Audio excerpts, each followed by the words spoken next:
Lei Lou continued, the heart of darkness possessed by destruction can unconsciously affect the personalities of the people around him. Just now, I was influenced by him and triggered the dark side in my heart.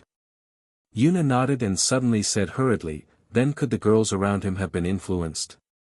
Lei Lou nodded and said, the heart of darkness will gradually make the girls around him become obedient, making them give up resistance and listen to destruction. If this continues, they will not be able to leave destruction for long. How can this be? Yuna said dejectedly. At this time, Yuna suddenly remembered something. She grabbed Lei Lou's hand and said hurriedly, Master, you have such a good relationship with destruction. Can you let those girls go? They are really pitiful. Lei Lou lowered his head and kissed Yuna's soft lips. Even if I can get destruction to let them go, destruction will definitely find new girls. This will only harm more people. But, Yuna opened her mouth.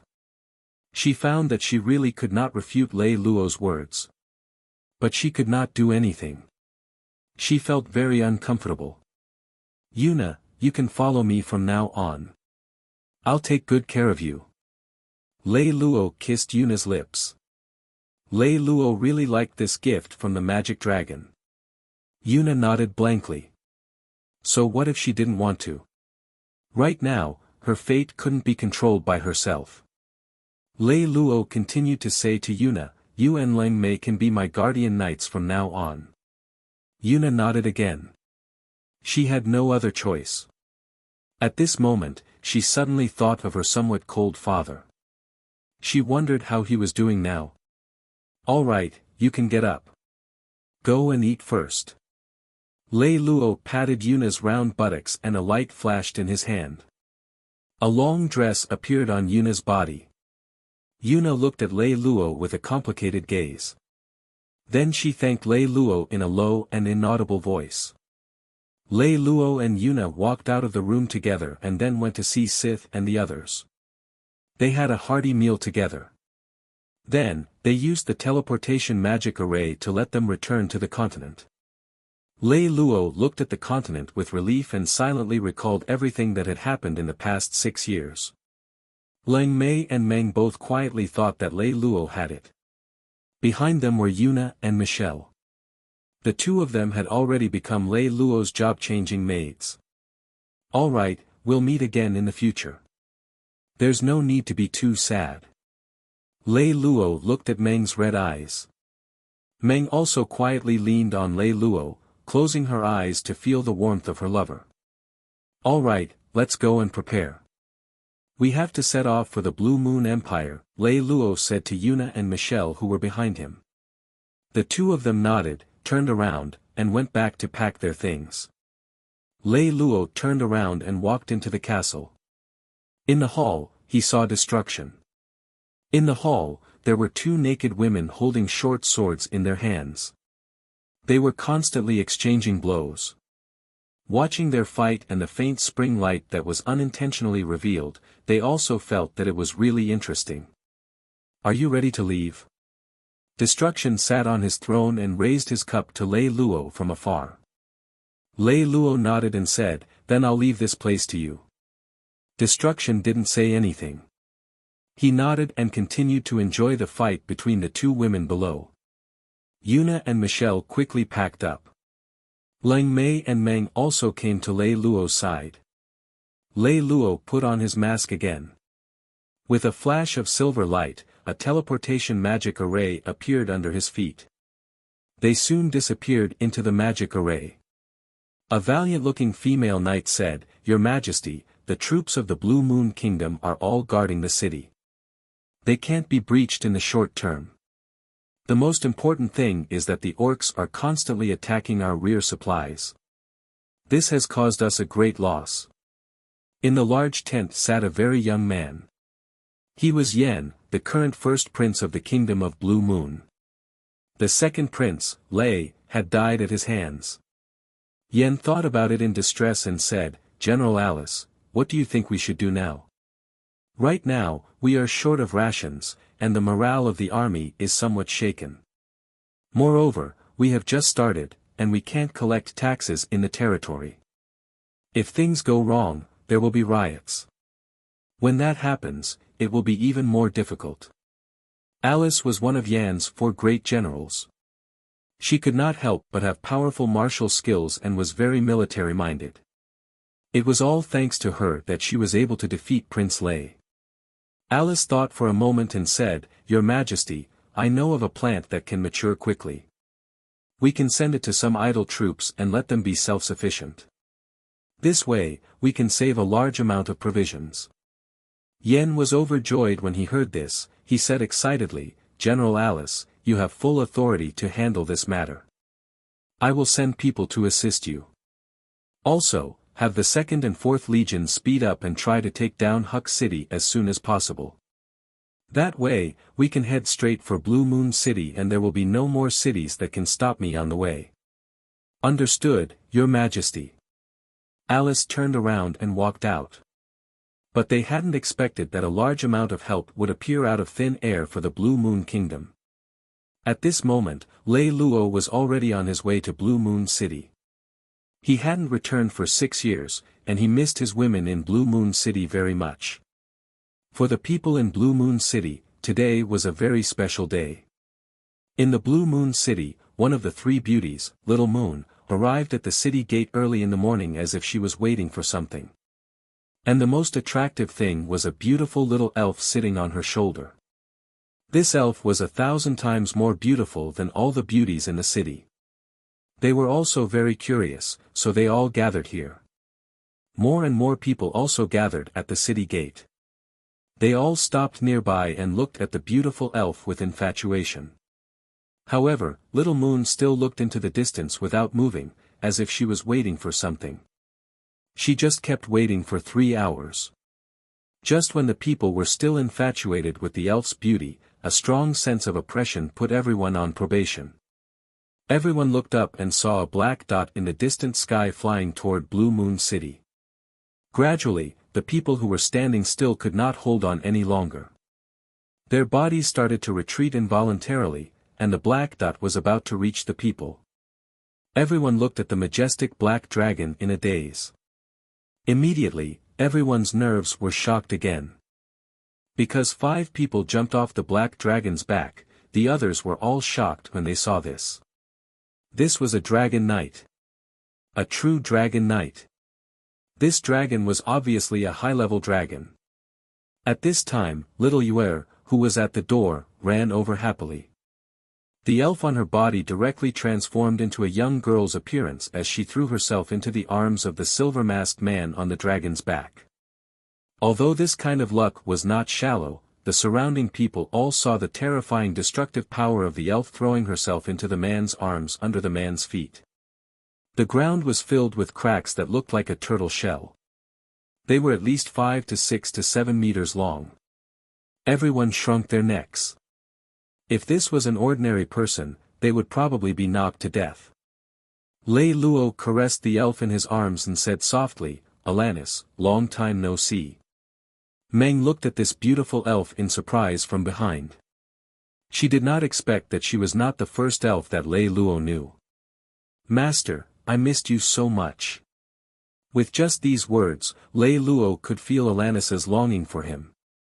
Lei Lou could not help but hug her tightly. Then, another beautiful figure threw herself into Lei Lou's arms. She cried even more. "Brother Lei Lou, Yuer missed you so much." After more than 6 years, little Yuer had completely matured. It was indeed comfortable to hug her delicate and soft body. She said with a dazed look, "Brother Lei Lou, don't abandon Yuer in the future, okay? I really missed you." Lei Lou kissed her forehead again and said softly, "Don't worry, Brother Lei Lou won't leave after he comes back this time. He's with Yuer every day. Brother Lei Lou." Yuer was moved to tears again. Seeing more and more people at the door, Lei Lou hurriedly said to Alanis, "Go and see Bing. There are too many people here." Alanis raised her head and also found that there were more and more people at the door. So Lei Lou and the others went to the palace under the lead of Alanis and Little Moon. The magic dragon also turned into a moon eagle and flew in. After Lei Lou and the others left, everyone present began to discuss, who exactly were these people. Some smart people had already thought that this might be the prince who had gone missing for 6 years, because His Imperial Highness the Prince was also wearing a silver mask. So it was His Imperial Highness the Prince who had gone to subdue the giant dragon 6 years ago. This was really amazing. In the Imperial Palace, Lei Lou and the ladies met again. Audrey first gave Lei Lou a big hug. Lei Lou kissed Audrey's soft lips. Very soon, this extremely large room was filled with all the people that he liked. Thus, Lei Lou began to recount his experiences over the past 6 years.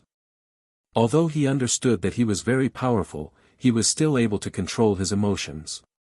However, the other girls were still worried about Lei Lou when he was in danger. Later on, when they heard about Xia and Ryder, they also expressed sympathy and were moved by their infatuation. Later on, when Lei Lou talked about destruction, Audrey began to say worriedly, "Master, aren't you afraid that destruction will betray you? He has the heart of darkness." Lei Lou smiled and said, "You don't have to worry about that. When destruction was born, I left a mark of loyalty on his soul. Furthermore, his strength is only 1% of mine. Don't worry." Audrey was relieved when she heard Lei Lou say that. Just like that, Lei Lou talked for a long time, and they finally ended at nighttime. Michelle, Leng Mei, Yuna, and especially Meng were all shocked when they heard this. They had never expected that the powerful and evil god of destruction only had 1% of Lei Lou's strength. He was actually just a clone born from the dark side of his heart. From this, they became even more curious about Lei Lou's identity. After a day of conversation, Lei Lou finally finished telling his story. Moreover, Lei Lou also understood the situation in Bing's heart. Right now, Bing only had a total of 300,000 troops, while the first prince had an army of 600,000. But they were usually held back by the Orc Empire. Right now, the war was about to enter a stalemate, and that wasn't the most important thing. In the current palace meeting, it was not Bing who held power. When Bing succeeded the queen, the finance minister, military minister, foreign minister, and legal minister all held the power of the small council. They did not take Bing, the queen, seriously at all. They just ignored her. The most important thing now was to quickly resolve the war, because the national treasury was empty and could not afford to fight a protracted war. But after destroying the second prince, Xia still had to be careful of the invasion of the Orc Empire. This was really a troublesome matter. Bing had not yet had the experience of being a queen. There was no other way. Now, she could only help Bing. The first thing was to get rid of the second prince, so let the army of Terra move out. Finally, it was almost nighttime, and Lei Lou had finally finished talking. At this moment, a black-haired girl ran over. She turned around and saw that it was Yanni. Yanni's mind seemed to have suddenly woken up from 6 years ago. But now, Yanni's body was trembling uncontrollably, and her eyes were full of fear. "Yanni, come here." Lei Lou suddenly shouted sternly. Yanni's body shook violently, and the light in her eyes quickly dimmed. Her body also relaxed, and she expressionlessly walked to Lei Lou's side, obediently calling him master. Without saying much, she went to have dinner with them. This dinner was very lively. After all, it was so lively outside. The food was definitely not as good as the food in the palace, and Leng Mei also made some dishes. In the end, Alanis kept pestering Leng Mei, asking him to cook for her every day. The worst thing was that Alanis, as a god, would not be full at all. The food she ate was immediately converted into energy. In the end, Leng Mei was exhausted beyond words. However, in order to obtain a certain status in front of other girls, Leng Mei still gritted his teeth and tried his best to satisfy Alanis's request. After the dinner, Lei Lou returned to his residence. Alanis and the others lived here. When they were free, they would go back to the palace to look for Bing. They saw Zier and Jean-Er's shocked expressions. Lei Lou walked forward and reached out to brush their delicate faces. He chuckled and said, "You didn't miss me either." Zier and Jean-Er blushed and said in inaudible voices, "Yes." Although they were slaves, they didn't suffer too much. It was much better than what they had heard before. Zier and Jean-Er would naturally perform well. As for Zier, although she had been beaten badly in the past, it was still within the tolerable range of the grade. It was much better than what they had heard in the slave market before. At night, Lei Lou, Little Yuer, Neli, Audrey, Alanis, Ing, Xin, and Meng slept together. Alanis, on the other hand, liked the little elf, Meng. She hugged Meng and kept talking. Meng, on the other hand, did not feel good. Due to the influence of her bloodline, Meng had always felt a sense of awe from Alanis. She had to be careful when she spoke. Fortunately, after the twilight of the gods, apart from those who had survived, almost no one remembered the names of the 8 great sovereigns. Otherwise, Lei Lou would be in chaos. Lei Lou couldn't help but sigh. He was truly blessed. In order to resolve the matter here earlier, Lei Lou decided to leave the next day. However, Yuer had always wanted to leave with him. Lei Lou could not let Yuer see those horrifying war scenes. In the end, Raylo promised Yuer that he would come back to see her at least once. "You're leaving so early. I don't want to be separated from Master," Alanis said reluctantly. Lei Lou kissed Alanis's thin lips. "It's okay. It'll only be a few months at most this time. If we get rid of it early, it won't be so troublesome. Master is really good," Alanis said sourly.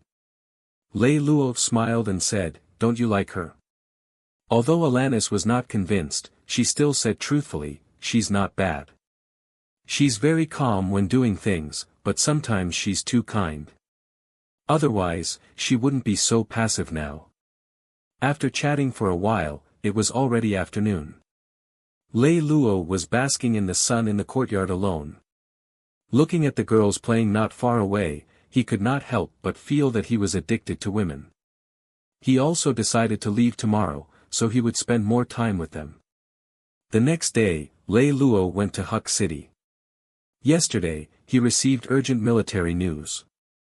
The Huck City guards went out to meet the attack, but they were ambushed by the enemy. Out of the 200,000 troops, only 140,000 returned. Instantly, Huck City was in a dire situation. Lei Lou had no choice but to head to Huck City to save the situation. Bing had given him the identity of a commanding envoy. Adding on that he was the prince of the empire, he could also represent the queen.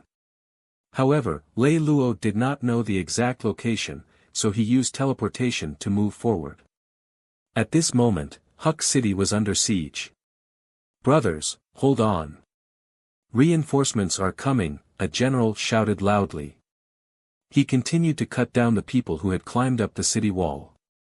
"Everyone, work harder. They can't hold on much longer." Before he could finish his sentence, the arrows shot down from above pierced through his throat. The surrounding soldiers looked at him silently. No one said anything and continued to do their job. Everyone had long been numb to such things.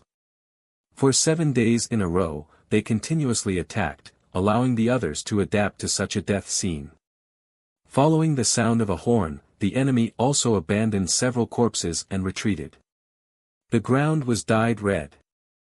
The moat had long been filled with corpses, and the air was filled with the pungent smell of blood. Many soldiers immediately sat down to rest, making use of this time to recover their strength. No one knew what would happen when the next attack came. If they could breathe, they would have a better chance of survival. "Commander. When will the reinforcements arrive?" "Our brothers can't hold on much longer," a soldier said to a commander who was wearing a set of refined armor. Ever since the city lord was driven off the stage, this regiment commander had become the commander of this place. At this moment, a silver light flashed. A silver-haired man appeared in front of everyone. With a crash, many weapons were pointed at this mysterious man. "Who are you, sir?" the regiment commander asked in a deep voice. To be able to appear there at such a time, they knew that he could not be an ordinary person. Lei Lou looked at the many terrified soldiers. Lei Lou said expressionlessly, "From now on, this place is under my control." After he finished speaking, he showed the sealed letter to the other party. When the regiment commander saw it, he immediately knelt down and saluted. "Yes, Prince." Lei Lou looked at the troops in the distance and said, "What is your name? Tell me the details of the situation here." The regiment commander replied, "Lower Officer Percy, there are less than 100,000 soldiers left in this place. There are still 230,000 soldiers left. The general is Alice, one of the 3 great generals that we are dealing with." "Alice? I seem to have heard Bing mention her name before." "It would be great if we could capture her," Lei Lou said softly. "All right, let the soldiers rest. I'll take care of this." Then, under everyone's surprised gazes, Lei Lou walked to the edge of the city wall. The enormous power on his body began to gather on his body. A huge magic array with a radius of a few hundred meters appeared in the open space in front of the city wall. Obviously, the enemy had also noticed the abnormality. They immediately panicked. The energy of the magic array had been gathered enough. With a flash of white light, the terrifying army officially appeared on the continent. White skeletons, white armor, and the entire army did not make a single sound. Now, both sides were silent. Everyone stared blankly at the undead creatures that only appeared in legends. The 300,000 undead creatures were especially silent.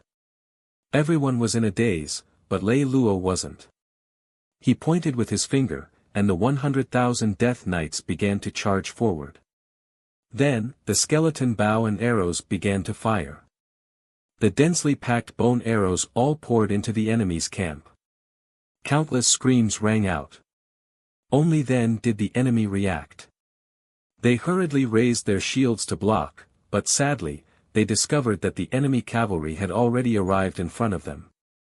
There was the sound of weapons clashing against metal armor. The Death Knights successfully charged into the enemy's camp, splitting up the enemy's army. The skeleton soldiers followed closely behind, and the entire camp was in a state of panic. After all, when people faced undead creatures that they had never seen before, they all carried a certain degree of fear. The enemy also retreated very quickly. However, Lei Lou discovered that Alice indeed had some talent. Although the team had already dispersed, it did not cause too much chaos. It was obvious that there were people among them who were proficient in commanding. In the end, they left behind 70,000 corpses, and the enemy finally disappeared without a trace.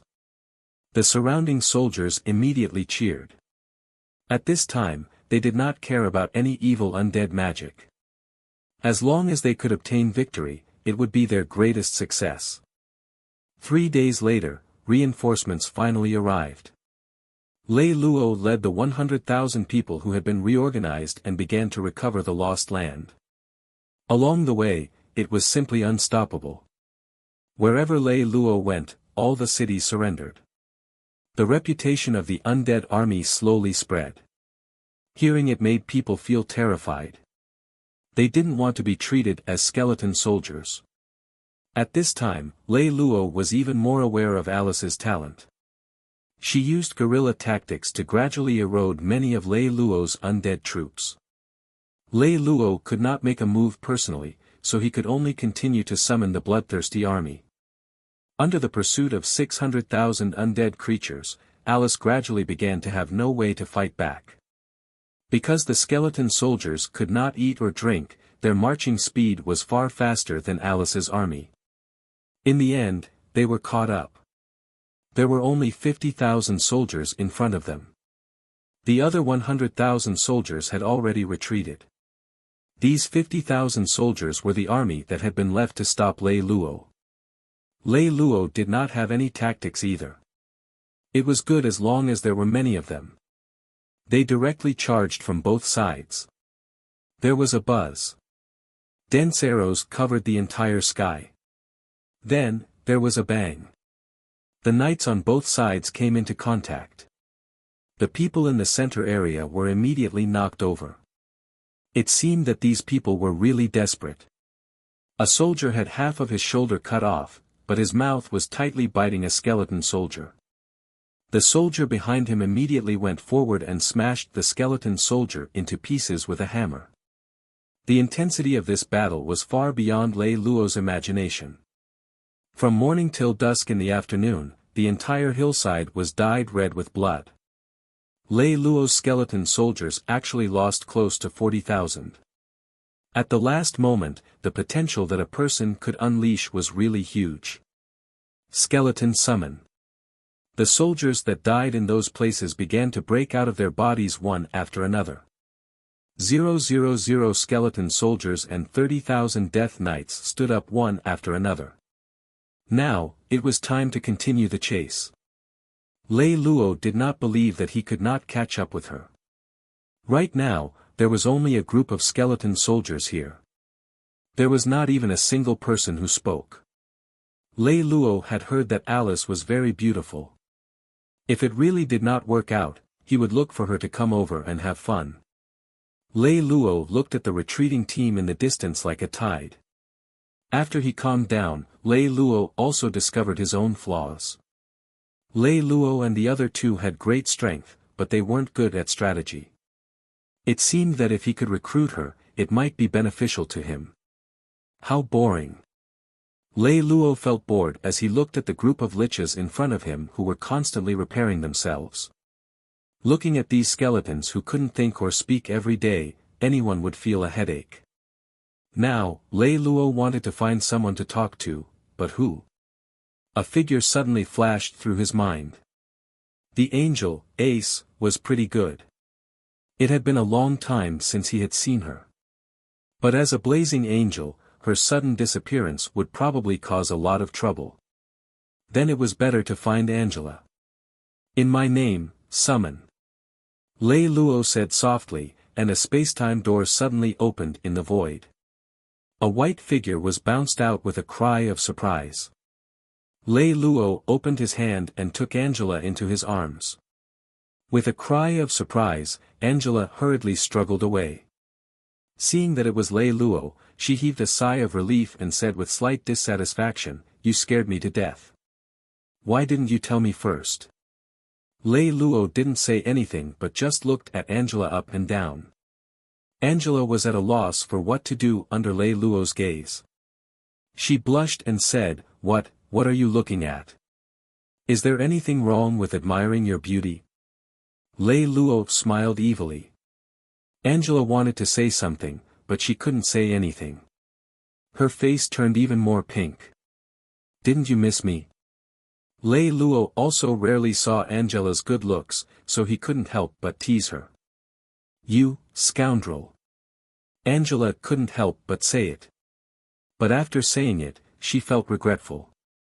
This tone sounded like a coquettish act between lovers, and it directly made Angela lower her head.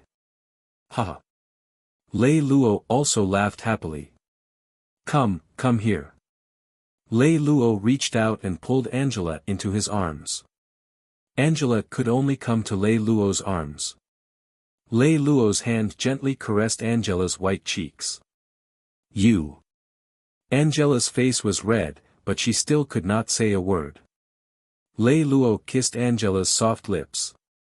Angela's body suddenly stiffened, and the two pairs of wings on her back continuously understood.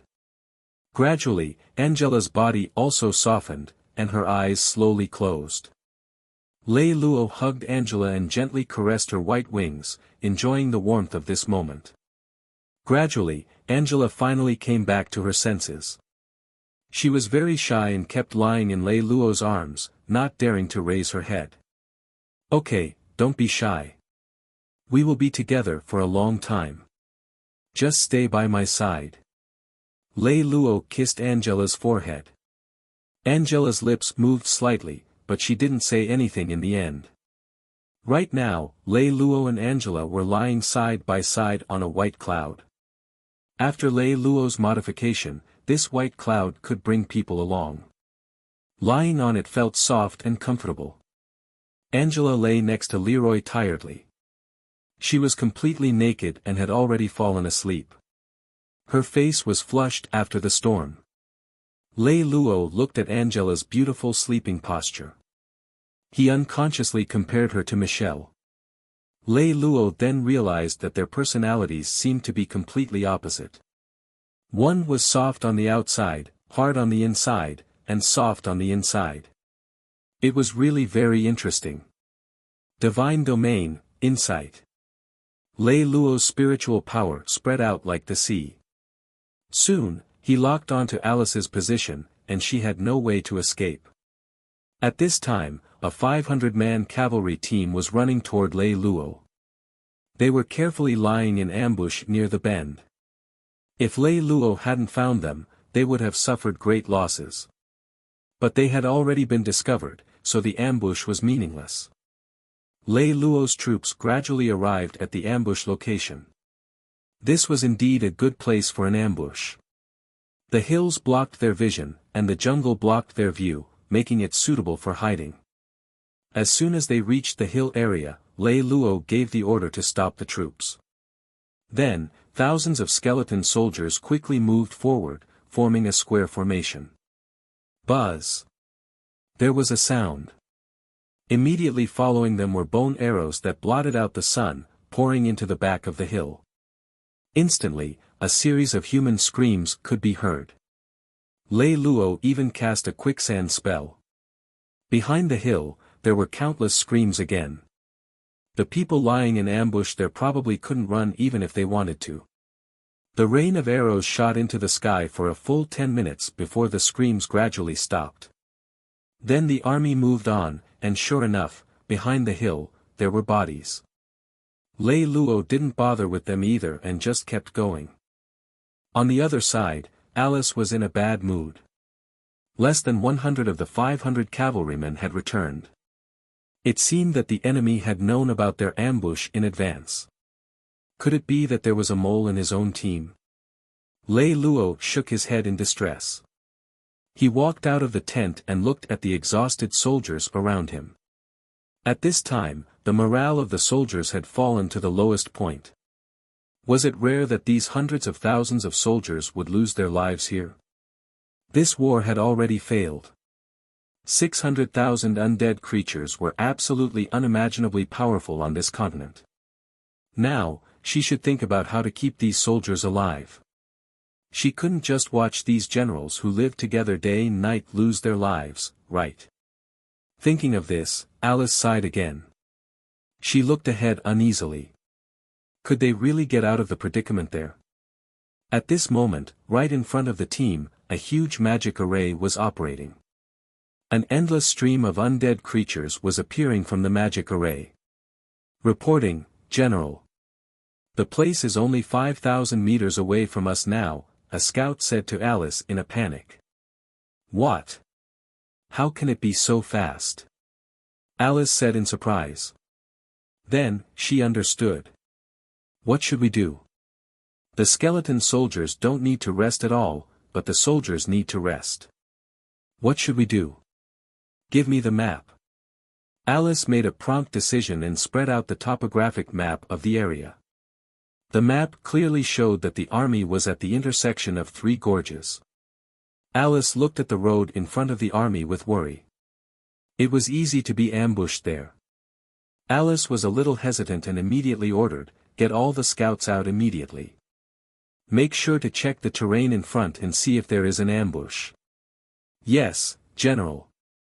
The scouts accepted the order and Alice sat down with her hands on her head. She felt very tired after being mentally and physically exhausted for so many days. However, the current situation made her unable to relax. Alice felt that she needed a hug now. She even thought that after this war was over, she could just marry anyone. In the army, especially a woman, the pressure was too great. Phew. Alice held her head and let out a long sigh of relief. Now was not the time to think about these things. It was better to think about how to solve the problem in front of her. At this moment, the sound of galloping horses could be heard from outside the tent. Following that, a scout ran in a panic and said in fear, "Not good. General. A large number of skeleton soldiers have appeared in front of us. There are at least hundreds of thousands of them." What? Alice's heart gradually sank. According to the intelligence report, there were now a total of 900,000 undead creatures. There was no strength left on the mainland that could stop them. There was no other way. There was only one path that they could take now. Pass down the order. We will continue to advance westward. Alice looked at the only path and sighed deeply. Would it really be safe there? After a day of marching, Alice finally felt despair. In front of a larger valley, Alice could clearly see that the valley ahead had collapsed due to external attacks. Now the entire army was completely surrounded here.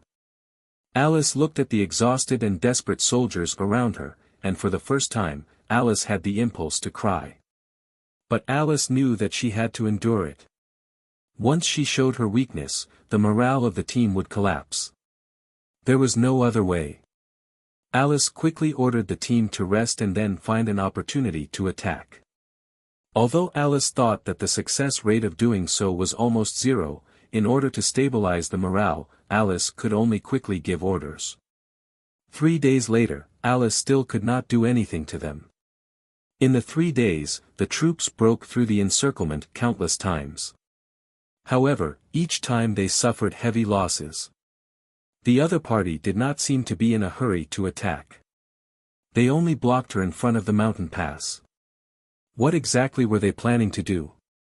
Suddenly, an idea came to Alice's mind. They were waiting for her. This was a pure female intuition.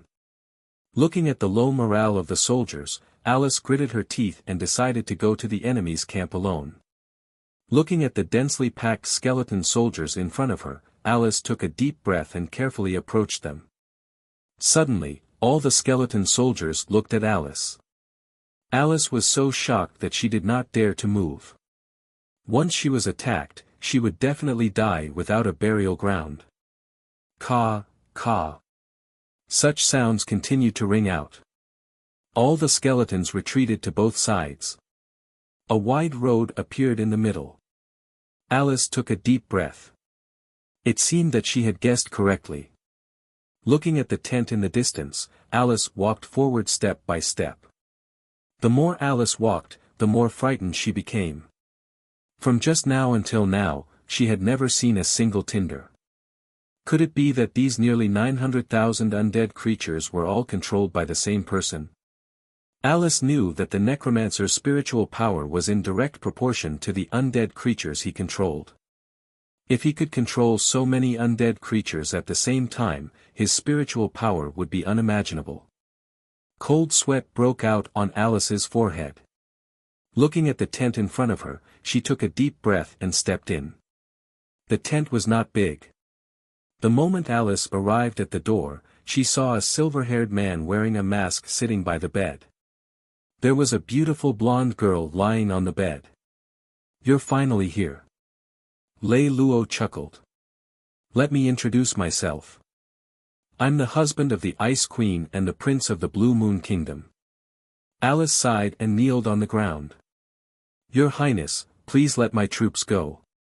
Lei Lou did not expect that Alice was so smart. It was as though she immediately understood what Lelo meant. However, if he said that, his conditions were not very good. Lei Lou looked at Alice's beautiful face and said with a smile, "Let you go. After I let you go, you will attack me again." Alice was speechless because this was indeed a matter of interest. Alice thought of those poor soldiers in the army and could not help but muster up the courage to say, "That's hundreds of thousands of lives." Lei Lou, on the other hand, said indifferently, "Hundreds of thousands. Count how many people have died since the rebellion started." "What do you mean by this, hundreds of thousands?" But. Alice wanted to say something else. Lei Lou interrupted her rudely, but, there's still a chance for them to live. It depends on whether you agree or not. What's the condition? Alice raised her head. She was already in despair, but when she heard the news, she got excited again. Lei Lou reached out and caressed Alice's soft face. Alice turned her head back in fear. Lei Lou smiled wickedly. My condition is you. Alice shuddered and looked at Lei Lou with a complicated expression. She was obviously struggling in her heart. In the end, she closed her eyes and put her face on Lei Lou's hand, allowing him to caress her. 2 streams of tears flowed out unconsciously. Lei Lou smiled in satisfaction. The chase had finally ended. The remaining 130,000 troops had all surrendered. At this point, the first prince's power had been greatly reduced. Defeat and death were already destined. Another 5 days passed, and Lei Lou returned to Huck City with more than 100,000 soldiers who had surrendered. The news of Lei Lou defeating 200,000 soldiers by himself had long spread throughout the entire country. It was just that the temple might have some trouble. Lei Lou had just arrived outside the city gates. The teams on both sides came out to welcome Lei Lou. He now had an army of 900,000. Who knew how his strength would develop in the future? With his identity as the Prince of the Blue Moon Kingdom, the nobles had long been waiting to curry favor with him. Now, 60,000 reinforcements had rushed to Huck City. Adding the original army of Huck City, a total of 130,000 people were prepared to attack the first prince's forces. In a luxurious residence in Huck City, Lei Lou was lying comfortably on a large bed, with 3 women serving him at the side. One was Alice, the newly subdued woman, one was Angela, and the other was Yanni, whom Lei Lou had summoned. After training for so long, it was time to test the effects.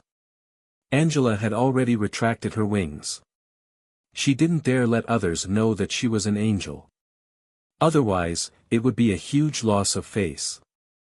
Although Angela still had some resistance towards Lei Lou, it was much better than before. Lei Lou could not make her fall in love with him at once. He had no choice but to let it be. Alice, why do you work for Yen? You should know that he is a rebel. Lei Lou was also bored and chatted with Alice. Alice sighed after listening. In the past, my father was framed by others. Our whole family was sent to the border to do hard labor. I was also punished as a slave. Later, His Highness the Prince came out to save us. Otherwise, I would have become someone else's plaything. Then, Alice looked at Lei Lou with a complicated gaze and said in a low voice, however, I am still your plaything now. Lei Lou reached out and hugged Alice. As long as you perform well, I will also treat you very well. Alice did not say anything. She just lay quietly in Lei Lou's arms. Her gaze was a little lost, and no one knew what she was thinking. At this moment, the city lord's voice sounded from the door. Your Highness, there's news from the Imperial City. Lei Lou gave her a look, and Yanni immediately stood up and walked out. After a while, she brought over a golden scroll and walked in. Lei Lou opened the scroll and looked at it. Then, he sighed. Alice immediately asked, what happened? As the commander-in-chief, she was very sensitive to this information. It had almost become an occupational disease, so she could not help but speak. Then, she realized that she was no longer the commander-in-chief. Then, she lowered her head in disappointment. Lei Lou glanced at Alice. He felt that it would be best if a talent like her could be used by him sincerely. However, it was unlikely that she could attack the first prince. However, Lei Lou still revealed the news. The temple had a huge reaction to me using the undead army. There was a rebellion, but it has been temporarily suppressed. Due to the special status of the temple, there hasn't been a large-scale conflict for the time being. Ice hopes that I can settle things here as soon as possible. Lei Lou snorted coldly. He did not expect that while he was having a heated fight at the front, something would happen at the back. He should think about how to control the temple in Bing's hands. If a temple that threatened her dominance appeared in the royal city, he still could not let them continue to develop like this. What do you plan to do? Alice seemed to realize that Lei Lou did not care what news she had heard. So she asked carefully. Lei Lou sighed and said to Alice, "Who is in charge of the temple now?" Alice thought for a moment and said, "The main person in charge of the temple is a cardinal." Although the cardinal belongs to the central continent's temple of light, the power of the temple in the southern continent is basically not under their control. However, the main ruler of the temple is the saintess of the temple. Why? Lei Lou asked curiously. Logically speaking, shouldn't it be the Pope? Alice immediately replied, because she can use the angel incarnation spell. Angel incarnation spell? Lei Lou was very puzzled. Why did he read a new spell? Angela then explained, the angel incarnation spell is a spell similar to a contract. Because the sacrificial magic has been lost, the gods invented this new contract. However, this contract is not very stable. It borrows all kinds of abilities, but the effect is still pretty good. Alice looked at Angela in surprise. She was also very curious. The effect of the angel incarnation spell was a major secret of the Holy See. It was absolutely confidential to outsiders. Other than the saintess who could cast the angel incarnation spell, no one else should know about it. Alice would never have thought that Angela was a god. Only now did Alice realize that the woman beside Lei Lou was also full of all kinds of mysteries. It seems that we still have to make a move on the temple as soon as possible. Lei Lou said. Alice asked from the side, "What are you going to do?" Lei Lou glared at Alice with dissatisfaction and said coldly, "You're talking too much." Alice immediately apologized in a panic. Lei Lou couldn't tell her too much right now. He would talk about it when he had completely won her loyalty in the future. Lei Lou turned to Angela and said, "All right, let's not talk about this anymore. Angela, go and tell the city lord that we will set off tomorrow." Angela nodded, turned around, and walked out. Then, Lei Lou laid down and put on his clothes. He pulled Angela into the car and began to take off her clothes. Alice immediately dodged in a panic, but Lei Lou pulled her hard and she returned to his embrace. Not here. There's someone here." Alice pressed Lei Lou's hand in panic. Lei Lou looked up at Yanni who was standing by the bed in a daze and said in a low voice, "Yanni, go out and stay there. Don't let anyone in." "Yes, master." Yanni nodded expressionlessly, then walked out. "Can you do it now?" Lei Lou kissed Alice's forehead. Alice then nodded, and a drop of crystal tears involuntarily flowed out of her beautiful eyes. Early in the morning, Alice opened her eyes. There was no one in the room. The morning sun shone into the room, and the whole room seemed particularly peaceful. Alice suddenly had a feeling that she was in a dream. Everything that had happened recently was too unreal. It made Alice feel as if she was still in a nightmare. Aya. But when Lei Lou started moving, she suddenly felt a sharp pain that told her that everything was real. Now that she was no longer a virgin, her defeated self had become someone else's plaything. Thinking of this, Alice's tears involuntarily flowed out. "You're awake, right?" A voice woke Alice up. Alice looked up. It was the blonde girl who had been by her side yesterday. Alice hurriedly wiped away her tears. She did not want others to see her weak side. "You cried?" Angela asked softly. Alice suddenly realized that there seemed to be some sadness in her voice. Angela sat by the bed by herself. "I was the same back then." "The same? Could it be that you?" Alice was immediately attracted by Angela's words. Angela said in a daze, "I was also forced back then. At that time, I cried for an entire night. Alice nodded in agreement. She was very clear about the pain of a girl being forced. Then why did you still stay by his side? Didn't you think of leaving? I thought about leaving too. Angela could not help but shed tears. But his power is too strong. Even if you are separated by a continent, he can easily capture you back. Moreover, our clan has a rule that we must be loyal to our first man, so. In the end, Angela could not help but cry in Alice's arms. After a while, Angela regained her strength and said with a slightly red face, "I'm sorry." Alice shook her head and said, "I can understand that. After all, we are both women." Alice wiped her tears slightly and Angela continued, "In order to make myself happy, I had to force myself to fall in love with him. It was the only way to make me feel better." Hearing Angela's words, Alice fell into a momentary daze. Is this really effective? Angela laughed bitterly. It's not easy to force myself to fall in love with him. Although I haven't fallen in love with him yet, I don't hate him anymore. At least now I feel much better than before. Really? Alice said confusedly. But what should I do?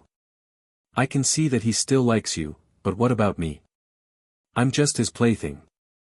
Alice's tone couldn't help but become a little low as she spoke until the end. Angela also frowned slightly.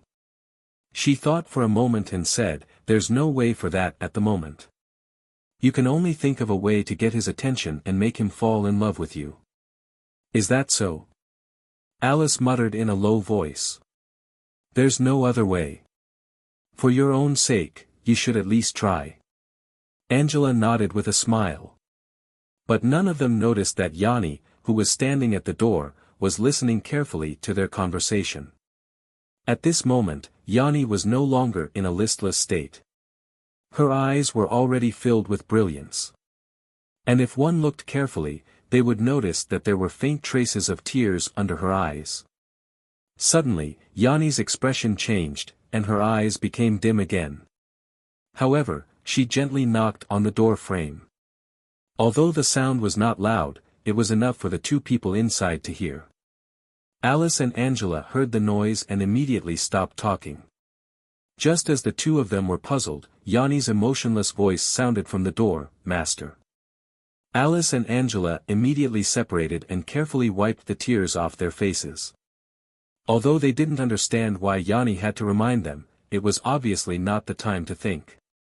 As soon as Lei Lou entered the room, he saw Angela and Alice sitting on the bed. He walked forward and kissed Angela on the forehead. Then he looked up at Alice. Alice looked at Lei Lou with a complicated gaze for a while. Then she lowered her head and said softly, "Master." Lei Lou was stunned. He was also a little surprised. Alice was obviously ready to surrender to him.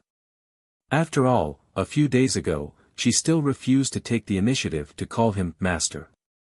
Lei Lou lowered his head and also gave Alice a kiss on the forehead as a reward. He then said, "The team is about to leave. Get ready." The two nodded and started to pack their things. Alice obviously had some difficulty walking, so Lei Lou let her rest. Soon, the 900,000 Undead Legion and the 13th Backup Legion split into two groups and started to recover the lost land. They didn't attack much along the way, but the enemy surrendered. After all, they couldn't resist these forces. Besides, no one was willing to fight these undead creatures. And one of the three generals, Alice, had already been captured. Another general had been assassinated by Yanni. The first prince had to draw back some of the forces defending the Orc Empire to defend. Now, the only remaining one of the three generals was Alice's father. This wasn't going to be easy. Assassinating him was easy. But if Lei Lou really killed Alice's father, then Alice would no longer be loyal to him. Alice clearly understood this. Now, Alice was kneeling in front of Lei Lou and begging. "Master, please let my father go."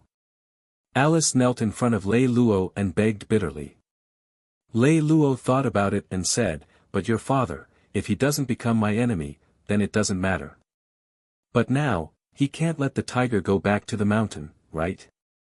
I have to be responsible for my army. After Alice heard this, her face also showed despair. She knew very well what would happen because of her father's stubborn temper. But she also couldn't just watch her father die like this. Alice also gritted her teeth. She said resolutely, "Let go of my father. I'll listen to you in everything from now on. I'll do whatever you want me to do. Otherwise, even if you temporarily make me yield, you'll never get my loyalty and love. A woman with hatred lying in your arms. I will do anything." That was what Lei Lou had been waiting for. He was not afraid of what Alice would do, but he thought that Alice was a talent, so he wanted to get Alice's complete loyalty. Lei Lou pretended to think for a moment, and then replied, "Okay, I promise you." When Alice heard this, she was obviously relieved and looked at Lei Lou with gratitude. Lei Lou stood up and said, "Well, that's settled. Let's go." The war went surprisingly smoothly. It seemed that Alice was acting as a military advisor.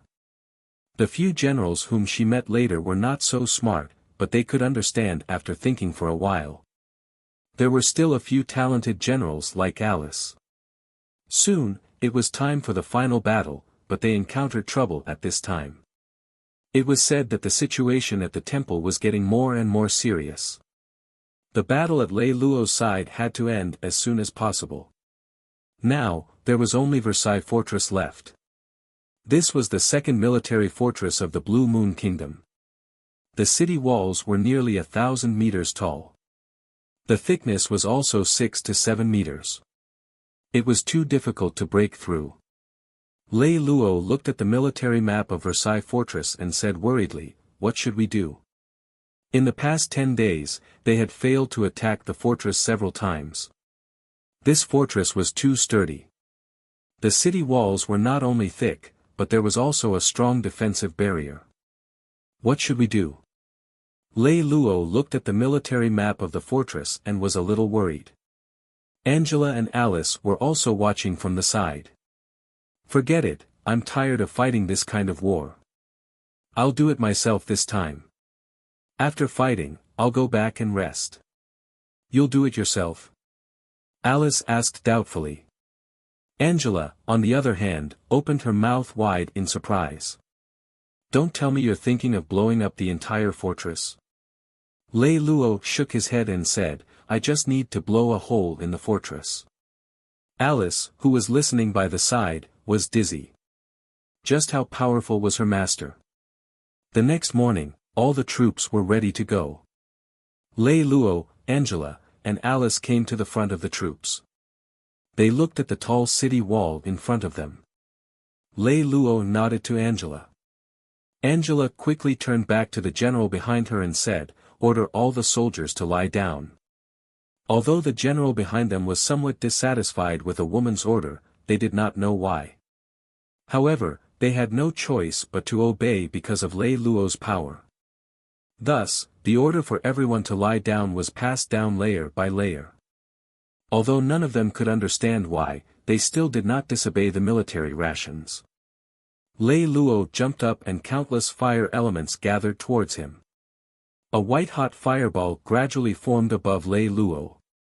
When the mages in the team saw this scene, they were so scared that their faces turned pale. It was as if they had seen a miracle. No, this was a miracle. Some experienced mages muttered, This is a forbidden spell." When the fireball had already gathered to a diameter of 10 meters, Lei Lou finally said, "Doomsday Judgment." The white ball of light immediately missed the walls of Versailles. However, the opponent's protective barrier had long been opened. Looking at the situation, they did not dare to be negligent and opened it to the maximum level of protection.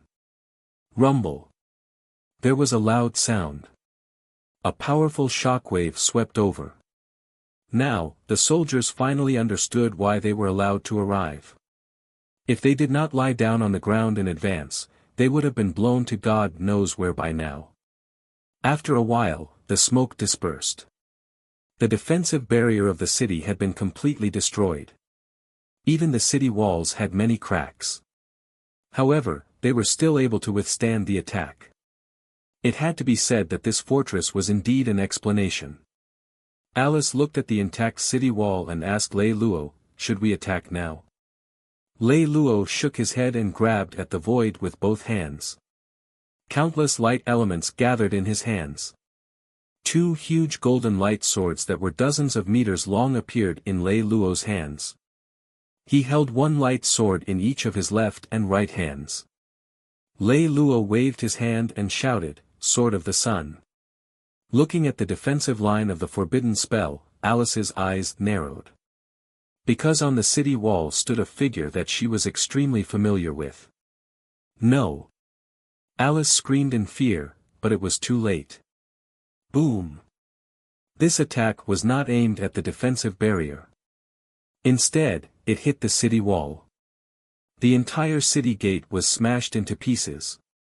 Alice looked at the shattered city gate in despair. Heavy tears flowed down her cheeks. She had clearly seen that her father was standing on the city wall.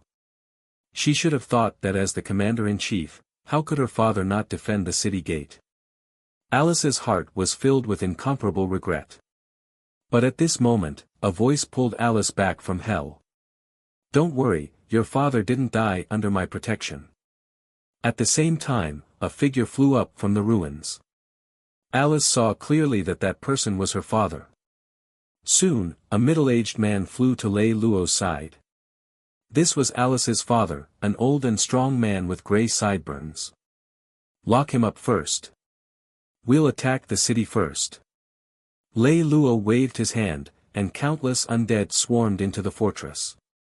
Lei Lou waited outside. First, they had to let the troops inside wear out first. After a while, the morale of the soldiers inside had fallen to the lowest point. Only then did Lei Lou's troops enter the city under the banner of surrendering and not killing. Apart from the city, there were also the first prince's trusted aides guarding the city. The other places were also taken over by Lei Lou. The moment they entered the city, Alice quickly ran to the residence of her family members to prevent them from getting hurt. Lei Lou quickly arrived at the city lord's mansion. This place was completely surrounded. However, there were still quite a number of soldiers inside making their final resistance. These people were all the prince's trusted aides. "Your Highness, what should we do now?" a captain asked Lei Lou. The city lord's mansion was a fortress in itself. It was easy to defend but hard to attack. If they forcefully attacked, they might let the important personnel escape. Lei Lou waved his hand, causing the surrounding soldiers to retreat a little. Suddenly, the blue light in Lei Lou's hand soared. At the same time, the surrounding temperature also dropped to a terrifying degree. Those soldiers were so cold that they couldn't even hold their weapons. Absolute ice seal. Another forbidden spell. Ka ka ka. The entire city lord's residence was frozen into a block of ice by Lei Lou.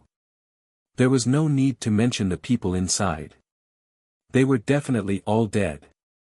The soldiers on the side had long admired Lei Lou's strength to the point of prostrating themselves on the ground. He had consecutively cast 3 forbidden spells, yet he was still fine. How amazing! At this point, the rebellion had been completely quelled. What was left was the reorganization after the war. There was no need for him to come personally for these matters. Lei Lou directly brought Alice, Angela, Yanni, and some important captured generals back to Blue Moon City. Moreover, Lei Lou did not forget to bring back the first prince's corpse that had been frozen into an ice sculpture. This time, Lei Lou had acted in secret. He had returned to the Blue Moon Kingdom without alerting anyone. However, seeing the woman he loved this time could be considered a surprise to them. After just a few moments, Little Moon and Alanis pounced into Lei Lou's arms and acted coquettishly. Behind them, Alice and Angela were both extremely shocked. Alice was shocked because of Alanis's appearance, and Angela was very clear about Alanis's identity. She looked doubtfully at Lei Lou. "Angela?" A surprised voice caught Angela's attention. Angela turned her head and looked. She was extremely shocked. She immediately ran over and hugged the woman. Lei Lou saw Angela and Michelle hugging each other and curiously asked, "Do you know each other?" Angela raised her head and replied, "Michelle and I grew up together. Michelle is my best friend." This time, she went to investigate the Western continent and did not come back. This made me sad for a long time. Oh right. Michelle, why are you here with him? Michelle thought of the days in the City of Destruction. Her face could not help but turn pale. Her body was also trembling slightly. Angela noticed Michelle's strange behavior. She turned her head and angrily asked Lei Lou, "What did you do to Michelle? How did she become like this?" Lei Lou did not say anything. Alanis, who was beside him, was not happy. A light flashed in her eyes. A huge divine aura pressed on Angela's body. But what surprised Lei Lou was that Angela actually blocked the divine aura this time and looked at him without showing any weakness. It seemed that Michelle was really important in her heart. "Master, don't do this." Michelle saw that the situation was not good, so she hurriedly ran over and begged Lei Lou. Angela also saw Michelle running over. She was about to say something but was immediately suppressed by Alanis's divine aura. Lei Lou waved his hand and interrupted Alanis's divine aura. Angela panted heavily, but her eyes were still fixed on Lei Lou. Even Lei Lou was a little impressed by the friendship between them. Lei Lou smiled and held Michelle in his arms. "I didn't do anything to her. On the contrary, I saved her life. Isn't that right, good Michelle?" Michelle's face was flushed red as Lei Lou nodded. Only then did Angela's expression change. Seeing that the matter had been resolved, Audrey immediately tried to smooth things over. "Quickly go to the back and take a look. There's a younger sister waiting for you there for a long time. It's Daya, right? Come out, Daya." Lei Lou chuckled. Following that, a beautiful woman with brown hair appeared. She was Daya.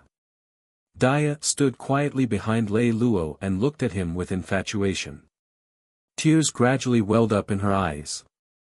In the end, she simply threw herself into my arms.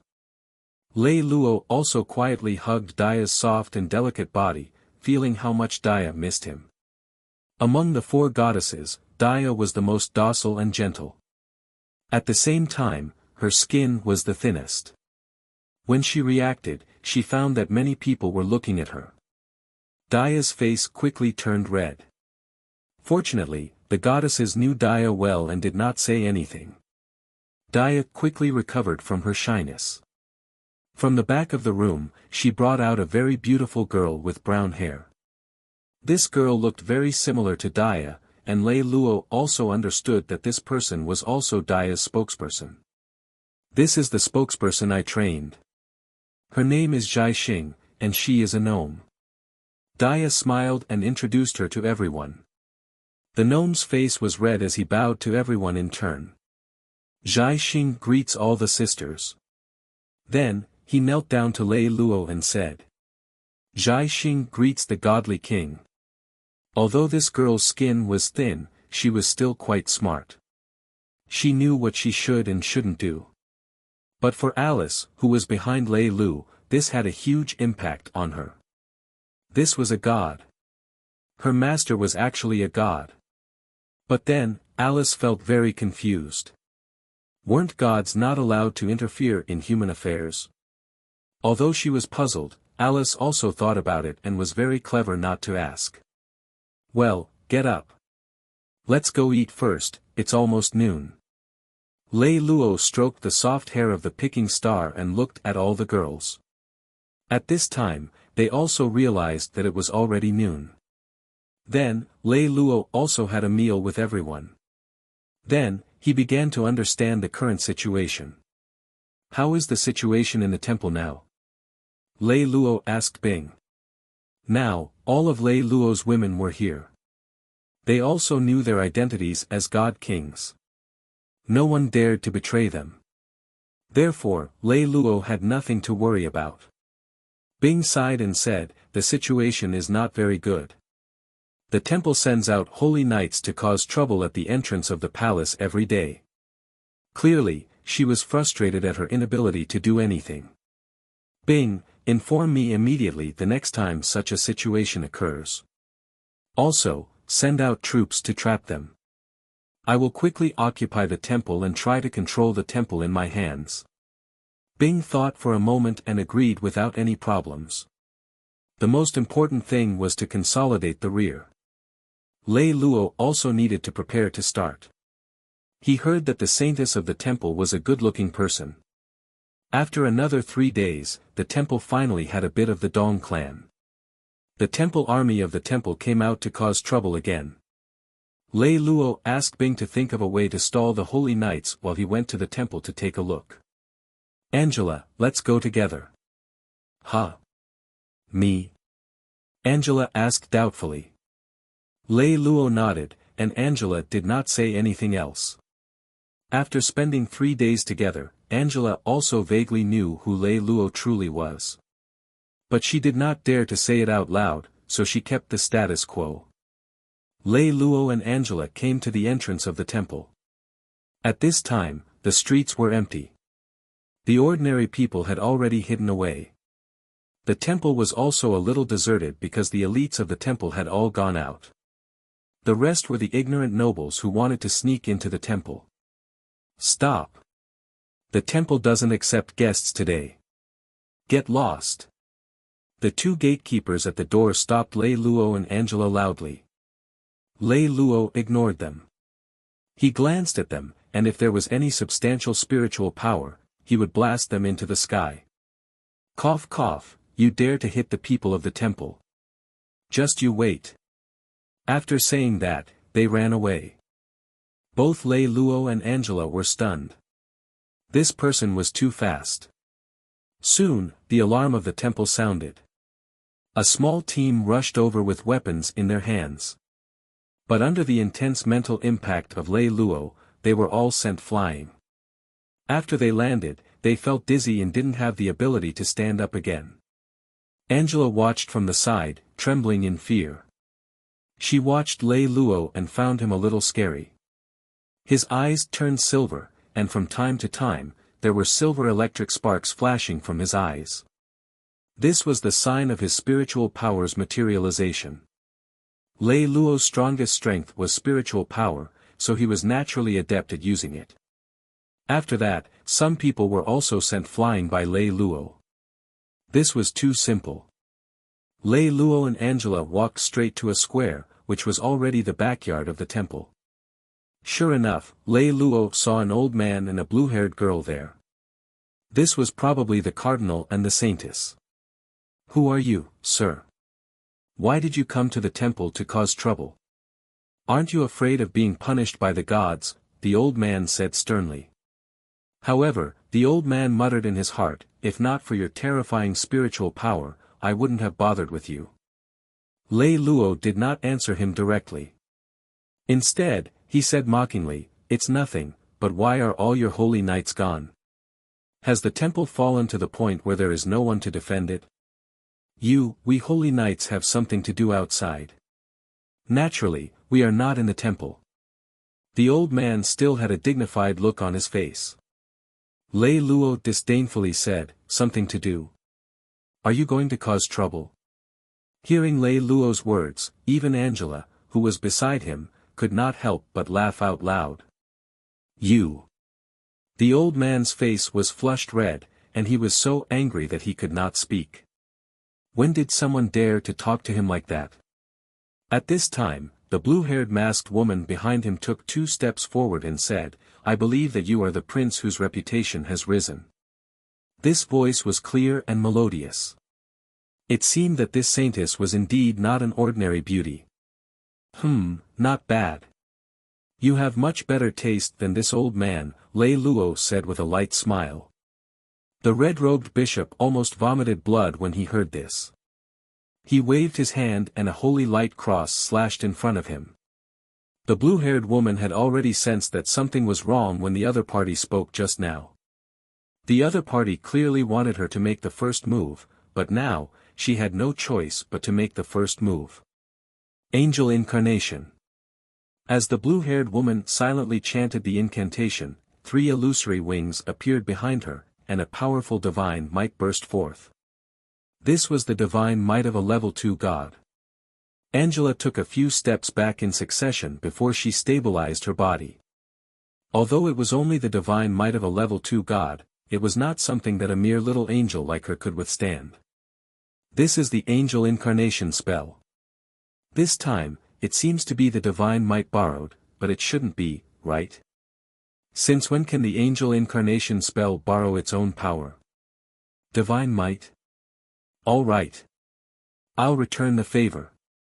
Lei Luo's eyes flashed with sparks of silver, and a huge divine might surged out. It immediately suppressed the blue-haired woman's divine might. At this moment, the blue-haired girl turned pale with fright. This was clearly the genuine divine might. After knowing the other party's identity, many things that he originally did not understand became clear in an instant. It turned out that the Blue Moon Empire's prince was a god. Lei Luo took advantage of the moment when the blue-haired girl was in a daze, and with a flash, he appeared behind the blue-haired girl, directly sealing her body. Then, he casually grabbed her back. Lei Luo did not want to reveal too much of his strength. I'll take her away. You can transfer the holy knights back first. Don't cause trouble in the future. After Lei Luo left these words, a white light flashed, and the 3 of them disappeared from where they were. The matter regarding the temple was resolved, just like that. Now, as long as they controlled the Holy Maiden, the temple would basically belong to Ice. However, the orcs also needed to be dealt with in order to stabilize the Blue Moon Empire. Ever since the saintess of the temple was captured, the voices of opposition from the temple had disappeared without a trace. After all, the core members of the temple were still in Lei Luo's hands. However, once this matter was over, another matter came. Lei Luo had yet to settle down when another war came. The Orc Empire had also begun to invade. It was said that all the villages along the border had been burned, killed, and plundered by the Orc Empire. When Bing heard the news, she began to mobilize her troops. Lei Luo, on the other hand, had nothing much to do. The girls went shopping. Bing and Nelly arranged for their generals to meet the enemy. Michelle and Angela had gone somewhere unknown. Alice was busy training the army. It just so happened that Lei Luo was left alone at home. He felt bored.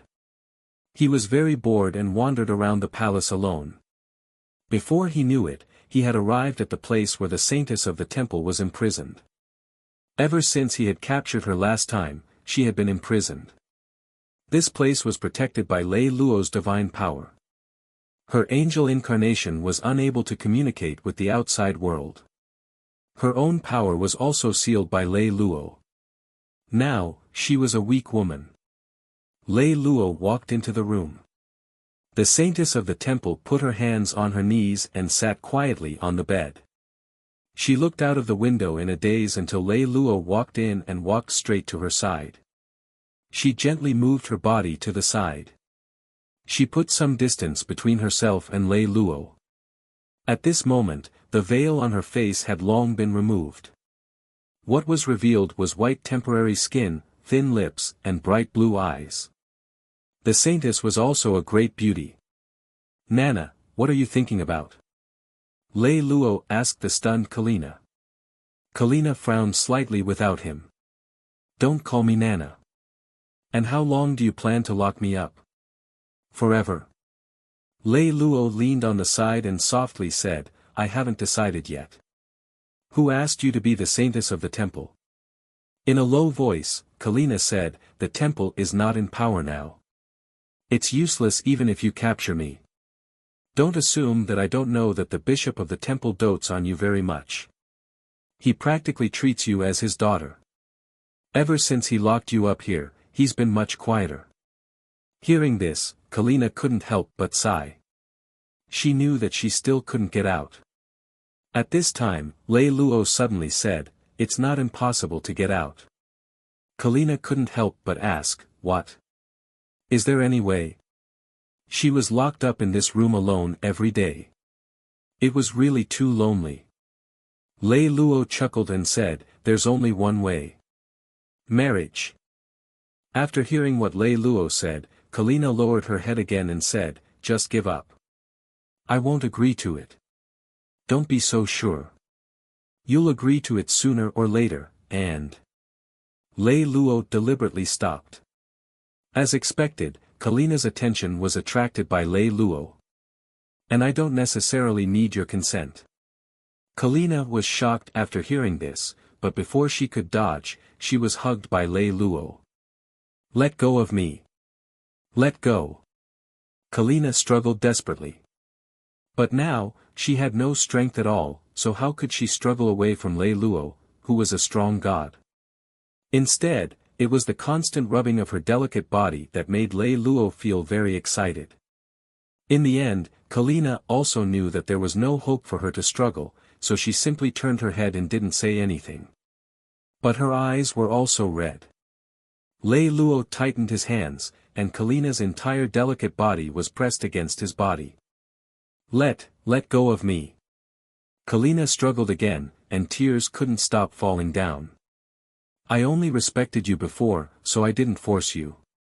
But you have to remember, my patience has a limit." After Lei Lou said these words in Kalina's ear, he left. After Lei Lou left, the sound of crying came from the room. A few days later, just as Lei Lou and the others were about to send out their troops, a piece of unexpected news disrupted all their plans. Their orc enemies actually sent people over to negotiate. This news made everyone a little confused. In the end, they only found out through the intelligence system that the orcs had taken advantage of the fact that their forces were concentrated at the front lines in a confrontation with the Blue Moon Empire. The demons had taken the opportunity to kill the invaders at the back of the Orc Empire. In the end, the Orc Empire had suffered heavy losses. If the front lines were to be attacked again at this time, the Orc Empire would really be in danger. In the afternoon, Bing went up to Lei Lou and asked, "Tomorrow morning at the Imperial meeting, the envoys of the Orc Empire will be coming. Do you want to come?" But other than Bing and Nelly, the other girls did not return the greeting. They had all gone out shopping. That night, a group of beautiful girls came back, playing with each other. They even brought goods that were as tall as a hill. They were buying very happily, and Lei Lou was also very happy to see them. The night passed just like that. They waited until the next morning for the pilgrimage ceremony. Bing received the Orc Empire's messenger. It was a feline girl. The feline tribe was considered one of the smarter tribes among the orcs. They were also more talkative. This meant that the other party was still sincere. If they were going to declare war, they might have sent a minotaur. This feline girl was very cute even according to the aesthetic standards of the human race. She had a round face, 2 cute dimples, and 2 pink furry ears stuck out from her golden hair. She didn't expect the orcs to send such a cute girl. The orcs wanted the Blue Moon Empire to stop their troops and fight against the demon invasion together. The ministers started to quarrel. Some said that they wanted to take this opportunity to destroy the Orc Empire. The orcs had always been provoking them at the border. This time, they were beating them up. However, some ministers said that they should help the orcs. If the orcs were destroyed, it was hard to guarantee that the demons would not invade the Blue Moon Empire in the future. They understood the principle of cold lips and teeth dying. If the demons occupied the Orc Empire and demonized the orcs, then the demonized orcs would become the powerful fighting force of the demons.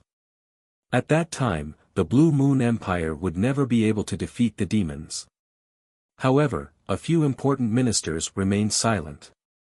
They looked up at the expressionless Ice Queen on the throne and Lei Lou beside her. No matter how lively the people below discussed, it was still up to Bing and Lei Lou to make the decision. At this moment, the lights in the center of the hall suddenly dimmed. A black hexagram magic array appeared. A palace mage suddenly shouted in fear, "Protect Her Majesty. This is the teleportation magic array of the demons." With a flash of light, 5 demons appeared in the hexagram, 4 demons with 4 groups of wings, and 1 demon with 6 pairs of wings. "Lucifer, why are you free to come out of the demon world today?" Lei Lou waved his hand and ordered the guards to leave. He stood in front of the stage. The guards immediately left. Lucifer said, "Firstly, I want you to see how my troops are doing. Secondly, I want to discuss with you about invading the Orc Empire. Are you interested?" "Sure. It's not difficult for us to attack from both sides. However, how do we split the profits after the war?" Lei Lou chuckled. Lucifer didn't say anything. The feline girl said anxiously, "Your Highness, once the demons break through the Orc Empire, they will definitely invade the Blue Moon Kingdom. At that time, the Blue Moon Kingdom will definitely suffer losses."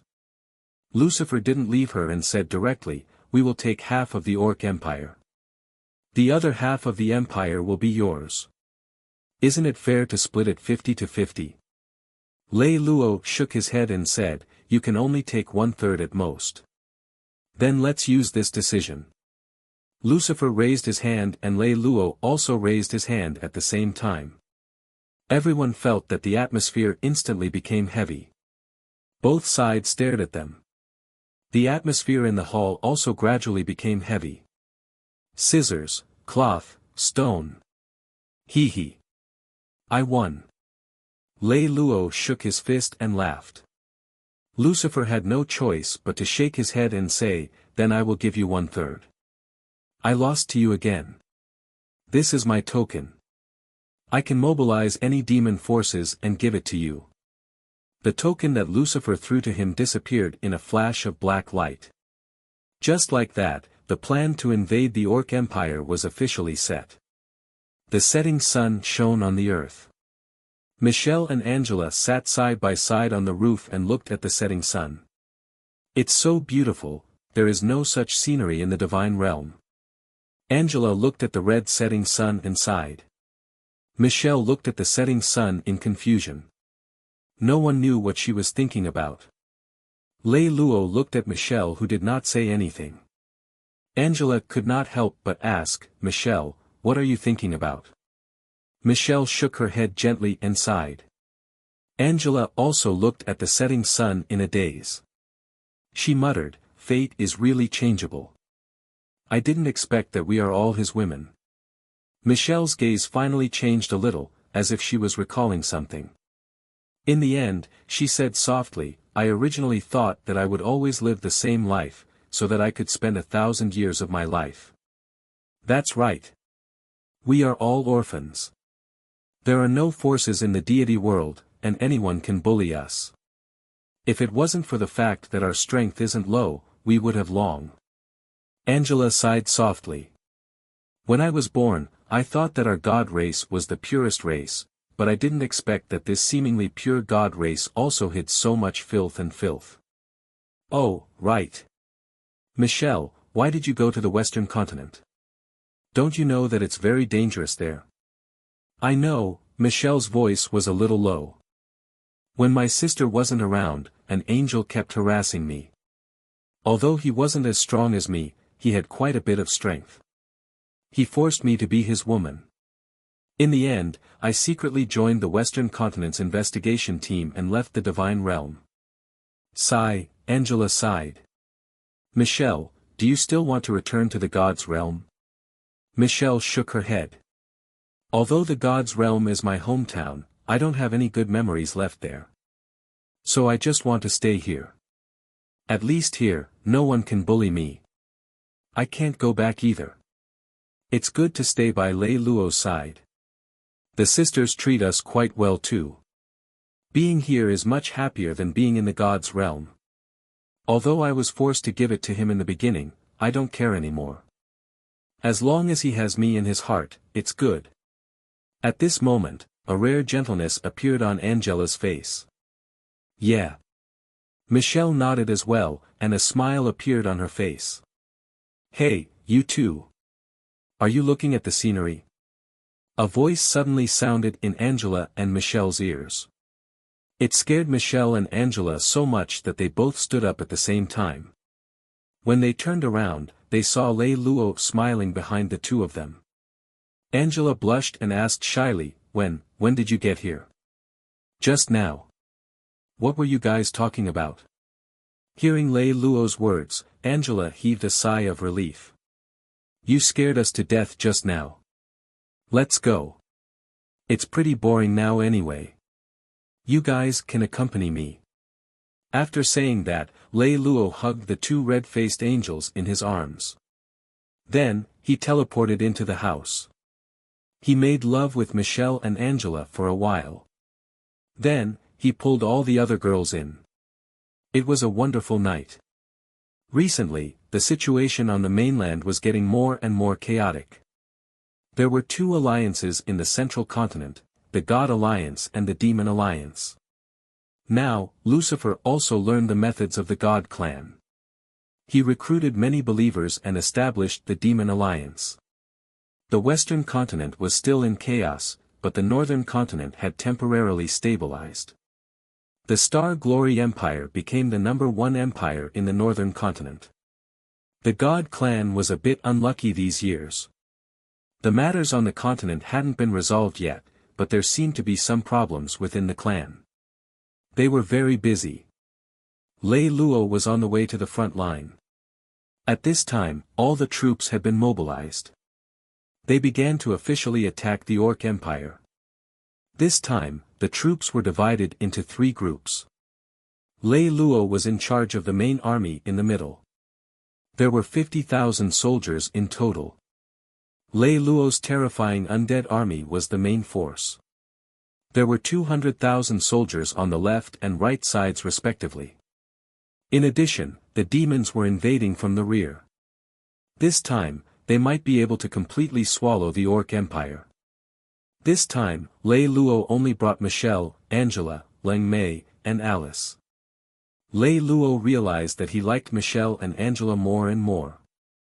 Thus, he brought them with him in this war. However, there were some problems in this war against the orcs.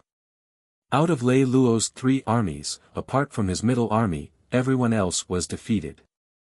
This was really strange. Didn't they say that the orc army would only charge forward foolishly? Perhaps this time, a rather powerful strategist had appeared among the orcs. Lei Lou had indeed guessed correctly. Not long after Lei Lou had entered the Orc Empire, news came from the rear. There was a fox strategist in the Orc Empire who was very good at army movement and strategy. Under the White Fox strategist's guidance, the troops on both sides underestimated the enemy and failed in the end. Bing reminded Lei Lou to be careful. Lei Lou was not good at using strategies, but after suffering a few losses, he had started to consider it. Finally, with Alice's help, they surrounded the main force of the orcs. Although the Orc Empire had military forces, Lei Lou was confident as he also had a genius general like Alice. Lei Lou's army was moving through the dense forest. It had to be said that the Orc Empire had a lot of trees. This also forced Lei Lou's army to open a path as they moved forward. Lei Lou was still sitting on the sedan chair that he had made out of clouds. Angela and Michelle were accompanying him on both sides. Lei Lou had now entered the interior of the Orc Empire. At the beginning, they fought with the Orc army at the border, but this war had really opened Lei Lou's eyes. The orcs were indeed much stronger than the humans in terms of strength and stamina, and they were even stronger than the powerful demons. However, they could not use magic. So magic damage could cause them a lot of damage. But with a fearless spirit and the ability to go berserk, they were indeed very strong. No wonder every time they fought with the orcs, the losses would be huge. But this time the orcs were obviously stronger, because they had a very good military. It was a fox beauty. It was said that this fox beauty was captured and used as a slave in the human world. But later, an accident happened in her master's house, so she escaped without being hurt. She also took a lot of military books from her master's house. She was indeed very smart. Just by relying on a few military books, she could learn by herself. She even commanded the troops well. It greatly increased the combat strength of the orc troops. Before Lei Lou, the two groups of soldiers had been defeated by the orcs, and they were all led by the beautiful fox ladies. Lei Lou could only enter the Orc Empire directly and head to the imperial city of the Orc Empire, forcing the orc armies on the left and right to give up their pursuit and return to their imperial city. Just as Lei Lou was deep in thought, 5 long arrows shot out from the right front. Angela and Michelle both shouted. 2 light shields appeared in front of Lei Lou. 2 light arrows shot out at the same time. However, the 5 long arrows in the air quickly slanted and flew towards Lei Lou. These were magic arrows. The light from the arrows still carried magic. However, there shouldn't be anyone among the orcs who could use magic. Although Lei Lou was very puzzled, he still pointed at the void and a small black hole was formed. It swallowed the 5 magic arrows. Angela and Michelle quickly flew to the back of the tree. They fought with the enemy. Fortunately, there was no one else here. Otherwise, they would have been shocked to death when they saw the 2 angels. The angels were obviously more powerful, and the battle ended quickly. After all, Angela and Michelle's powers were not to be underestimated. However, what surprised Lei Lou was that Angela and Michelle had captured 5 elves. Lei Lou was stunned. He did not expect that there would be elves there. Water spirit. Moreover, Lei Lou still had an impression of one of them. This elf was the librarian that Lei Lou had met in the academy back then, and she had even dueled with a certain student over it. But now, she actually had the identity of an elf. You're Lei Lou. Water spirit looked at this man with wide eyes and with a surprised expression. She did not expect that he would be the target of this assassination. Great! Now that both of them knew each other, the tense situation was resolved. Water spirit, why are you here? And why is your identity an elf? Lei Lou asked curiously. Water spirit said, back then, I used the secret method of the elf clan to transform from an elf into a human to learn human knowledge. There was also an elf troop in the Orc Empire. It was developed by the elves who didn't have the time to move into the elf forest in the ancient times. I heard that the Orc Empire was invaded this time. We were also afraid of suffering bad luck, so we came to assassinate the commander-in-chief of this invasion. However, I didn't expect it to be you. The atmosphere was silent for a while. No matter what, the 2 sides were still enemies. You should go. After all, they used to be classmates from the same school, so it wasn't good for Lei Lou to do anything to them. Anyway, they already knew their own strength, so they shouldn't come again. In fact, Lei Lou was someone who valued friendships very much. Thank you. The water spirit bowed deeply. After all, under such circumstances, she had clearly wanted to assassinate the other party. Now that she was caught, she could be considered a captive. However, under such circumstances, it was surprising that the other party to let her go. After saying that, the water spirit turned around and left. Without any obstructions, Lei Lou continued to advance. Although they still encountered many footprints on the road, Lei Lou was not afraid of losses. Without changing their route, they continued to head straight towards the capital of the Orc Empire. According to the current situation, sooner or later, they could force the orcs to come and fight with them. At the same time, the situation on the other continents gradually improved. The northern continent was now completely stable. The Star Glory Empire ruled the entire northern continent. The central continent was officially divided into the God Alliance and the Demon Alliance. The eastern continent had also stopped the turmoil and was divided into dozens of countries, big and small. After everything had calmed down, the western continent's affairs had been investigated clearly. The Protoss had helped resurrect the dead angel, and in exchange, the person who possessed divine power would no longer be an enemy of the Protoss. The western continent had also calmed down, and new construction had begun. However, the powers of the Protoss in the western continent had all been withdrawn. Perhaps, after thousands of years, this place would be a different scene. On a vast plain, there were densely packed beasts and skeletons. After several days, Lei Lou finally succeeded in drawing out the main force of the beastmen for a decisive battle. There was no other way. Schemes were not Lei Lou's strong point. The entire battlefield was silent. It was rare for the beastmen to be so quiet. On the other hand, Lei Lou's undead army could not make a sound at all. Looking into the distance, there was a wooden beggar on the opposite side. On top of it was a beautiful fox woman. This must be the orc strategist they were talking about. Dong! Dong! Dong! After the sound of the war drums rang out, both sides began to charge. At the forefront of the charge were the orc Tauren troops. On the left were the orc wolf knights. They were equivalent to the light cavalry of the human side. On the right were the tiger men and the lion men of the orcs. On the back were the goat men.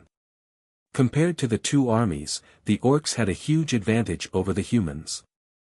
Alice was in charge of Lei Lou. At the front were the skeleton archers.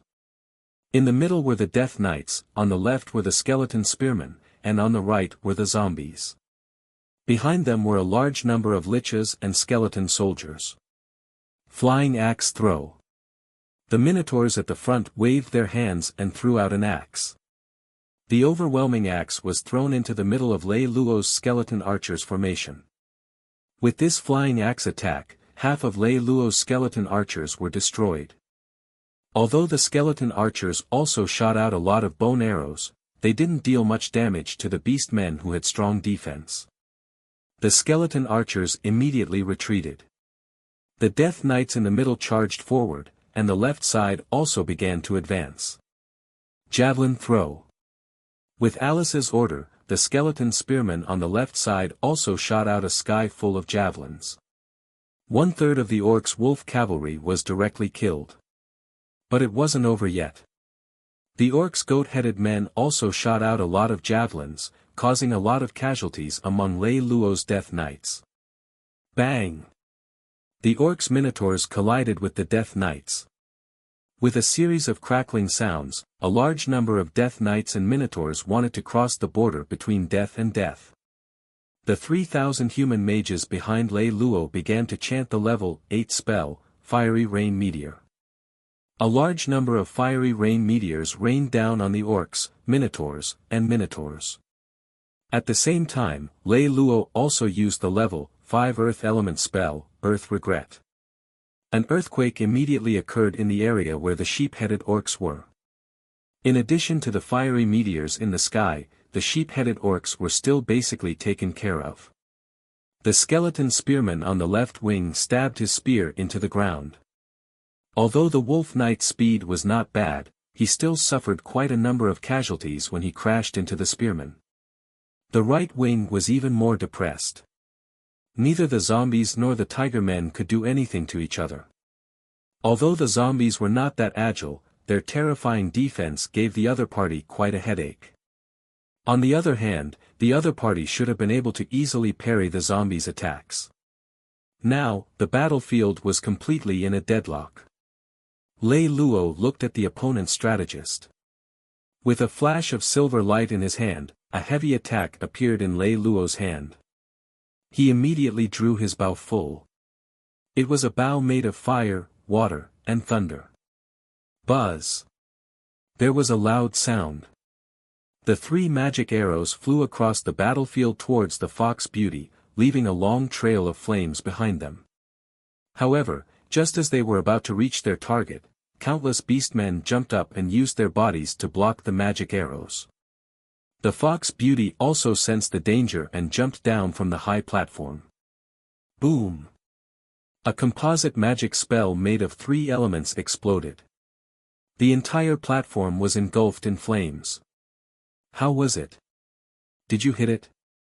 Alice asked from the side. Lei Lou shook his head and said, she ran quite fast. What's the situation now? Alice shook her head and said, the orcs this time are much more tenacious than before. They can be considered well trained. The longer this war drags on, the more disadvantageous it will be. It's best if we can defeat them in one fell swoop. Otherwise, it will not be easy to control these orcs in the future, Lei Lou said with a sigh. Alice nodded. But the situation on the battlefield has already reached a stalemate. I think it's very likely that both sides will perish together. Lei Lou took a step forward, his eyes flashing with a silver light. The sky quickly changed color. This was the sign of the level 9 spell, World-Ending Thunder. World-Ending Thunder. Explode. Explode. Explode. 3 lightning pillars descended from the sky. They landed among the beast men, and the white electric arcs twisted and spread in all directions. This time, the beast men were in trouble. The beast men were already afraid of magic. Moreover, this was a level 9 spell, which was second only to a forbidden spell. The orc army was in chaos. Alice immediately seized the opportunity and launched a full-scale attack. The orcs who had lost their command were immediately defeated and scattered. Then, Lei Lou led his army to chase after them. They only stopped after chasing for 20 miles. Among them, countless orcs surrendered and were killed. The main army of the orcs was also completely defeated. The remaining hundreds of thousands of undead legions followed Lei Lou and headed straight for the orc capital. The demon army had also taken over most of the orc empire's territory like a hot knife through butter. At this time, the orc empire had no choice but to send an envoy to negotiate with Lei Lou. This long-drawn-out war had finally come to an end. Although with Lei Lou's help, many losses had been reduced. However, a civil war and the Orc War had indeed taken a heavy toll on the Blue Moon Empire. Now, the entire world had calmed down. The Central Continent had split into 2 major forces, the Holy Light Alliance and the Dark Holy Alliance. All the forces in the Northern Continent, big and small, had been swept away by the Star Glory Empire. Although the Blue Moon Empire in the Southern Continent had defeated the Orc Empire, it had suffered great losses. Many civilians had been displaced. Bing had to pacify the people in the country and develop the economy. Lei Lou was in a very special period. The power in his body had been fused, and all that was left was to absorb the power of his clone's destruction. In the palace of the Blue Moon Empire, all the women and goddesses that Lei Lou had known in this world had come. He, too, was about to begin the formal fusion. It was time for the sun to rise to its highest point. The light was boundless and the sun was shining brightly. This was also the time when the world suppression of the dark forces was at its strongest. Lei Lou and destruction had also officially begun the fusion. At this moment, Lei Lou had already begun the fusion with destruction, who had lost his human form. The two of them had turned into 2 energy balls. One was white and one was black. The 2 energy balls continued to slowly approach each other. But the closer the 2 energy balls got, the more unstable they became. The darkness itself had the ability to devour energy. The chaos also had the ability to assimilate. Finally. Boom! If it wasn't for the 4 goddesses joining hands to stop them, the entire palace would have been blasted clean. Although the most intense moment had passed, the true fusion had only just begun. Due to the extra large amount of darkness energy, the chaos had also once again transformed into the power of light. The power of light and darkness gradually began to experience. However, at this time, the 2 energy balls were becoming more and more unstable. If this continued, half of the entire southern continent would be blown up. At this critical moment, Lei Lou suddenly had a flash of inspiration and recalled the Tai Chi in his previous life. At this moment, he did not care too much. His mind moved at will, and a large black and white pattern appeared. In the end, it stabilized and gradually began to fuse together. As time passed, the Tai Chi gradually turned gray. Finally, with a flash of silver light, after the fusion, it once again took on the shape of a human. However, at this time, although the purity of Lei Luo's body had increased by a large margin, it was still extremely exhausted. This was almost the same amount of energy that Lei Luo had exhausted when he had just created the world. Right now, Lei Luo only wanted to have a good sleep to recover his strength. It seemed that this trip to the human world would end prematurely. In the final days, Lei Luo turned all the women into immortal bodies. Lei Luo also began to fall into a deep sleep. But Lei Luo asked them to go to the divine realm to ascend to godhood within 200 years. After all, they no longer belonged to the human world. After saying goodbye to all the girls, Lei Luo came to the place where he fell into a deep sleep the last time. At this time, Lei Luo suddenly remembered that his last divine trial was to reincarnate again. Lei Luo decided to take advantage of this body's rest to let his soul reincarnate again. This way, his heart of light and heart of darkness could be completely fused together. The realm of his soul could also be raised once again. This was also the final trial for himself. If he could allow his soul's strength to be raised even higher during this reincarnation, then he would be able to ignore the rules of any large world or small world. He would become the true god of all worlds. In the end, this world was just a small world created by the divine Sparrow Pearl. But the real major world was completely different. There was a higher realm and power there. This was what Lei Luo needed to pursue. Magic and power that belonged to his higher realm. The only way to obtain this power was to reincarnate his soul. He had to seal his own magic in order to increase his soul and spiritual power. His strength would also increase greatly. However, experiencing reincarnation was a very dangerous thing for Lei Luo. This was because he had to seal his previous power, or else he would not be able to undergo the trial. After thinking about it, Lei Luo decided that he had to undergo the trial. Even if he was reincarnated again and temporarily lost his power, he would still undergo the reincarnation. This was because after experiencing the trials in this small world that he had created, Lei Luo also knew his own flaws. That was, he was lacking in strategy. No matter what difficulties he encountered, he would use his powerful strength to solve them. However, what came in the end might not be the best result. He knew that he actually did not understand the human heart, which also allowed his body to have many more powers through the heart of darkness. If he could perfect the trial, he should maintain the balance between the heart of darkness and the heart of light in his body. This was also the experience that Lei Luo summarized during the trial. It was also because of this reason that Lei Luo decided to temporarily seal his power. Then he would undergo the trial of reincarnation and becoming a god. This wasn't a trial in his own small world.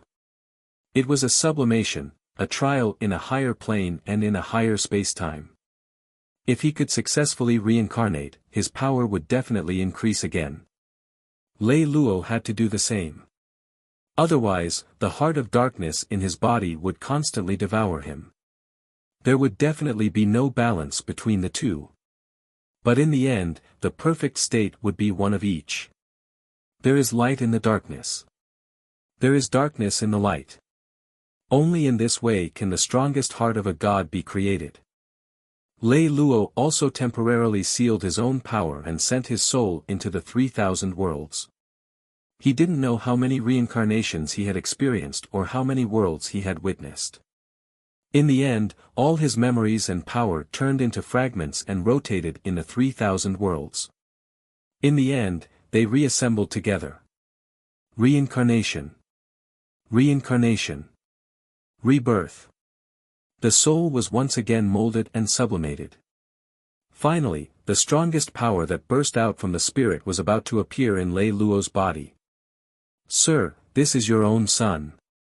Since he's destined to be unable to adapt to this cruel world, this is also the best arrangement for him.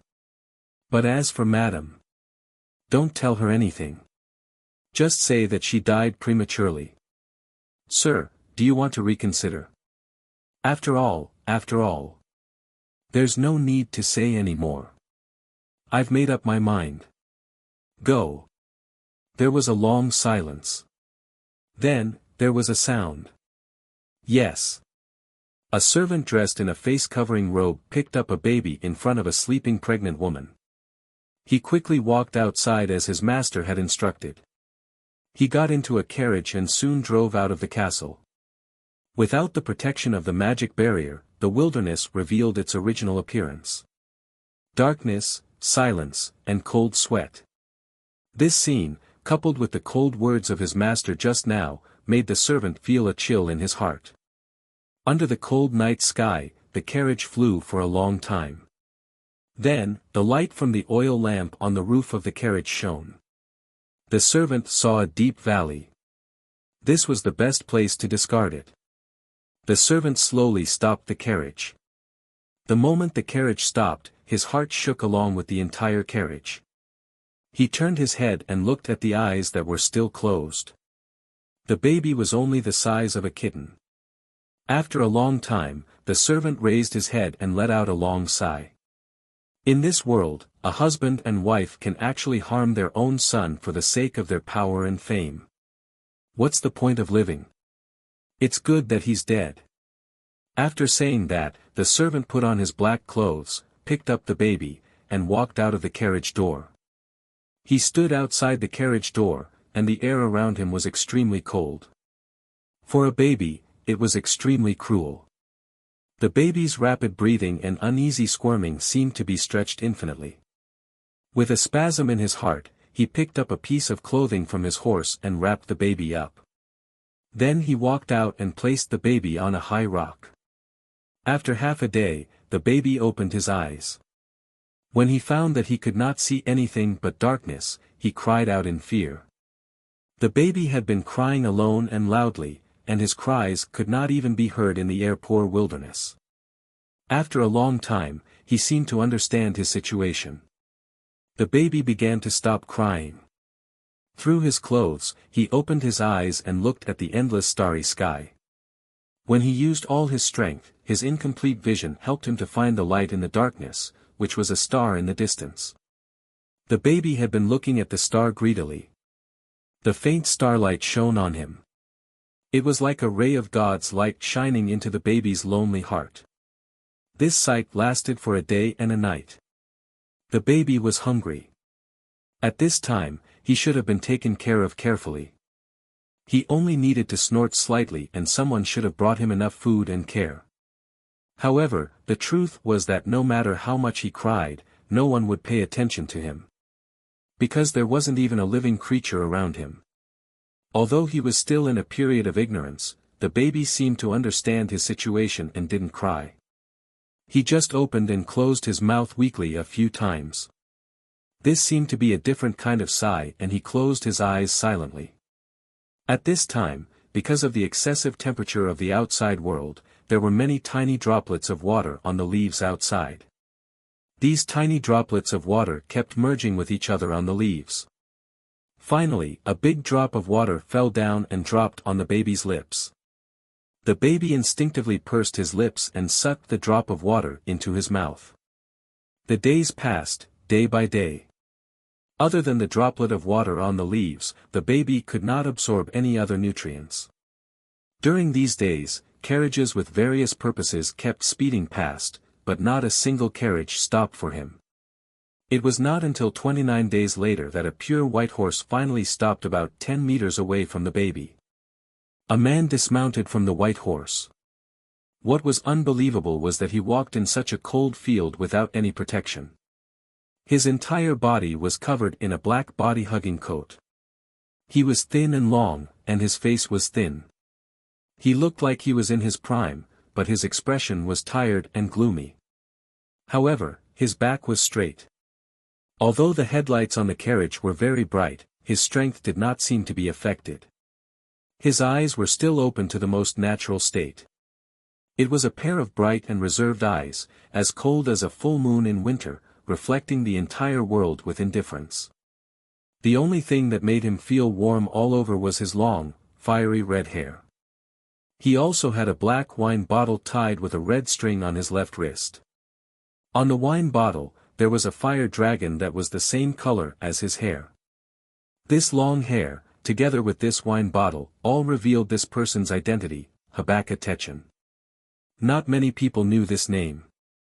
According to the late Emperor Victor of the First Empire, this was a person who had the ability and opportunity to take over the world but had no interest at all. The First Empire only thought of the emperor as the founder of the country, Victor. Habaka had never been Victor's teacher. But Victor was called an emperor's teacher, in private. And he had wanted him to be his son's teacher. But Habaka did not let him have his wish. He chose to wander around the world. Habaka's greatest wish in life was that in his lifetime he could brew the greatest wine of the ancient civilization. He came to this valley today because he wanted to pick a plant called Star Pity. It was said that this plant could make the best wine. However, just as he was about to arrive, Habaka was attracted by the strong smell of some unknown life in the wilderness. Who is it? How can he survive in such an environment? Habaka muttered to himself as he got off the horse. He first lit up the oil lamp in his hand and looked around with the circular light. Soon, his focus was fixed on a large rock dozens of meters away. On top of it was a baby wrapped in clothes. It seems that he has been here for a long time, but he is still alive. He is not a simple kid. Habaka's eyes opened slightly. He looked down at the baby in his clothes. He was as thin as a mouse. At this moment, the baby slowly opened his eyes. You're an abandoned child, destined to be chased and banished. Your fate is very similar to mine. Habaka stood beside the baby. After looking into his clear eyes for a full minute, he finally reached out and picked up the baby. I'll give you a name. Let's call you Lei Lou. Utopia Farm was a little-known farm that spanned about 10 kilometers. The environment here was beautiful, and it was inhabited by many humans. And the person who lived in seclusion in this farm was Habaka's teacher, Miss Melly. She also spent time with some of the children who temporarily lived there. From her appearance, Miss Melly was only about 16 years old. She had white skin, her figure looked very mature, she had long blonde hair, and she looked like a very pure girl. But no matter what, she would always hold a cigarette. Habaka knew Miss Melly's real age, but he never dared to say it, because Miss Melly was Habaka's teacher, and she was a witch. Miss Melly always wore a long white dress. Sometimes, she would not move at all. If she was sitting in the temple, she might be regarded as a statue. Is what you said true? A child who can survive in the Death Valley? Melly questioned Habaka's words. It should be true, because in that kind of environment, it can be impossible. I have no reason to lie. Although Habaka had a strict personality, in front of his teacher, he was very modest. When he spoke, he did not even dare to raise his head. Melly looked at Lei Lou's curled body. It was as if he was still inside his mother's womb, peacefully curled up. Cast a dream spell on him. Yes, Habaka replied and placed his hand gently on Lei Lou's head. What dream are you planning to cast on him? Melly asked. Probably a comfortable sea, warm sunlight, fresh air. Before Habaka could finish, Melly waved her hand. All right, I don't have time to listen to your poetry. You're mimicking the environment of a baby in its mother's body, right? Yes, is there a problem? Is there any difference between this and the environment he's currently in? Let him reach the age of 5 in his dream. Habaka did not know what his teacher was thinking, but it did not matter. After all, he had not known what his teacher was thinking for hundreds of years. At this moment, Melly suddenly added, give him a dream of a battle scene. What? A battle scene? He's just a newborn child, right? Do as I say. Habaka let out a long sigh and could only listen to Melly. He simulated the dream of a 5-year-old child fighting in Lei Luo's mind. At the same time, the dream was displayed in front of them. In this environment, it was a terrifying desert. There were all kinds of mutated magical beasts howling around, and the air was very dirty. And the people in the dream had many wounds on their bodies, all of them were bleeding. In front of Lei Luo, there were 3 magical beast greater rats that were infected by demonic energy. When they stood up, they would be as tall as an adult. But to Lei Luo, this was nothing. He was not a real baby. When he received the dream magic, he could vaguely feel some kind of power awakening in his body. So, even the demonic beasts that had been contaminated by the demonic blood could not hurt Lei Luo. Lei Luo had the physique of a 5-year-old child in the dream, even though he looked very thin and small.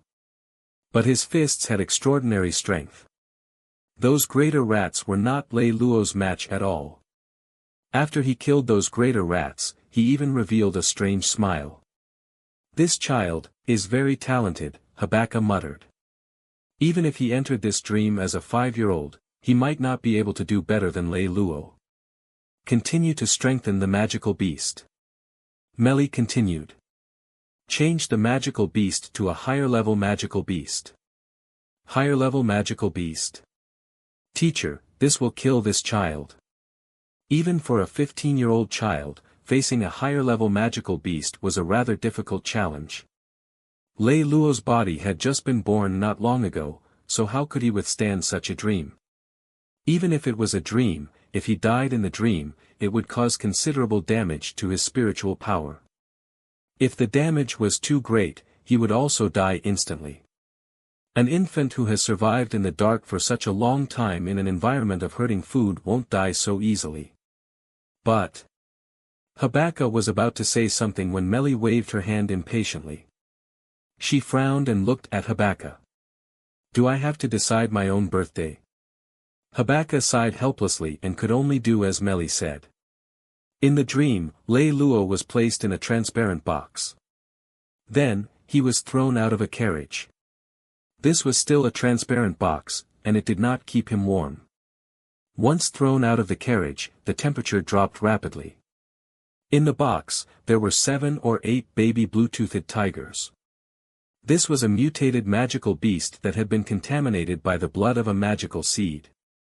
It was extremely ferocious, and its entire body was covered in poison. A faint blue light surrounded the blue-toothed tiger.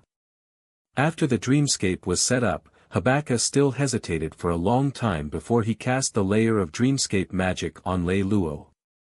A minute passed, but Lei Luo did not react. Habaka looked at Meli nervously. 2 minutes passed, but there was still no reaction. Habaka clenched his fists. 3 minutes passed, but there was still no reaction. Habaka could not help but look at Meli. Teacher. 5 minutes passed. Meli sighed and was about to leave. Lei Luo slowly opened his eyes. His originally curled-up body was now fully opened. His face was filled with confidence and disdain. The law energy around him and powerful and surging magic surrounded him. All of his magic elements were instantly injected into Lei Luo's body. Oh my God! This is a phenomenon that only happens when an archmage descends. Although he already knew that this child wouldn't be an ordinary person, seeing this scene, which could only happen when he reached the god of magic, Habaka was still shocked. He knew what this meant. This child would definitely become the god of magic in the future. This. Habaka was stunned by the scene in front of him. In his lifetime, he had never seen a baby with such an expression. It was as if he was an old man who had experienced thousands of years of vicissitudes of life. Meli stared at Lei Luo for a long time. Suddenly, she said to Habaka, "Come and educate him yourself." In the blink of an eye, 14 years had passed. Lei Luo, who was still in his infancy, had now become a handsome young man. 14 years ago, Habaka had been confident in educating Lei Luo well, and he had high expectations for Lei Luo's growth. But now, Habaka was not satisfied with the results of his teaching. The reason was simple. Habakkuk had spent 3 years teaching Lei Lou all the knowledge he had collected over the years. Lei Lou learned everything at an amazing speed. He could master everything as long as he talked about it once. He even did a lot better than Habakkuk had expected. This hurt Habakkuk's self-esteem too much. In common sense, he was like a 14-year-old child. He was the most active and playful, but Lei Lou was completely different. He always liked to hold his hands together and quietly look at others in a corner. Then there was a strange, unruly, and sad smile at the corner of his mouth. This smile, which was completely different from his expression, would appear on his face. Even Habakkuk felt very uncomfortable when he saw it. He had told Lei Lou many times to try to change it, and Lei Lou had tried his best to do it. But many times, that smile would still come out involuntarily. When he got tired of watching, he only had one hobby, and that was to sleep. Whenever he would get bored, he would simply find a place to lie down, and then he would go to sleep. In order to correct Lei Lou and change his habits, Habakkuk was very angry. Since Lei Lou was 10 years old, Habakkuk began to increase the intensity, and he let Lei Lou into a completely different dream magic to experience the illusion. From life and death to love and hate.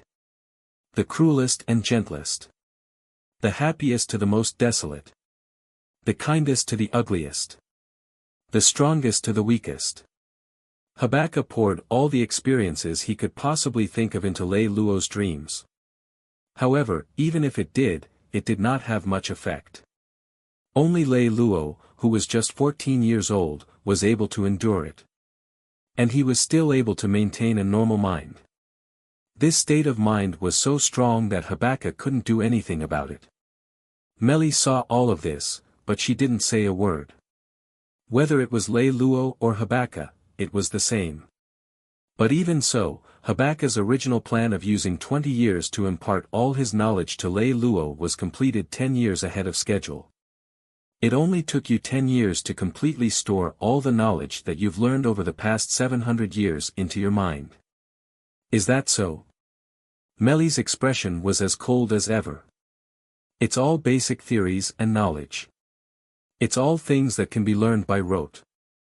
It's not a big deal. There's a huge difference between knowing, understanding, and using them flexibly. The more things someone knows, the stronger they will be, and if that really were true, then there must be no need to fight the wars of the past and the present. Let's sit together and compare who can recite the books better. Habakkuk said hesitantly, "You don't seem to like Lei Lou." He's indeed extremely intelligent and has astonishing talent, especially in terms of mental endurance. He's practically at the level of a god, but it's also really hard to like him. As she said this, Meli also glanced at Habakkuk. Of course, you are not much better than him. Habakkuk sighed awkwardly, not knowing what to say. Meli took out a cigarette, lit it with magic, and took a shallow puff. You have taught all the basic skills that should be taught by you. From today onwards, let him come to me. I will teach him. Ah. Habakkuk's mouth widened in surprise. Teacher, didn't you swear that you won't accept any more students? Meli took a deep drag on her cigarette and spat out a mouthful of white smoke on Habakkuk's face. The number of times I swear that I won't smoke is 10,000 times more than the number of times I swear that I won't accept any students. From that day onwards, all of Lei Lou's learning and training courses stopped. He suddenly became the manager of Utopia. This was the task Meli gave Lei Lou. Let him manage the whole estate for a year. The people in Utopia were different. From the age of 6, they had to learn their professional skills according to their own circumstances. After the age of 18, they had to leave Utopia to make a living. Therefore, Utopia, except for Meli and Habakkuk, was full of people under 18. Most of them were under the age of 10. For the next year, Lei Lou was crying with the snot and saliva of children under the age of 5. In the fights of children between the ages of 5 and 10, in their tempers and in their petty eyes, in the provocations, confrontations, and insubordination of children between the ages of 10 and 17. Who knows how many times Lei Lou had almost given up. He really wanted to throw the bottle on the floor and knock the defiant child over. He really wanted to rule the group of children as if they were an army. However, Lei Lou knew that it was impossible. In fact, ruling a group of children was much more complicated than ruling an army. There were too many tricks and maneuvers required. Sometimes it was even necessary to compromise, curry favor, and even lie. At first, Lei Lou was very unaccustomed to it, but he persevered with the "I don't believe I can't do it" spirit in his heart. He organized a document for himself and recorded the names of every child on the farm. Then his eyebrows would record the feelings of all the people he came into contact with during the day in this document. He would then reflect on what he did right and what he did wrong. He would also carefully analyze what was going on in everyone's mind. Patience, patience, patience. Patience forever. Go out of patience or be patient. Those were such hard days. Lei Lou endured day after day. He had been overusing and overstretching his patience to deal with all the things that made him feel impatient. What surprised Lei Lou, however, was that after the most difficult 3 or 4 months, he found that life was not so bad after all. As soon as he appeared, the children who had been crying were not crying so hard. Some children began to come to him and tell him who was doing the dirty work. Although there were still people who wanted to target Lei Lou, it was not quite the same as before anymore. More exaggeratedly, after half a year, Lei Lou gradually no longer felt like he was enduring. He began to completely accept his identity and everything around him. Now, he was used to the jokes of those children who shed tears and had runny noses. Crying children who came up to Lei Lou would end up laughing after a while. And the snot-nosed ones would be embarrassed to wipe their snot away. Whenever the children had any disputes, they would come to Lei Lou for help. He had acquired a natural authority. As for the oldest children, even the most stubborn ones did not provoke Lei Lou anymore. They began to help Lei Lou manage the whole group of children, and they also took the initiative to do all kinds of physical work. During their breaks, they would swim together under Lei Lou's lead in the only lake in the manor. At night, they would sing and dance around the bonfire, and during this process, Melly still had not said a single word. Everything was left to Lei Lou. He was practically free to do whatever he wanted. Half a year later, Lei Lou finally began to gradually understand the meaning behind Miss Melly's request for him to do so. Before I received Miss Melly's authorization to manage Utopia Manor, all of my imaginations and observations of human nature in this world were inaccurate. Therefore, I had a feeling of contempt for everyone in this world. I also had a high opinion of myself.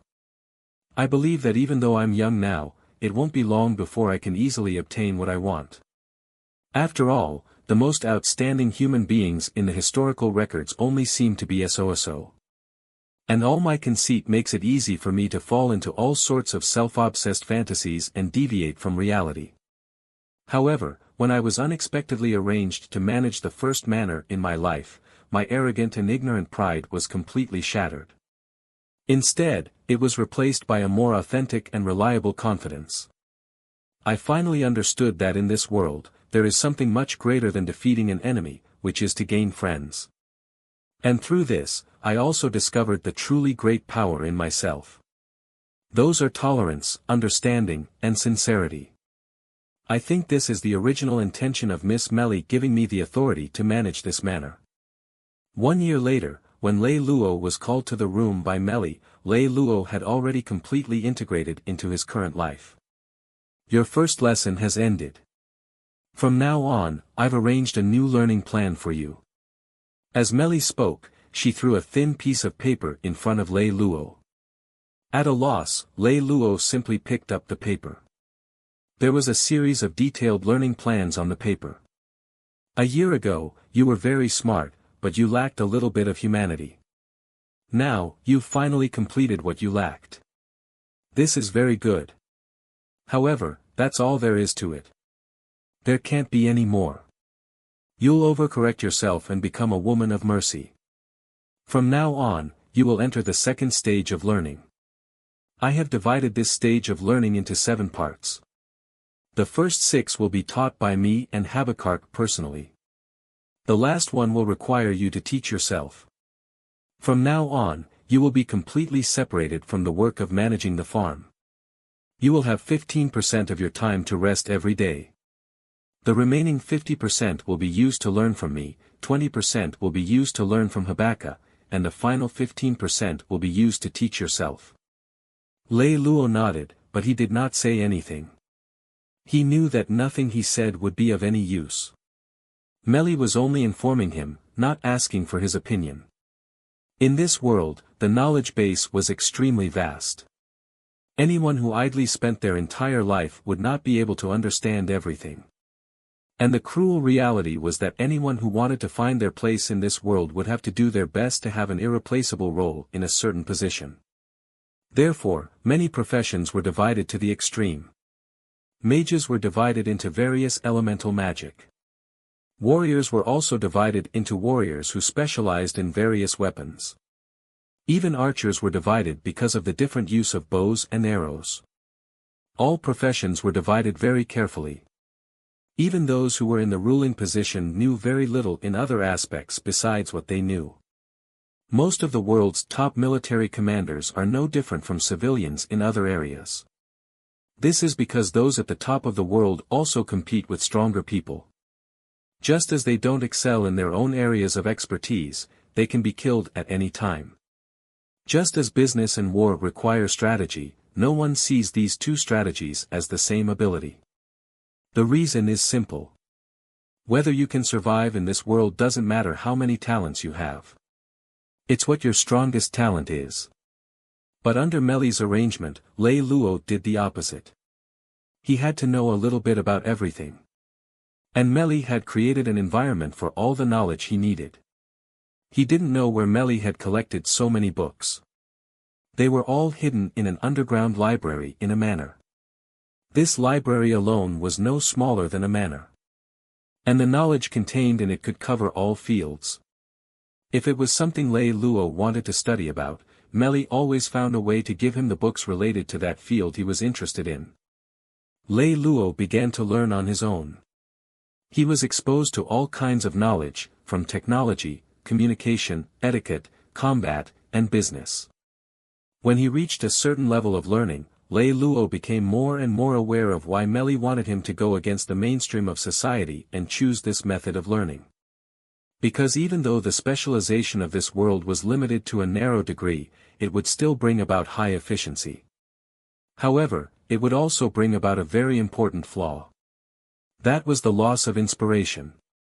The best example was that anything could be created through magic. Only works of art could not. Meli believed that no matter what talent one has, as long as one reached a certain level, it would become an art. It didn't matter if it was the military or business or something else. Even mages and warriors could indulge in that field. Their battles would eventually become an art. What supported the birth of artists was the elusive inspiration. Meli believed that any talent, when it reached a certain level, would become an art form. This is true of the military, of the business, of everything else. It is the inspiration that supports the birth of artists. And Meli believes that inspiration comes from the perception of everything in life, not from the perception of something. It is as if a color itself cannot paint a colorful picture. This was the simple truth. It was for this reason why Meli's understanding of this spirit made Lei Lou maintain a very high learning enthusiasm and joyful in the process of learning. If other people outside Utopia Manor saw this, they would think that he was simply not learning anything. For them, learning can sometimes be too difficult, and the process of acquiring knowledge would often be too arduous. But in fact, Lei Lou's high enthusiasm and joy were from the heart. He does not particularly force himself to learn anything. He simply tries to enjoy the process of learning. He never pushes himself beyond straining himself if something becomes too difficult for him to understand. He only tries to understand the most basic principles of whatever he is studying about. This was a big taboo in the learning theory of this world. But Lei Luo's learning was known by others, and Meli also let it go. Compared to the free and extensive learning, the other 5 knowledge taught by 2 teachers appeared to be a little hard work. Meli first chose to train Lei Luo in a general direction method that was very simple, which was to let him play chess. Meli divided Lei Luo's chess lesson into 2 parts. Half of the time, she played with him, and the other half of the game time, she would simply let him compete with other people in the farm. In the beginning, he played against 12 people at the same time, then 24 people, and then 48 people.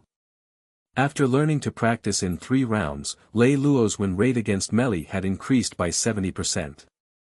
In total, he was able to play against 96 people, and all of them won. One of those was his own teacher, Habaka. Habaka was the type who would be embarrassed if he couldn't win against his student. However, he was more pleased because Lei Luo was gradually exceeding his expectations. As for memory retention, Meli's method was very old. She would recite magic incantations. She would start with 100, then 1,000, then 10,000, and then more. After 3 years of reciting, Lei Luo, who had already turned 18, had mastered more than 1,000,000 magic incantations. He could already recite them in his heart while talking to others. This was a great skill, but it was also a skill that he had no choice but to acquire and practice. When Lei Luo sat there doing nothing, he memorized silently with a dull look on his face. It often made him look a bit like a psychopath. Meli was the one who had passed on this technique to Habaka. Thus, many people in the forum had often seen Habaka as a psychopath. He would suddenly appear in front of Lei Luo and do all kinds of tricks to distract Lei Luo. As time passed, Habaka's interference with Lei Luo's studying techniques became more and more ineffective. In the end, Lei Luo had managed to completely ignore him. In terms of computational ability, especially when playing chess, Lei Luo had already trained, but in order to especially strengthen his ability in this area, Habaka had especially let Lei Luo learn card divination. Observing the stars was one activity for him. Astrology was a very calculative thing.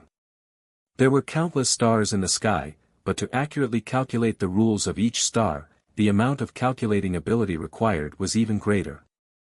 Lei Luo also observed the stars every day, and he could use the stars to prophesy.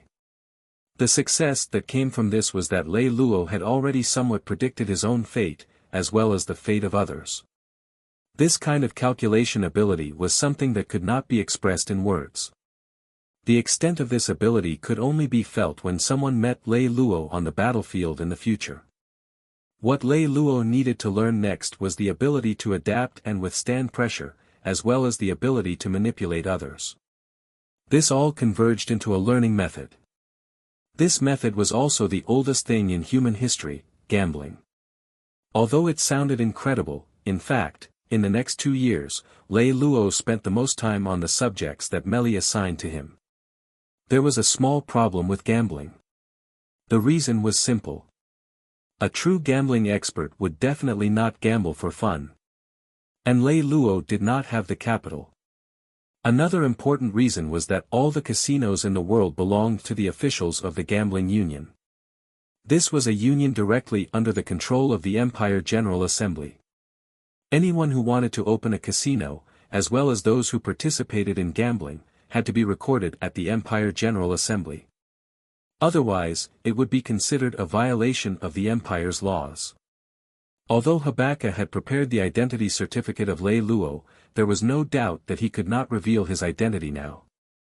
With these 2 restrictions, Lei Luo participated in gambling, which was a bit of a consignment. As a test, Meli let Lei Luo figure it out himself. So, Lei Luo wandered around the casinos in the nearby towns every day. After careful consideration, he locked onto a person named Katz. After interacting with him for a period of time, Lei Luo knew that he was a pirate who didn't do well. According to the rules of all the Empire conferences, no one within the Empire is allowed to create more than one identity just to participate in gambling. The money obtained from gambling would be recorded on the amethyst card. No matter how the money on this card is obtained, it will be regarded as the amethyst card owner's sacred and inviolable property. Anyone who uses non-gambling means or fraudulent means to steal the wealth on this card will be wanted by the Empire. When Lei Lou told Katz that he wanted to gamble for him, his account only had a pitiful 100 copper coins. So, when Katz suspected that Lei Lou was trying to cheat him of his money, Lei Lou stopped him with just one sentence.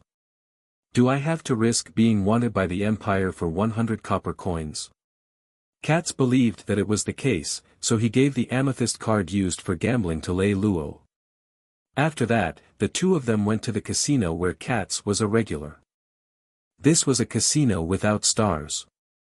The lowest entrance fee was exactly 100 copper coins.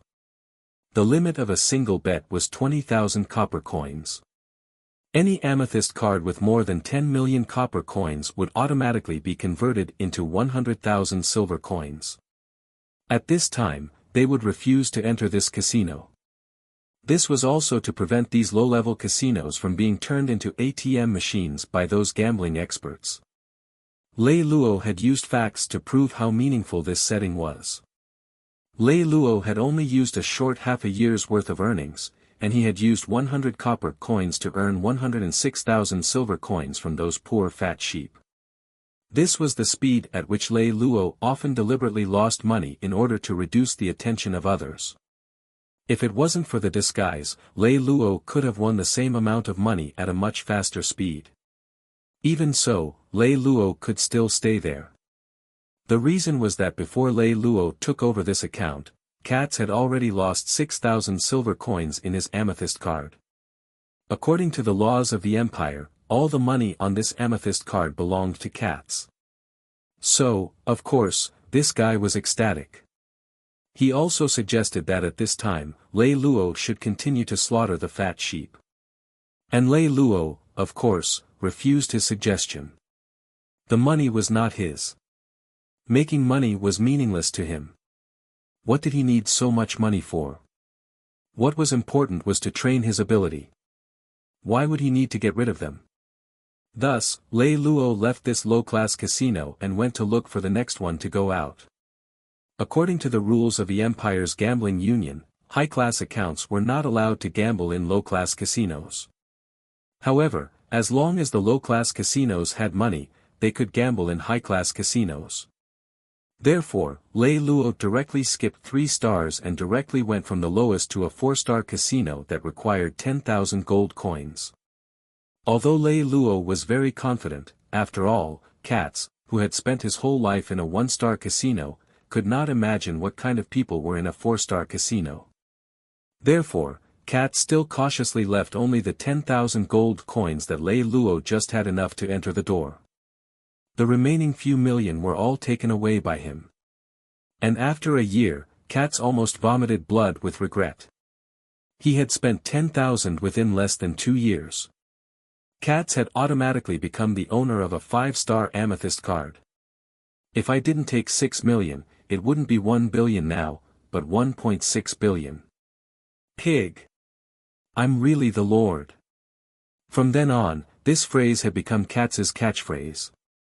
And at this time, Katz had also clearly explained his color division to Lei Lou. He was already 36 years old this year. He used to be a high-level warrior in a pirate gang. Later, he contracted a disease in the sea. It caused his fighting strength to plummet, so he was eliminated by the pirate gang. This disease was due to a virus infection.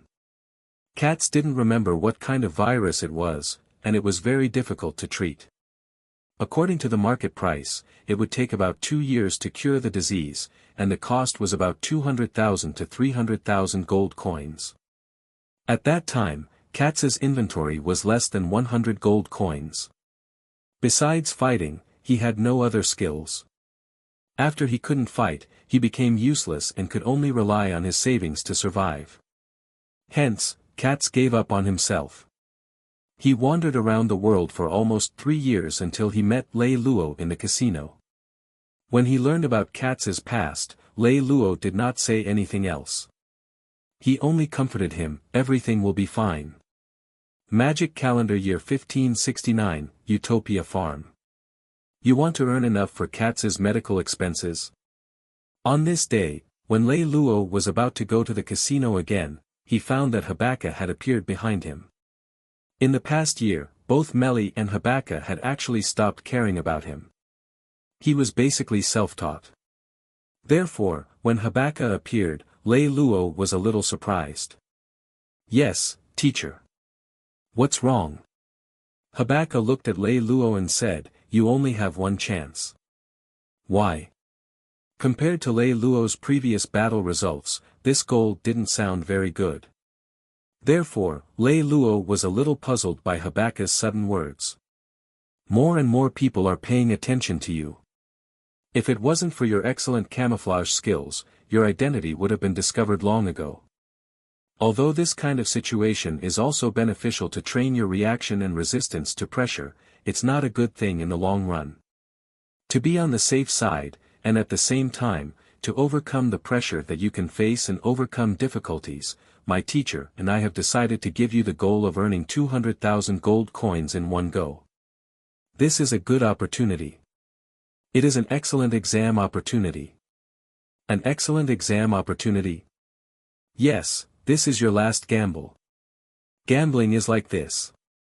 You can detect the other party's heart through his gambling actions, or you can find out the other party's intentions by deliberately provoking him to speak. In short, teacher and I both feel that you are at the right level. Is that so? Lei Lou's expression did not change at all. "It's time for us to give you a weighty test. If you pass this test, I have nothing more to teach you." From what Habaka was saying, Lei Lou could feel that something was not right. He opened his mouth, wanting to say something, but he was stopped by Habaka's outstretched hand. "You have to win this time because you want to raise 300,000 gold coins for treatment fees and bear such a burden. Then, you choose the highest class casino and the top gamblers as your opponents. The reason why you are doing this is to force you into the most disadvantageous and difficult situation, because only in this way can you maximize your potential. Therefore, from a certain point of view, Katz's misfortune will become a tool for you to train yourself. I will win." Lei Lou shut his mouth. After a long silence, he finally raised his head and said to his teacher, "Trump Casino." This was a casino named after the empire's symbol, Trump. As one of the empire's top super tycoons, Trump didn't really care about the casino's income. The reason why he opened and took care of this casino was to accumulate connections. Lei Lou put on a silver mask and walked into the casino. He started to wander around gambling area number 1, looking for a challenging table to sit at. In the end, after browsing over 100 tables, Lei Lou felt dispirited. He never felt that any person on that table was qualified to be his opponent. So, this legendary 6-star casino is nothing more than this. Lei Lou said as he shook his head. Or is it only the case in area number 1? Why don't we go to other areas and take a look? Just as Lei Lou was about to leave, something happened. Little did he know that he had been closely watched ever since he stepped into the qualification gate. When he received the news from the casino manager, Trump immediately opened a luxurious private room and invited a person in. The decorations inside were extremely gorgeous. They were all made by a famous art master, Kubel. The design cost of each private room was more than 70,000 gold coins, and the Trump casino had more than 600 such private rooms. From this, it could be seen how wealthy Trump was. "What's the matter?" a middle-aged man said to Trump. "Byron, I found you an opponent. Are you interested?" Trump said to the mysterious gambler. 500 years ago. The emperor at that time, Victor, occasionally came to the royal casino to play in his spare time.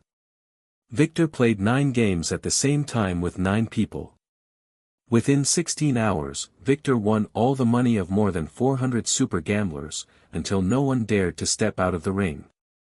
Byron, who was only 28 years old, dared to step out of the ring. The two of them played in the simplest way. At the same time, it was the most competitive 9-palace red-black formation. The way of playing the red-black formation was very simple. The dealer placed 9 chess-sized pieces in 9 bowls in advance, one side painted red, the other painted black alloy blocks. After the 2 sides agreed on the bet, the banker opened the bowls one by one. Before each bowl was opened, the idol family could place a bet. The bet was whether each bowl was red or black. If the idol family lost, the next bowl would be opened. If the idol family won, the banker could adjust the color of the next bowl. At the same time, the idol family could also request to open several bowls consecutively. But the player has to guess all of them correctly to win. After opening 9 bowls, players had to compare the chips of both sides. If the player loses, he loses the agreed bet. If he wins double the bet. This is the so-called red and white array, because it is arranged in advance, so the sizes of the dice are different. The black and red array is predictable. The premise is that you can see through the other party's mind. At that time, Byron had placed a copper coin under the first 8 bowls. These 8 copper coins were all lost without a doubt. When he came to the last bowl of the red-black formation, Byron did not hesitate to place all his bets, which was about 1 million gold coins. He then won 2 million gold coins. Byron was also famous for this battle. Hence, he was also known as, the unruly one who sees through people's hearts. Who is it? Byron's voice was very flat. Is it Griffith? A nobody, Byron said after a moment of silence. Sure. Trump smiled. You didn't even listen to his introduction, and you already agreed? Back then, when you introduced Karlstead to me, you also said that he was a nobody. Karlstead, Griffith, and Byron were also known as the 3 biggest gamblers in the world. What they liked the most was to borrow other people's gambling cards to mingle around. Therefore, they were also known as the trump card of vagrancy. Ha! I also accidentally bumped into it that time. As for this one now, although it's not Karlstead, I think it should be able to fight with you, Tran continued to say with a smile. This person debuted 2 years ago by borrowing other people's gambling cards.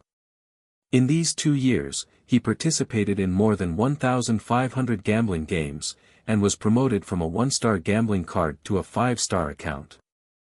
This isn't considered a great achievement, Byron said. There are at least 1 billion people in the empire who can do it. Of course, but this person will change his gambling style every once in a while. According to the information we have gathered, he has changed his gambling style more than 30 times in the past 2 years. Up until now, we haven't been able to understand his gambling style and personality at all. Oh. Byron's eyebrows raised slightly, and there was a hint of surprise in the strangeness. A person who only wants to gamble, but doesn't care about winning or losing? Byron finally nodded. Okay, I'll bet with him. But, I want to know, what's the bet? There are 100,000 gold coins on this person's card. Don't play dumb. I mean, the bet between you and me. Before Trump could finish his sentence, he heard Byron interrupt him. You don't look like a person who would give someone a free lunch. Between us? Trump revealed his signature honest smile. Byron, I think you should know that I think I told you many years ago that I would never be anyone's subordinate. Byron interrupted Tran again. You've misunderstood. I'm not asking you to be my subordinate. If you lose, I only need you to do me a favor. One day, when I need it, I hope you can return it to me. Trump did not wait for Byron to interrupt. He continued, and if you win, this Tran casino will be yours. I know that you've always wanted to have your own casino, but a 5-star casino is not easy to open in the Empire. Byron raised his head and looked at the fat man with a simple and honest smile in front of him. On his ordinary face, his originally listless eyes suddenly burst out with a bright light. If an ordinary person saw it, they would definitely be shaken. However, Trump still had a simple and honest smile on his face.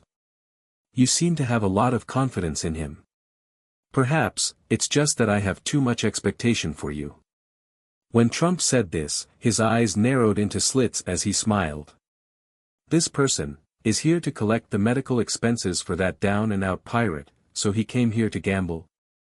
After skimming through all the information that Tran handed over. Seeing the information section of Cats, Byron asked this question. Maybe, who knows? You should know better than me, Trump said with a smile. Byron didn't say anything more. Let's go. 3 minutes later, Lei Lou still hadn't decided where to sit. A smiling man suddenly appeared beside him. Sir, do you think it's not eye-catching?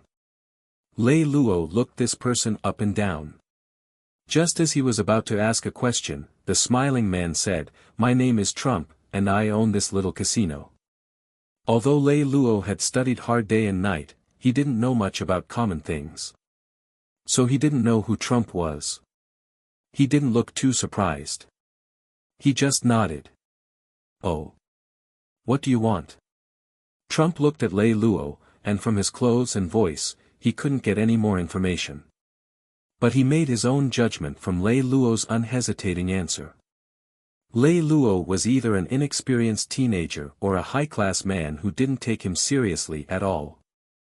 There are a total of 100 halls in our Trump casino. Each hall has 160 gambling tables. There are even 60 rooms for VIP players. However, in our casino, the Wind and Cloud Pavilion only has one. Wind and Cloud Pavilion opens once every 3 years. Today is exactly 3 years since the last time it opened. Lei Lou touched his chin and said, Don't tell me you want to invite me to the Wind and Cloud Pavilion. If the Wind and Cloud Pavilion doesn't open, the Wind and Cloud Showdown in these 3 years will end. As the owner of Trump Casino, I can't let others think that our Trump Casino is so unpopular.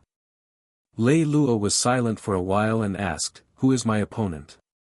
One of the Empire's 3 biggest gamblers, Byron, said Trump. Lei Lou had been gambling for almost 2 years. Lei Lou was not unfamiliar with the name Byron. He was a legendary existence. Therefore, even with Lei Lou's temperament, he could not help but be stunned when he heard this name. Although he said that he was prepared to fight an expert, he felt that this expert was a little too big for him to take head-on. What's the matter? Sir, are you afraid of losing? Trump asked with a smile. I believe that you will win. Why do you believe that I will win? This time, Lei Lou really didn't understand. Trump blinked his eyes and said with a smile, It's very simple. Like you, I am also a gambler. Moreover, it's very likely that I like gambling more than you. While Trump and Lei Lou were talking, Byron had been standing upstairs, quietly watching the two of them. Standing beside him was his only student, Thor. He had been with Byron since he was born and had been with him for 25 years. Legend had it that Byron had taught Thor everything he had learned in one go. But the strange thing was that for 25 years, Thor had never participated in any gambling games, either publicly or privately. This person, how do you feel about him? Byron tilted his head and asked his student. As early as a month ago, I've been paying attention to him. I've watched him in all his gambling games. It's not difficult to win money, and it's not difficult to lose money, but it's very difficult to win whenever you want and lose whenever you want, so much so that you have complete control over the entire gambling game. Even if he's facing a gambler who's much worse than him, it's the same. Thor turned his face, looked at Lei Lou, who was standing in the distance. Then he continued, however, it's not that he doesn't have a weakness. Oh. What do you think his weakness is? Byron asked with interest. He doesn't have passion, nor does he have fanaticism. He has to be so persistent, Thor said lightly. If he is over 30 years old, then he is just a brilliant mediocre person. But if he is less than 20 years old? Thor was interrupted by Byron. My intuition tells me that he might be younger than you. That's impossible.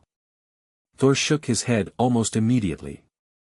Byron shook his head and said, "When you started to pay attention to this person, I was also paying attention to him. Just like you, I was just browsing through the game as usual, but I soon became addicted to his gambling game. Other than being extremely calm, smart, and able to manipulate others to perfection, I also saw a kind of vitality in his gambling game. It was a kind of vitality that only belonged to young people. It was infinitely vigorous and filled with the desire to expand. If he's really younger than me." At this point, Thor couldn't help but turn his head and look at Lei Lou once again. At this moment, Byron once again took over his words. "Although the world is very big, it's still very small for true experts. If my guess is true, you'll meet sooner or later. He's either one of your closest comrades or one of your most outstanding enemies. Now you understand why I agreed to Trump's bet, right?" The smile on Thor's face slowly faded, revealing an indescribable solemnity. "Let's go into the pavilion. Later, you'll sit beside me. You must remember the entire process in your heart. This will be beneficial to your growth." Thor did not say anything more. He just nodded and followed Byron into the already open wind and cloud pavilion. Not long after, the door opened again. With Trump accompanying him, Lei Lou walked in. Trump stood in the middle of the room and asked Byron with a smile, "Do you need me to introduce you?" Byron shook his head and said, "It's better for gamblers to get to know each other at the gambling table. Do you agree?" Lei Lou looked at Byron and Thor and nodded. "I agree." With that, the two of them took their seats. Thor sat behind Byron. Trump sat behind Lei Lou. Since ancient times, gambling has been changing in all kinds of ways. However, the changes are always the same. The changes are at least superficial. I don't want to play with these boring portraits today. Let's play the most primitive red-black array. How about 9 bowls to decide the winner? 9 palace black-red formation. Lei Lou recalled the game that Byron was famous for. He was betting on the 9 palace red-black formation. That classic game had made Lei Lou think about it many times, and he couldn't put it down. However, he didn't expect that he would have the chance to play against the person involved today. It made people sigh. Byron seems to be nostalgic in reality. It was said to be the easiest, but the red-black knights formation was precisely the most difficult of all the gambling games. And the reason for this was precisely because it was too simple. It was so simple that there was no complicated data or information for you to calculate and analyze. You could only rely on your intuition towards the atmosphere, your talent in gambling, and most importantly, your luck to win. It could be said that this was also the weakest point for a gambler like Lei Lou, who had been training for a long time and relied on rational calculations. Maybe. Byron smiled and asked, "What do you think? What's the bet?" "You have 100,000 gold coins on your gambling card. How about this, 100,000 gold coins?" Upon hearing this, Lei Lou knew that the other party already knew a part of him. This included his relationship with cats as well as Katz's identity. Everything that happened before his eyes, what he saw, what he heard, and what he felt, all of this gave Lei Lou a bad premonition. Although this gamble had not yet begun, a faint sense of defeat had already risen in his heart. It was as if he had already lost. This was the first time in the 2 years he had gambled that he had felt this way. At a certain moment, Lei Lou even wanted to withdraw from this match. But the thought only flashed through his mind. Are you kidding me? How can I lose without a fight? Lei Lou thought as he knocked on the table with his right index and middle fingers. As soon as he finished knocking, 9 porcelain bowls appeared on the table. Byron looked at Lei Lou, stretched out his right hand, and drew a word in front of him. Please place your bet. There was no psychological analysis for the first round. The simple probability of red and black was only 50-50. Therefore, Lei Lou did not think too much about it.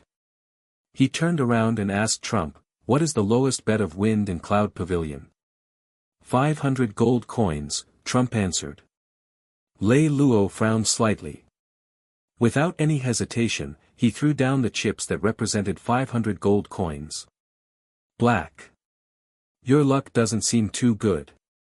Byron smiled and opened the porcelain bowl, revealing a red round black iron plate. Judging things on the first try, this doesn't seem like a good omen. This was a psychological tactic that Lei Lou was familiar with, using words to disrupt the other party's train of thought. Lei Lou was already familiar with this tactic, so he didn't care. He sat upright on the chair and answered, as long as a person is able to bet correctly 10 times in a row, he will be the best in the world. What's so great about making a mistake once? Lei Lou's words made Byron laugh. Please place the second bet. This time, Lei Lou did not place his bet so quickly. He began to think. But after thinking for a long time, he still could not come to a conclusion.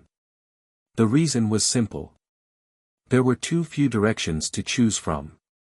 It was either red or black. No matter how precise the calculation and speculation, in such a black or red world, it was futile. At this time, if one wanted to know for sure what color was under the porcelain bowl, there was only one way, and that was to look into Byron's heart. But when he really came to this person in front of him, he found that he only needed to understand Byron's motives as if he were a stranger to him. Lei Lou does not know what his heart is thinking. In such a daze, Lei Lou shook his head. He once again put 500 gold coins of chips. His bet was still black. This method of placing bets seemed extremely mediocre. Even the most ordinary gambler would probably do this. However, at this moment, Lei Lou could only place this bet. This bet made him feel very depressed. The truth is painful, but the truth is still the truth. Byron smiled again and opened the porcelain bowl. It was still a conspicuous red inside.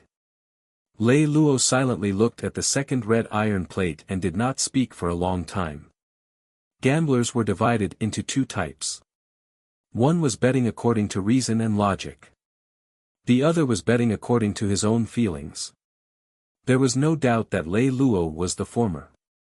He could not allow himself to act according to his own impulses. Therefore, although his intuition told him that he should bet red, he did not listen. He chose another way. After thinking for a long time, Lei Lou took out 6 gold chips, each of which was worth 500 gold coins. He put down all 6 chips. Then he said, please open all the 3rd to 8th bowls, I bet all on black.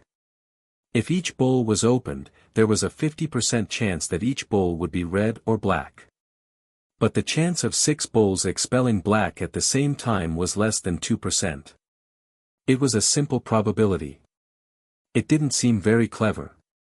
But in this environment, it was the best way that Lehrer could find with his logic. But the result was different. Lei Lou saw Byron smile again.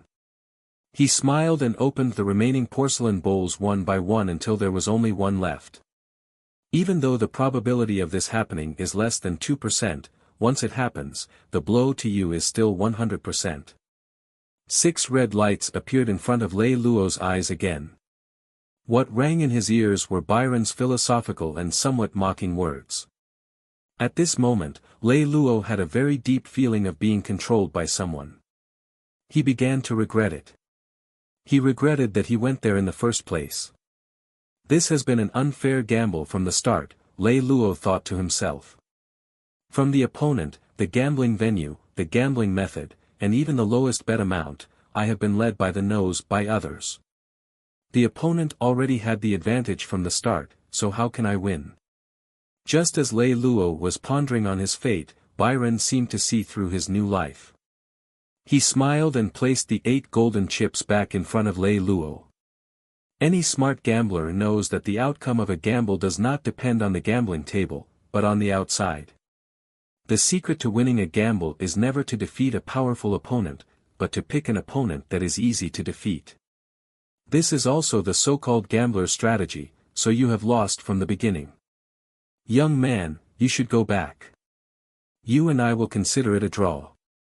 Lei Lou lowered his head and stared at the 8 chips that had been returned in front of him in silence. It was an incomparable silence. They seemed to be able to hear each other's breathing. It even gave people a strange illusion. Time is so eternal, and the world is so big. No matter how many years have passed, we are still only humans. How can we put everything under our control? Lei Lou said this and gently pushed the chips back. But if we give up just because of this, then what's the difference between it and the dust on the ground?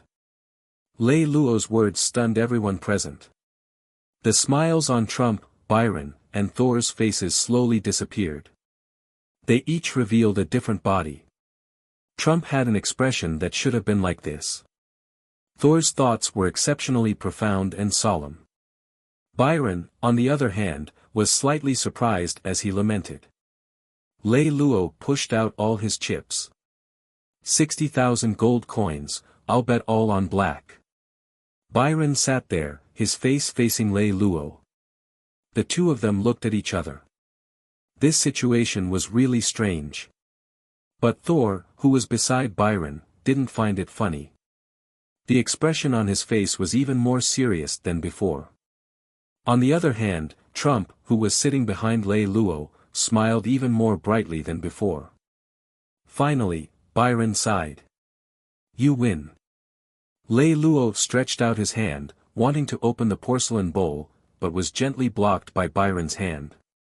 Leave some face for the old man, young man.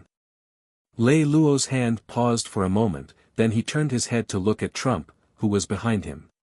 At this time, Trump stood up with a smile. Cats, 200,000 gold coins are already on your gambling card. But are you really called cats? Anyway, that is no longer important. I'm leaving. Lei Lou didn't say anything more and left the Trump casino. After leaving the Trump casino, Lei Lou gave the gambling card to Cats. Cats did not say much about Lei Lou's favor. He only said one sentence. Although I have failed so many years, one day, I will prove that I am not a useless person. Because his mind was immersed in the gamble just now, Lei Lou didn't have time to think about the hidden meaning behind Katz's words. After Lei Lou returned to Utopia Manor, he crossed his legs. With his hands on his knees, his body straightened and his eyes closed, and he gradually withdrew his scattered attention. Lei Lou had learned this method from watching Melly do it when he was young. After sitting like this for about 3 minutes, Lei Lou's mind calmed down slightly. When he opened his eyes again, he saw Habaka standing in front of him. Habaka looked at Lei Lou with eyes filled with relief, joy, and a little reluctance. Teacher. Lei Lou stood up and held Habaka's hand. He was about to say something, but he was stopped by Habaka. Let's go, teacher is waiting for you. Lei Lou sighed helplessly and followed behind Habaka. The white flower on the tree in front of Melly's door bloomed again. A gentle breeze blew, sending a faint, indescribable fragrance. It made people feel as if they were in a state of silence in the void, as if everything in the past had been forgotten. At this moment, Melly was sitting cross-legged on the ground. She was leaning against an ancient tree with her eyes closed, quietly smelling the fragrance of the flowers. Coming.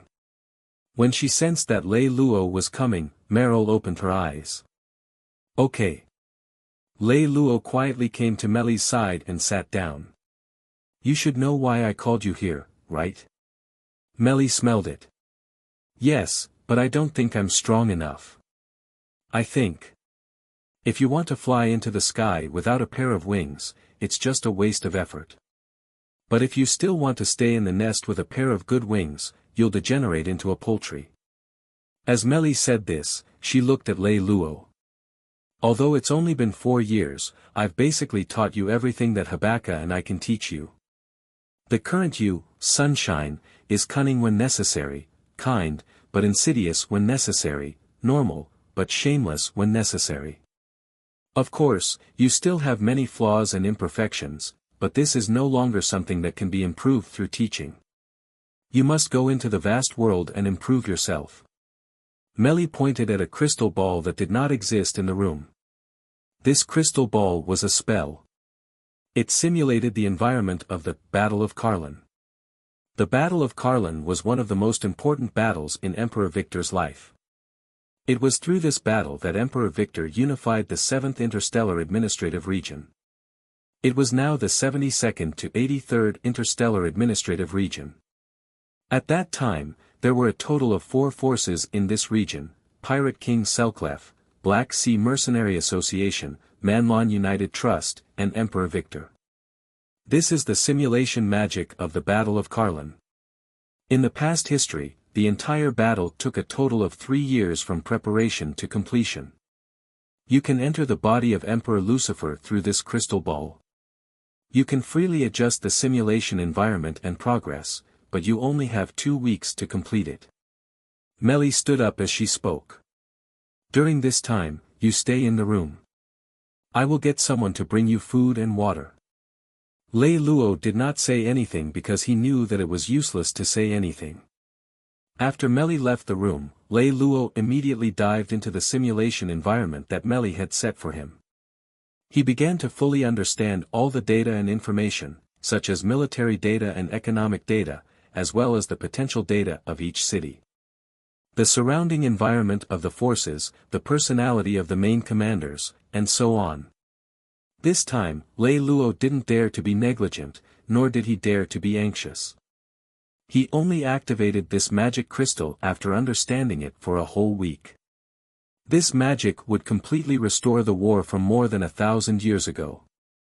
There were many details, but in general, there were 4 main forces in this area: the Pirate King, Selklef, the Black Sea Mercenary Association, Manhwa United Trust, and Emperor Victor. Of the 4 forces, Selklef's military strength was the strongest. According to calculations, he accounted for about 45% of the total military strength. What made him fearful was his personal guards, with his 8,000 heavy armored cavalry as the core. Besides Selklef, the strongest military strength was Emperor Victor. His military strength accounted for about 25%. Next was Manhwa United Trust, which was about 20%. The worst was the Black Sea Mercenary Association, which was about 10%. After the magic of the crystal ball was activated, the time was fixed at 1,000 years ago. According to the rules, he had to complete the entire battle within 3 years. In just 3 short years, the strength of the major forces would not have any fundamental changes during this period. And with the current military strength of Emperor Victor, it was impossible to unify the world by force. Lei Lou was very clear about this. So he spent a lot of time studying the internal environment of his opponent. Selklef was the strongest, so he was definitely the first target to be killed. The Black Sea Mercenary Group was the weakest, so they could be annexed. But even if they succeeded in annexing it, their strength still couldn't surpass Selklef's. Moreover, they also needed time to digest it. After digesting it, they still needed to destroy the strength of the other 2. These 3 years were absolutely not enough. Therefore, the Black Sea Mercenary Group must be used to form an alliance. Lei Lou found an important point regarding the Manhwa United Trust. It was controlled by the Council of Elders. To put it bluntly, it was actually a noble system, but it was also a business alliance with economic interests as the primary goal. After thinking through these 3 things, Lei Lou began to make all kinds of preparations, such as the deployment of the army, assigning the troops on the front line, and the allocation of grains. Even diplomatic envoys and various secret emissaries were sent out continuously. After the preparations were completed, Lei Lou began to make his move. He first sold some armaments, war horses, and various commodities at a low price at the Star Trade Center. He raised a huge sum of money, totaling up to 200 million gold coins. This sum was almost twice the income of all the cities under Emperor Victor during his time. Lei Lou used the money to bribe several great elders of Manhwa United Trust. He reached an alliance of attack and defense with them.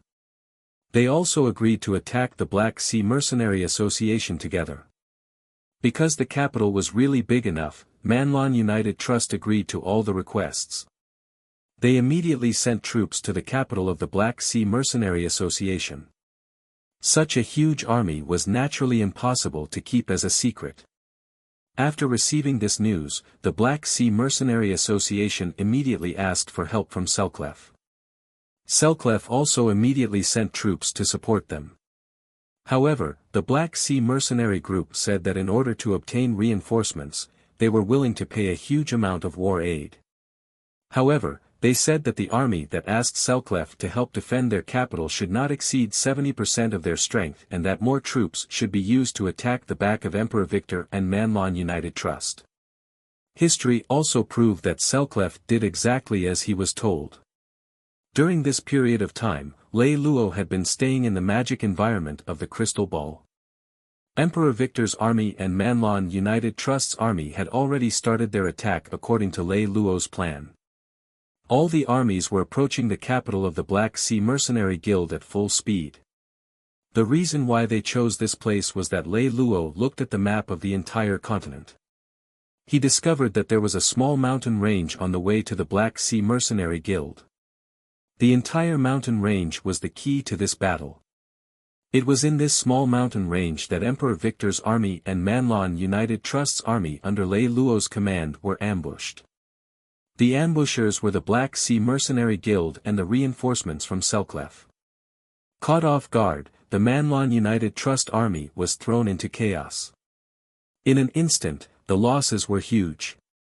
However, under the command of Lei Lou, the Imperial Army strangely maintained a complete formation. Moreover, they cleverly escaped the occupation, and the Manhwa United Trust army had to fight alone. When the Manhwa and Vitos armies lost more than 50% of their forces, Lei Lou commanded the Victor Imperial Army to return to the battlefield. However, it was not to support the Manhwa and Vitos armies. It was to attack both Selklef's reinforcements and the Manhwa and Vitos armies at the same time.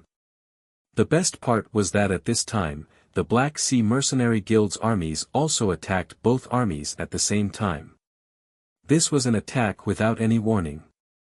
Manhwa, along with Velas and Selklef's army, did not expect the situation to turn out like this. After a bitter battle, they announced their surrender. The entire battle process did not take more than 12 days in the Crystal Ball. On the other hand, it took Lei Lou only 4 hours to command this war. After the war ended, the surrendered army was immediately brought to the capital of the Black Sea Mercenary Guild for reorganization. There were tens of millions of soldiers and assistive personnel arranged by Lei Lou. In the Crystal Ball simulation environment, it was within a short 30 days. In reality, it all happened in less than an hour. All the surrendered troops and armaments were obtained by Emperor Victor and the Black Sea Mercenary Association. After this battle, Manhwa and Vitos lost almost 60% of their strength. The remaining troops could only protect themselves. Selklef lost almost 1/6 of his army. However, the strength of Emperor Victor and the Black Sea Mercenary Association didn't weaken. Instead, it increased greatly. It was only enough time for the strength of the four sides to change greatly. The combined forces of Emperor Victor and the Black Sea Mercenary Association had already surpassed Selklef's strength. The scariest thing was that Selklef still thought that his army was defending the Black Sea Mercenary Association. This was the key point of the entire battle. That was the speed of the information. Lei Lou had checked the facts. According to the speed at that time, it would take at least 12 days for the information to reach Selklef. During this time, they would have to use various sealing spells and various intelligence networks to confuse the information. But at most, it would not take more than 12 days. Lei Lou commanded the army of Emperor Victor and the people who surrendered. It took them 3 days to reorganize. After 4 days, Lei Lou commanded the coalition army to attack Selklef's capital. For this battle, Lei Lou brought almost all the magic crystals he could collect to replenish the mana of the magicians and to use large-scale teleportation magic circles. Lei Lou knew that at this time, speed was everything. While maintaining his basic combat strength, Lei Lou desperately used the teleportation magic circles to attack. He only used 6 days to use more than 20 large-scale teleportation magic circles. In total, ever since the war started until Emperor Victor's army appeared in Selklef's capital, only 10 days had passed. This meant that Selklef didn't have any extra time to react. He didn't notice the magic fluctuations until he was teleported around the capital. The two armies he sent out attacked Emperor Victor and Manhwa. The closest army to him needed 30 days to receive his order to retreat. The earliest they could return was 14 days. When they returned 17 days later, the war was over. The retreating army had no other choice but to surrender. When the husband who commanded the united army appeared in the capital, he found that the strength of the enemy's army was much stronger than they had expected. The mages and swordsmen in their capital were on Selklef's side. It was as they had thought. Lei Lou, who had been very nervous, also broke out in a sweat. However, he still believed that he could easily win. However, after that, a strange phenomenon occurred to Lei Lou when the two armies faced each other and officially engaged in battle. At first, everything went smoothly. But when the army came into contact with the personal guards of the demon warriors that Selklef personally commanded, the situation suddenly changed. Selklef, who was at a disadvantage in terms of military strength, actually dared to directly command his personal guards. He launched a surprise attack on Emperor Victor, who had 1,000,000 generals. And at this time, the morale of Emperor Victor's army, which was high, suddenly fell into a complete disadvantage. Selklef's personal guards, regardless of their morale or fighting will, including the coordination of the various troops, had reached a perfect state. This sudden burst of fighting strength was impossible to estimate. This situation made Lei Lou dumbfounded. This is impossible. He didn't believe that Selklef's commanding ability would improve so much in an instant. At this point, however, it was too late for Lei Lou. He had to react immediately. Lei Lou first adjusted the time to 1:1, then he desperately began to mobilize troops. He armed his troops with magic. This was the latest technology, combining magic and machinery. He included all the magic warriors. The cavalry, the dragon knights, and the magic beast troops were all sent out. All the troops were formed into 13 layers of joint defense. Just as Selklef's personal guards were about to rush to the 10th floor, Lei Lou suddenly remembered that he had a 14-year-old attendant under his command. This person was called Lei. If he remembered correctly, this guy nicknamed the Black Knight was the Empire's second-in-command. Although he was only 14 years old and all his abilities were completely unsearchable, it does not matter. Lei Lou immediately deployed Lei as the commander of the 11th defense line. Finally, Lei's expedition brought a clear result after fighting with all his strength. At the cost of Lei's death, Lei Lou blocked the attack of Selklef. He finally won the battle. When the battle ended, the magic crystal ball also shattered. Lei Lou sat on the ground in disbelief. According to this situation, these 50,000 people must be commanded by one person to be so orderly, but it's impossible.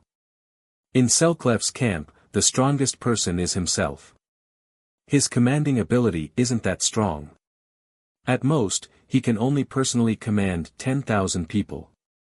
Furthermore, his combat ability isn't that strong. At this moment, Meli walked in from outside the door. Do you want to know why his combat ability is so strong? Why? Because he used the god-made equipment, the war god. God-made equipment? But I have no idea. After half a month of battle, Lei Lou had been completely immersed in the battle, so he was a little emotional. Because Emperor Victor didn't know about this news before he launched this battle. Meli's answer was very calm. You suffered a great loss, but you performed well, almost at the same level as Emperor Victor. Why? The only difference between you and Emperor Victor is that you let Gerda Lyman go on when the 10th layer of defense was broken through. And Emperor Lucifer only went on after Gerda Lyman's brother, the commander of his most trusted guards, died. You at least let Gerda Lyman die in place of his brother. Other than that, your model is almost exactly the same. Teacher, you should know what the god-made weapon is, right? Can you tell me about it? This was what Meli wanted to tell Lei Lou. During the god generation, humans had learned forging techniques from the gods. Humans had always been imitating them, although there was no lack of good weapons. But no matter what, they couldn't be compared to the weapons of gods. This was because divine weapons contained divinity, and they were also known as divine weapons. The gods left behind some divine weapons in the human world. Those who had these divine weapons would receive a considerable increase in their abilities. And the god of war was such a weapon. It was a sword, and it was also the god of war's weapon. With this sword commanding the army would be able to unleash its strongest fighting strength. That was the will of the god of war. Later on, in history, the weapon fell into the hands of Gerda Lyman.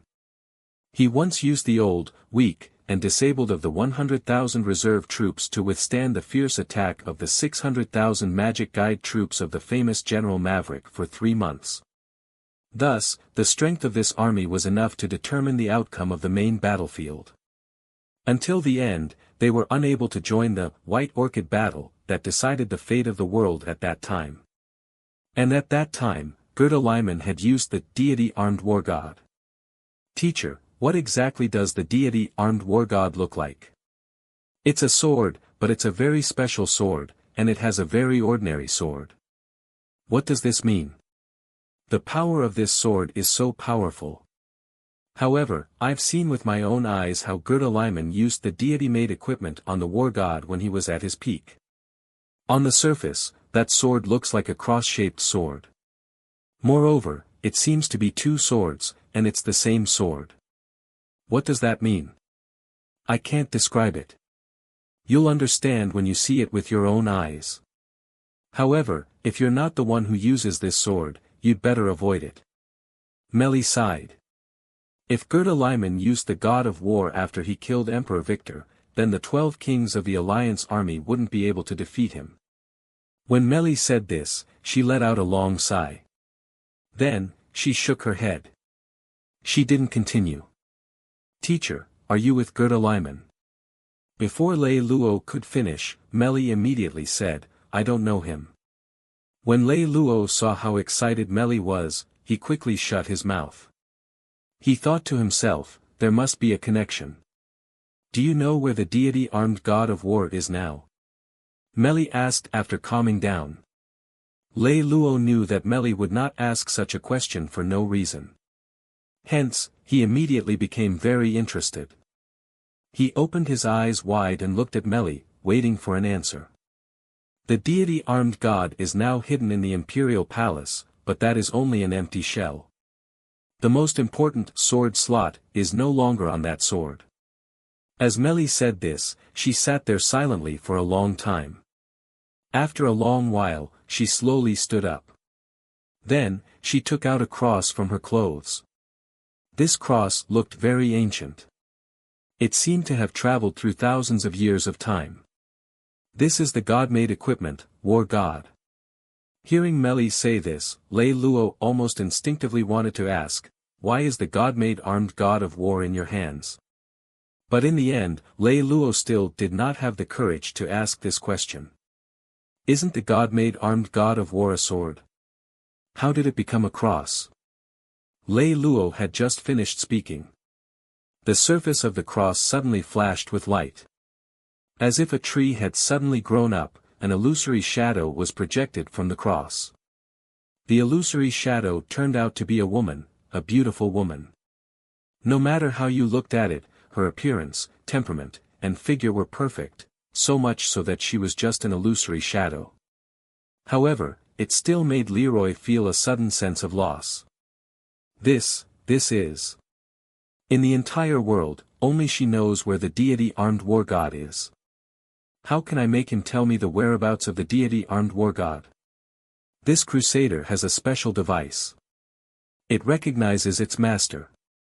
When it picks up the crusader, it will constantly give you all kinds of missions and tests. After you complete each type of test and mission, she will show you the progress bar.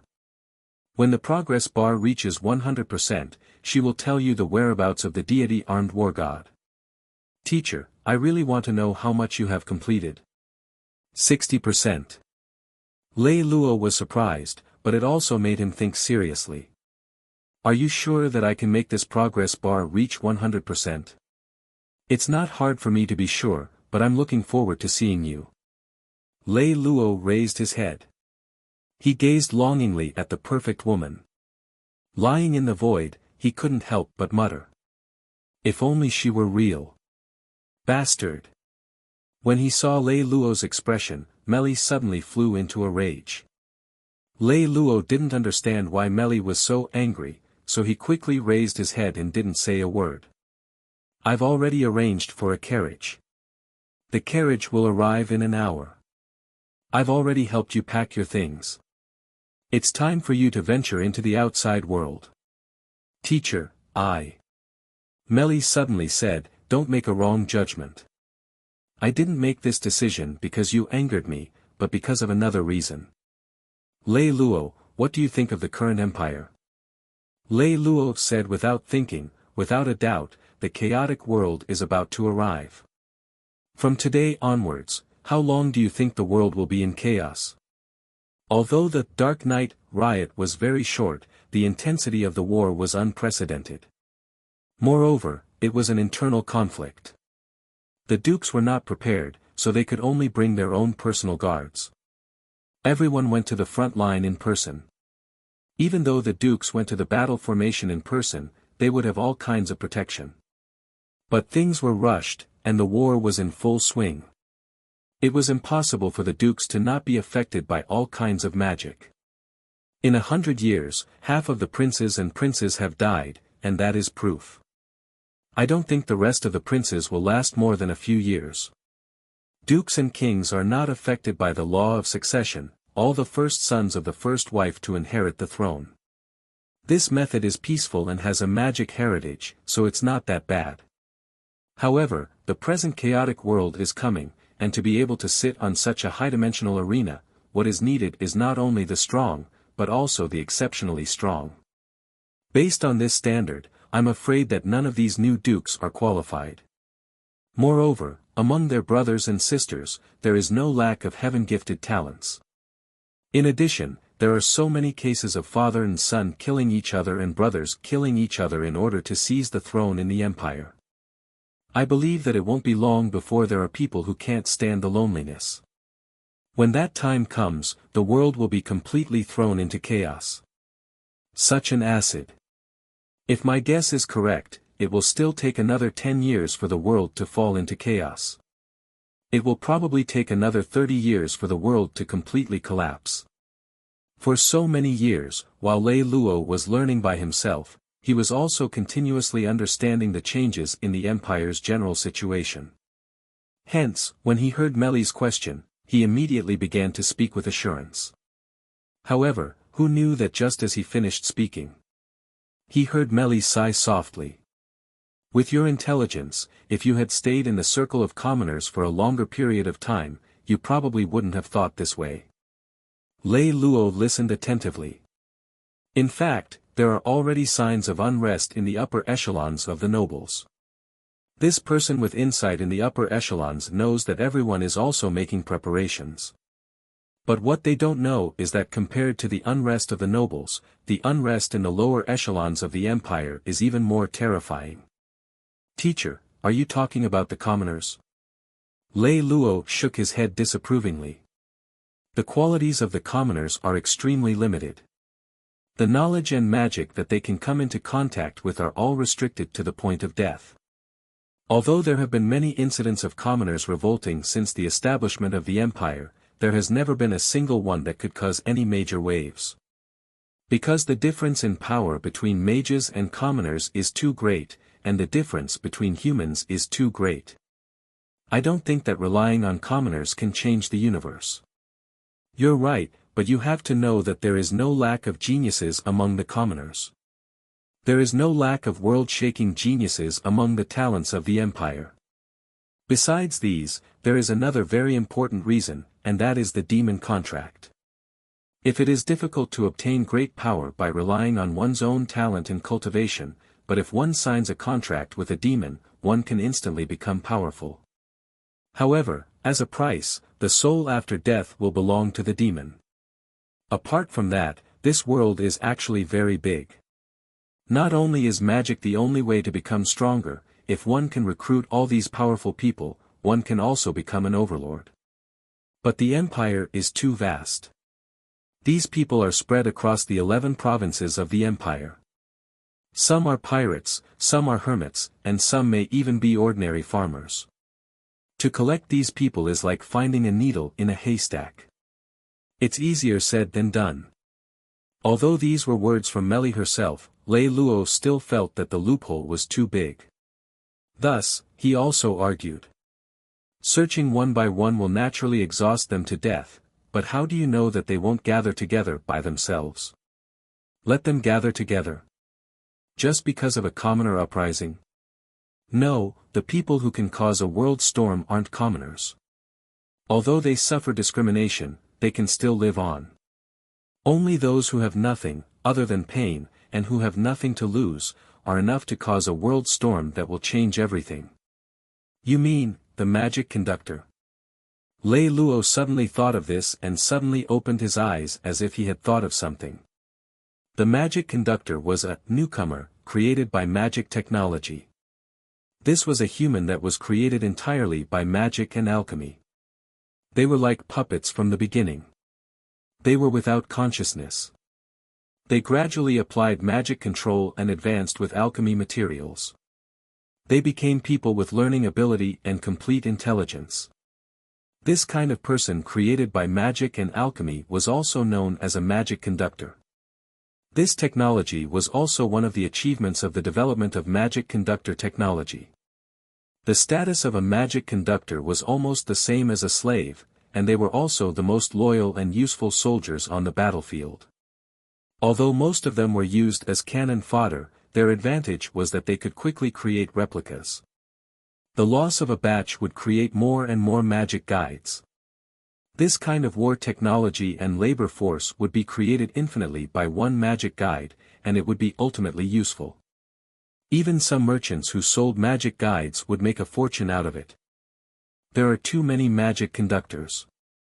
Due to the continuous wars in the empire, as well as the promotion of the various warlords and corporations, the number of magic conductors has already reached 80% of the empire's population.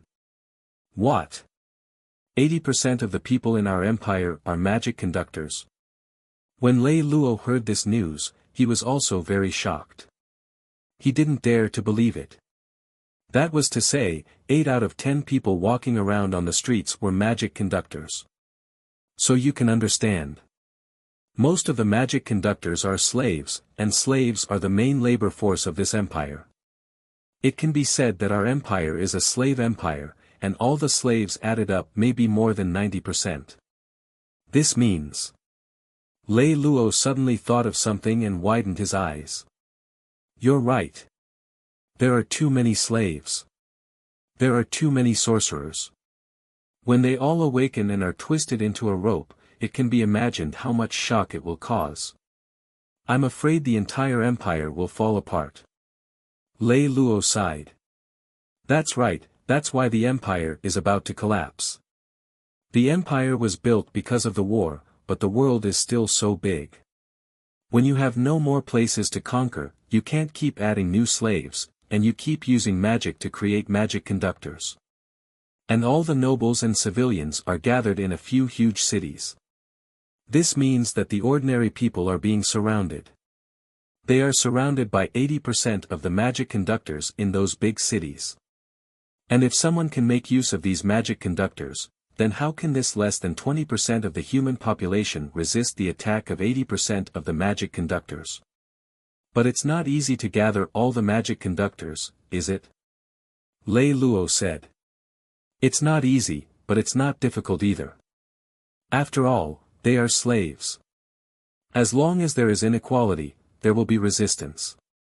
Are you saying that someone has already done that? Lei Lou turned around and looked at Meli in shock. Meli answered nonchalantly, if it were me, if I wanted to reshuffle the empire and establish my own hegemony, then I would do it, even if it's someone from within the empire, who wouldn't want to reorganize the empire after Emperor Victor. Lei Lou raised his head. His left hand was placed on his lap. His right hand was about to clench into a fist. But halfway through, he loosened his grip. Teacher, in your opinion, how many years do I have? How many years? Meli reached out and patted Lei Lou's thick shoulder. Lei Lou, someone who wants to rise in troubled times shouldn't be as optimistic as you. From now on, the time you have can only be counted in days. Teacher, what do you want me to do? No, you're wrong. You shouldn't be asking us this, Meli said. You should be asking yourself. But I personally think that no matter what you want in the future, when the chaotic world comes, you need to be strong yourself. Otherwise, everything will be empty talk. As Meli spoke, she handed a letter to Lei Lou. This is Habaka's money from Morton Trading Company. Take it. The money isn't much. I hope it can help you. At this time, there was no need to be polite. Lei Lou reached out and took the envelope. As for the cross system, I've already opened it for you. You can take a look at that cross. Lei Lou took the cross into his hands. He saw that on the surface of the cross, a progress bar appeared. This crusader has already been activated for you. It will choose to test you at the appropriate time.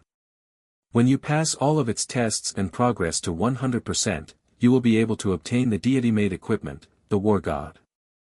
Lei Lou nodded and remained seated on the spot. The carriage is about to arrive. Go back to your room and see if you have anything to take away.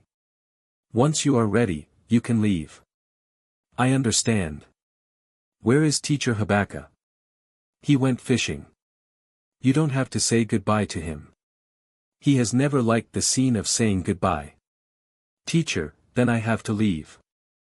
I don't know when I will be able to see him again. Do you have anything else to say to me? At this moment, in the face of the situation in the Empire, everything was a little urgent. There was no need to be so wishy-washy. Lei Lou also asked Meli this question after some thought. Remember, once you step out of this manor, you must be prepared at all times. Yes. Your every word and action will be watched by others. Therefore, don't think that any action or sentence can escape surveillance. You must know how to hide yourself. I know. I will know how to protect myself. Anything else, teacher? Go find a woman to love. It will be good for you.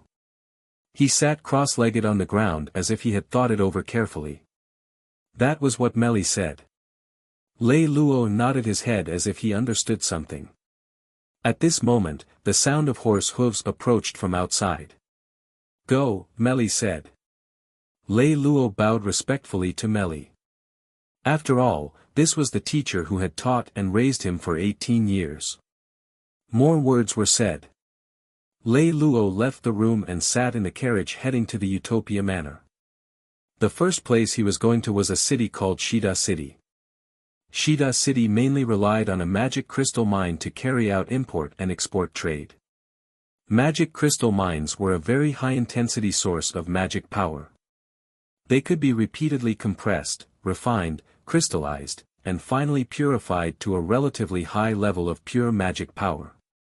Currently, there were only tens of thousands of magic crystal mines in the entire empire, and there were only hundreds of high-purity magic crystal mines. Although humans had mastered the technology to extract magic power from magic crystal mines, this technology was extremely complicated. The principle and the difficulty of the operation made it so that only a few core members of the powerful alliance could extract mana from the magic crystal mine, and the magic crystal mine was also the most important energy source for the magic conducting technology. All magic conducting equipment, magic conducting weapons, magic conducting cannonballs, and magic conducting spells. Even the magic conductors could not do without the magic crystal mine. It could be said that the magic crystal mines had facilitated the development of magical technology. Therefore, the magic crystal mines were also regarded as the most important strategic resources by the various alliances. They were all hoarded by each other. It was also because of the magic crystal mines, which could produce magic power, that they became even more valuable than the empire's currency itself. It was also the magic crystal coins that were only circulated among a few nobles. However, this kind of currency was rarely circulated on the market. And Shida City had 3 extremely rare high-purity magic crystal or veins. It was also the only city under the jurisdiction of the governor that could automatically refine magic crystals. Hence, Shida City had unique conditions, which made it the largest trading center in the 3rd administrative region. As soon as he stepped out of the carriage, Lei Lou slammed into someone. Lei Lou looked up and saw that he had hit a burly man who was a full head taller than him. He was dressed in tattered adventurer clothes and wore a few broken armor pieces. Lei Lou was about to say he was sorry. He looked up at the brawny man and noticed that the man's arms were crossed and he was glaring down at him. His eyes were looking down at him from a 45-degree angle. Do you have 5 silver coins on you? I've long heard that there are people in the city pretending to be refugees to beg. So it's true. Lei Lou thought so and smiled at him with a friendly shrug. He wanted to go around and walk away. The brawny man took a step to the side and blocked Lei Lou. He put the huge palm in front of Lei Lou's eyes and clenched it tightly. He continued to ask, "Do you have 5 silver coins on you?" Lei Lou had been in Utopia Farm for a long time and hadn't translated it yet. But after a while, Lei Lou suddenly understood. He pointed at the brawny man with a sudden realization. "Oh. You're blackmailing me?"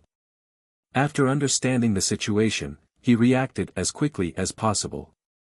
This was the idea instilled in Lei Lou since he was a young boy, and at this time, it was an instinct that had been trained in him for many years. Lei Lou immediately retreated to the side, then he took out a dagger from his waist. He threw it at the strong man's thigh. Fresh blood flowed out of the man's thigh. The strong man screamed and agreed to it. Why do you have a dagger?" The brawny man roared as he lay on the ground. Although he was not at the point of death yet, the brawny man felt as if he had died with his eyes wide open. He hugged his thighs with both hands and looked at Lei Lou in shock. As a normal person, his shock was understandable. According to the Empire's laws, no commoner was allowed to carry weapons. However, according to the laws of the Empire, weapons that could not be carried were so-called lethal weapons. They were magic items. Things like daggers were not within the jurisdiction of the law. The reason was very simple. It was because a powerful warrior and a commoner's physical fitness were too different. As long as a warrior trained slightly, ordinary people would not be able to kill him with a dagger. Even if it was hard to harm the soldiers, it would be even harder to harm the elite nobles. However, a dagger was a weapon that couldn't harm the soldiers and the warriors who were stronger than the soldiers, but it was enough to threaten the civilians who hadn't been trained and learned enough. The dagger was placed in Lei Lou's luggage by Habaka. Lei Lou knew these rules. So when he made his move, he didn't hesitate at all. After stabbing him in the thigh with the dagger, Lei Lou was about to leave. The strong man sat on the ground with his arms crossed. Just as he was lamenting his bad luck, he suddenly saw Lei Lou walking back. He looked at what Lei Lou had in his hand. No way. This was clearly a door. The burly man turned his head again and saw a church 10 meters away. The nun was standing in front of the church with her mouth agape. A huge foreboding came over him. The burly man's instinct told him that it was best for him to run away now. He wanted to do so too, but the problem was that he couldn't move one leg at all. And the following scene was very tragic that it didn't need to be described. A 2-meter-tall brawny man with white hands and hair and curled up on the ground was held by an expressionless guy holding half of the church's door. He was beaten up for more than half an hour. The people beside him thought that they had killed their father. What's going on in this world? The public security is so bad. He's being blackmailed in the city. Seriously. Lei Lou was so tired that he was panting. He threw the door to the side. He shook his head. Originally, Lei Lou was blackmailed. He should be the one who was justified.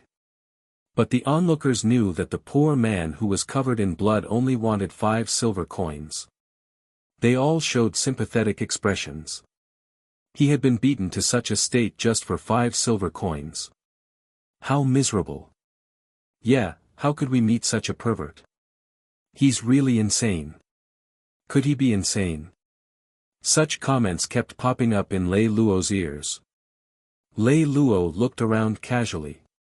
The way everyone looked at him was starting to look a little contemptuous. At first, Lei Lou was barely able to hold on, but as the number of people increased, the situation changed. There were almost 500 people gathered at the city gate and started to point at Lei Lou. Lei Lou couldn't hold on any longer. He could only carry the huge man to the church next door to receive treatment under everyone's disdainful gazes. In the end, it didn't matter if he didn't go. The moment he entered the door, Lei Lou's face turned green with regret. It turned out that this huge man was called Arthur. He was a standard pauper.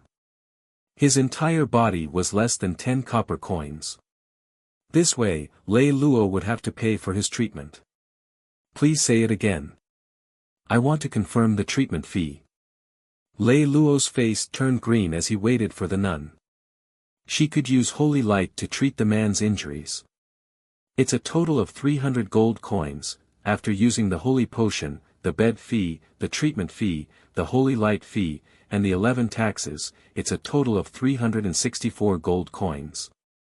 Then you can cut the person inside into pieces. I don't know him. In Utopia Farm, Lei Lou did not worry about food and clothing.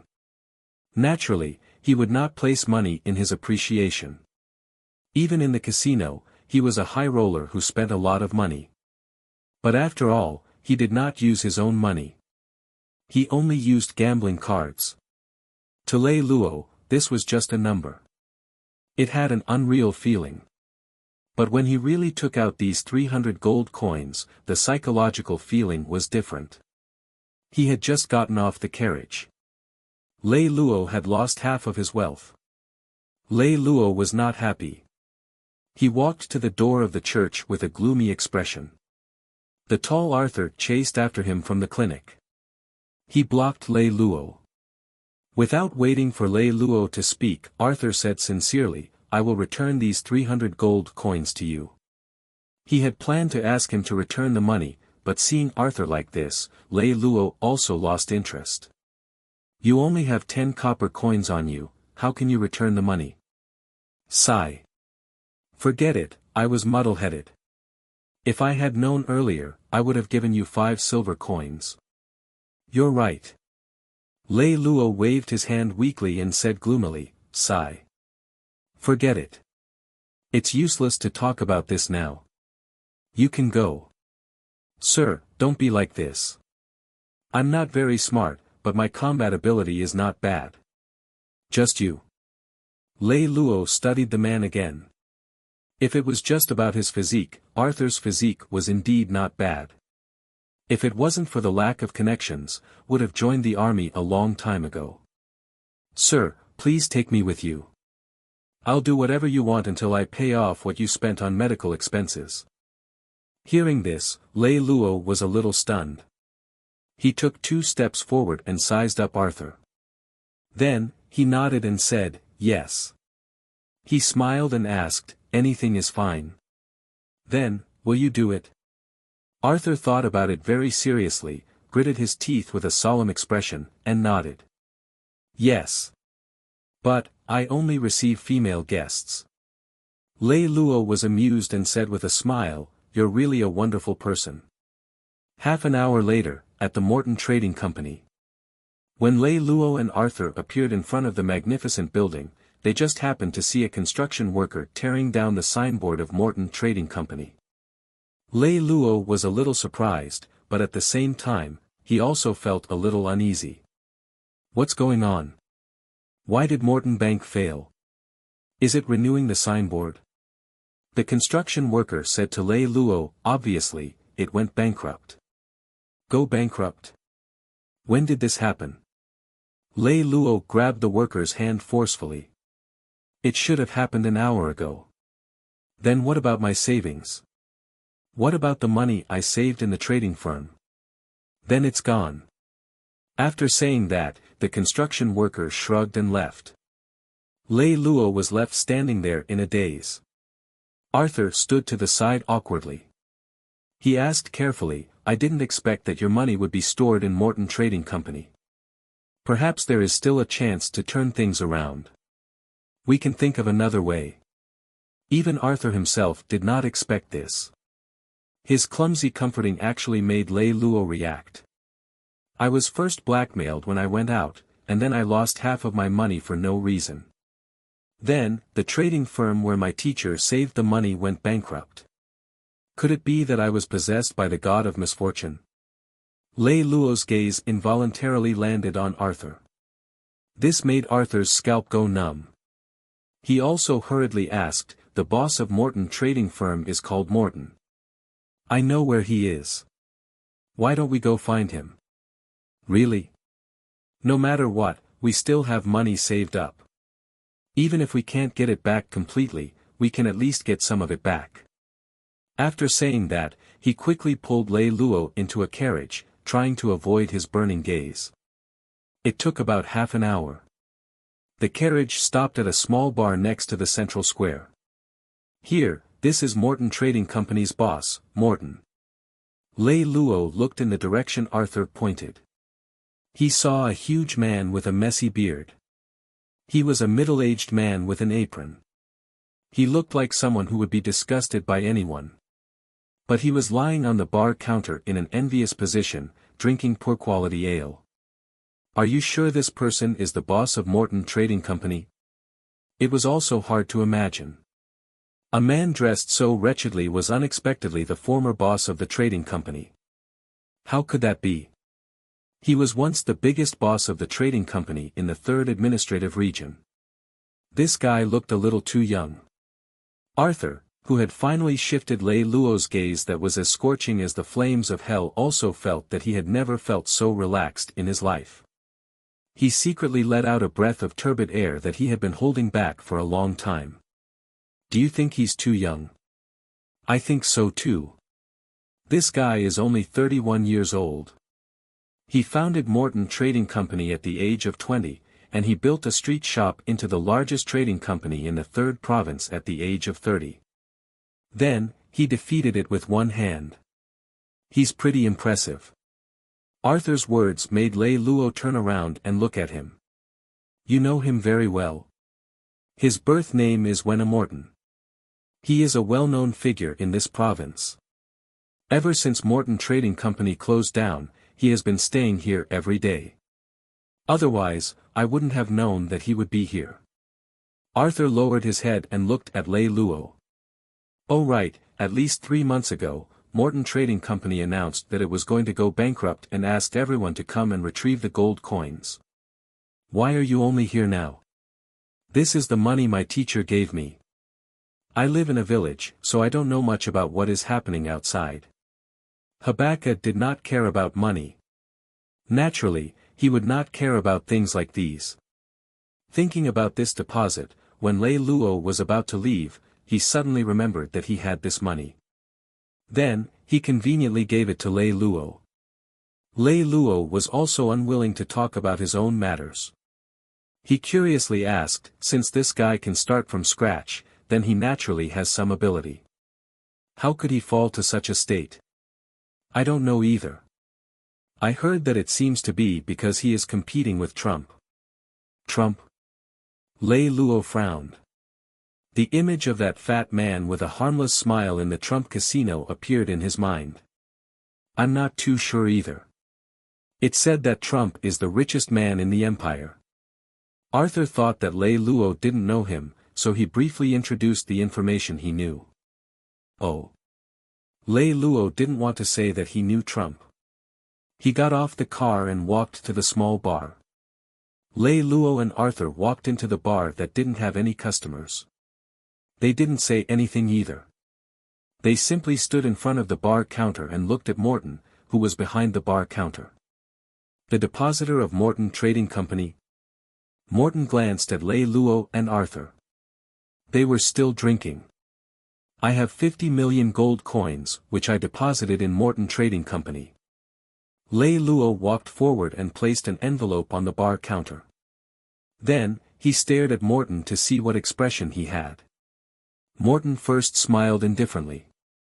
Then, just as he was about to speak, he glanced at the envelope on the bar counter. A seal on the envelope caught his attention. This seal was undoubtedly a very unique design of an emblem. It was a red dragon. Where did you get this deposit slip? Morton held the envelope with his right hand and opened it to take a look. As he examined it carefully, he pretended not to care. This was given to me by my teacher. He said that this was all his property in his life, and that this was the only deposit he had. He asked me to come and take it, but who would have thought that before I entered your trading firm, someone would tell me that you had closed down. Morton Trading Firm closed down, but it was notified 3 months in advance. Why didn't your teacher come? The village we live in is too remote, and my teacher doesn't like to come to the city, so I didn't know about your news. Morton placed the deposit back on the bar counter. He turned his attention to Lei Lou, and his expression completely returned to the smiling expression from before. I think you should know that I don't have the ability to pay you back now, right? I can't even pay you back 5 copper coins. How will I pay you 50 million gold coins? I'm completely bankrupt now. Unless I pay off all my previous debts, I won't be allowed to have more than 3 silver coins on me. The current situation isn't important. What's important is that I want to know if you deny it. If I can't pay it back at all, then what's the point of getting certified? You must have something more important than money, right? The short conversation made Morton understand what Lei Lou meant. The conversation let Morton know that Lei Lou was a shrewd debt collector. But that was not all he wanted to know. As a businessman, Morton had a pair of eyes that could see through human nature. These eyes were the most important in Morton's business career. They were also one of the proudest family treasures. The instinct of a top businessman was different. Every time Morton met a person, he would get used to having a price for the person in front of him. However, now, Morton looked at Lei Lou in silence. In his heart, he was already secretly setting a price for this young man. In the past, every time Morton talked to a person for more than a minute, even after brief eye contact, he could get a general understanding of the character of the person in front of him. He had a general understanding of his mind. It was like the luster of a sword. It was like a sharp blade.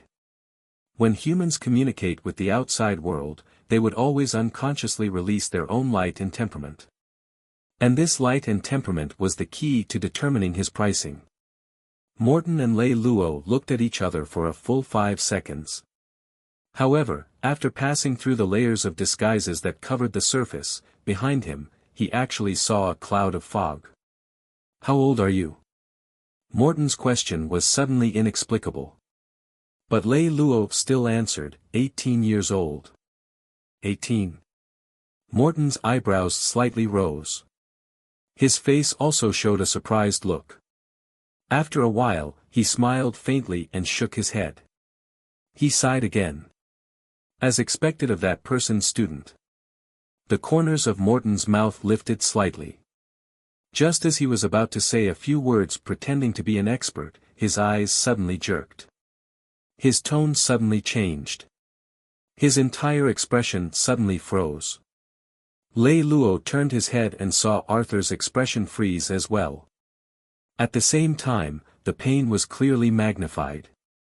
As Lei Lou turned around, he looked behind him. A tall woman pushed the door open and walked in.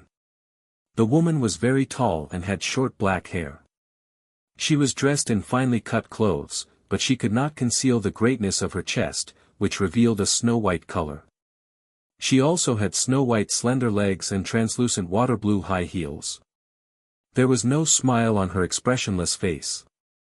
However, she also didn't look sad. She seemed light, but she didn't seem cold. It was as if she was rejecting you straight to your face. You will not feel her focus on you, but you will be able to feel her watching you from behind. And even if there was no one behind you, you would also feel that she was floating with the air behind you. Arthur licked his lips and suddenly said, "It's a soldier." "How do you know?" Morton asked. "Only female soldiers have such bouncy ***sts. Arthur's expression when he answered was extremely serious. Arthur nodded his head heavily in agreement. The woman turned a blind eye to the three people in the shop. She walked to a table by the window and sat down with her back facing the three people. Through the floor-to-ceiling glass window, she looked at the huge statue in the center of the square. "Give me a glass of original." She spoke with a cold voice. Morton put down the drink in his hand. He skillfully mixed a glass of sky-blue blended wine and sent it over. Lei Lou looked at Morton's wretched back and muttered, "So? Why is there such a strange wine?" "It's because of the sign of this place. The square in front is called the original square." Arthur tilted his head and said to Lei Lou in a dominant tone, as if he was showing off. Lei Lou looked at Morton bending over and putting him on the table and casually asked, "Why is it called that?" Arthur was momentarily at a loss for words. "I've heard others call me that since I was young. As for why, I really don't know." At this moment, Morton, who had returned to the bar counter after delivering the wine, said, "More than 10 years ago, one of the dukes of the Second Province, the border between the East God Alliance and the Dark Dragon Alliance, controlled this area. Due to the restriction of both parties, this place became a vacuum of power. There were many different forces here. At that time, this place was still a desolate place, belonging to the territory of the city that held Lord Fengshen's forces. Later on, magic crystal mines were discovered here, and they were of the highest purity. For a time, this place became the focus of attention of all the forces. Although City Lord Fengshen was also an overlord at that time, he owned more than 10 cities. However, not to mention behemoths like the East God Alliance and the Dark Dragon Alliance, there were dozens of them around him, and they were on par with his faction. At the same time, he was unable to refine equipment that could activate magic crystal stones. Although he had a treasure mountain to recruit evil dragons, he was unable to turn it into a sharp weapon against evil dragons. Therefore, after much thought, he finally decided to give this city to his daughter as a dowry, and then contact the East God Dragon for marriage. It was also a good shade under the big tree. The East God Alliance also wanted to enter the Second Province, so both of them hit it off. But because the dowry of City Lord Fengshen was too expensive, the East God Alliance let Fengshen choose the woman he liked. In fact, Fengshen's daughter Feng Xian had already fallen in love with the core members of East Death long ago. James was also alone at that time, so the East God Alliance tried their best to facilitate this marriage. Speaking of which, this knight James was also a genius swordsman. He was an extraordinary hero. However, although he was single at that time, he seemed to have an ambiguous relationship with one of the daughters of the feudal lords. I don't know if it was because of his lust for beauty or the city, or to protect the interests of the East God Alliance. In short, this marriage was completed. Bang! The three of them were shocked. They looked in the direction of the sound. It turned out that the woman had finished the wine in her glass and smashed the glass heavily on the table. "Boss, another glass." Morton was busy again. After returning, he picked up the original glass of red wine and drank it. "Keep talking." Seeing that Morton had no intention to continue, Arthur hurriedly asked. "Ah. Aren't you here to collect?" Morton glanced at the envelope and emblem on the table. Then he continued, "Where was I?" "No rush. We can talk about that slowly." Lei Lou was also interested in this event from the past. Do you like this video? Let me know by giving it a thumbs up and leaving a comment below. Don't forget to subscribe and hit the notification bell to stay updated on my future uploads. Morton seemed to have some feelings, and he drank the rest of the wine in one gulp. After that, James's wife, Feng Xian, joined the Dark Dragon Union. She went to a city near the Dark Dragon Union's capital, and she was called the Goddess of Vengeance. As for what her vengeance was for, I don't know. When the statue was built, Feng Xian wanted to name the statue and the square in public, but she left after saying, originally, 3 times. No one dared to ask her, so later, everyone called the square originally. The statue was also called, originally, which became the scenery here. Morton smiled. As for the photos of our shop, it was also called, originally, because of this reason. After telling the story, Morton poured Arthur, Lei Lou, and himself a glass of original wine. Today is also the anniversary of Knight James's death. Let's drink to the hero. After saying that, Morton drank the original wine in his hand in one gulp. Lei Lou and Arthur also drank the wine in front of them. Their behavior seemed to have attracted the attention of the beauty by the window. She turned to look at them and also picked up the wine cup on the table to greet the statue in the distance. Then, she drank it in one gulp. Lei Lou leaned on the bar counter and looked at the statue in the distance through the glass. It was already past 4 o'clock in the afternoon, and the light shone down. The light shone on the statue, causing it to emit a golden glow. At this time, more than 10 heavily armored knights ran over. The silver-white armor on their bodies reflected the light of the sun. Lei Lou blinked as he glared at the sun. Heavy armored swordsmen of the Dark Dragon Legion. 8 Star Knights, 6 Cross Knights, 3 Glory Knights, and 1 Imperial Knight. Arthur said in surprise. Why are there so many people? While they were talking, the 18 knights had spread out and surrounded the bar. The leading Imperial Knight walked to the front of the bar. Since Princess Ali has come, why didn't she inform us beforehand? She made us so flustered and even gave us a good scolding from Lord Feng Xian. Lei Lou and the other 2 looked at each other in surprise. Then, they all looked at the girl in blue, who was sitting beside the bed. I'm just here to mourn my friend. There's no need to disturb Her Highness Feng Xian. The cold voice was not loud, but it had an inexplicable penetrating power, which was heard clearly by the knights of the Empire outside. Those are the words of the people outside. Lord Feng Xian has admired the princess for a long time and has always wanted to come to the princess to talk about their sisterhood. However, the body of the princess is not something that we can see easily. We can't even look forward to seeing her outside. There's no need to disturb her. Feng Xian is waiting for your arrival in the castle. She's waiting for the princess to welcome her. Lei Lou shook his head and muttered in a low voice, they didn't send a knight with a sword. There's not even a carriage. There's no need to trouble yourself. I have something to do. The cold voice sounded a little impatient. Hey, it's rare for the princess to come here. If we don't treat her well, we're afraid that we'll neglect you. If word gets out that Lady Feng Xian doesn't even know the most basic way to treat guests, we won't be able to bear the blame. Alright, you don't have to say such useless words in front of me.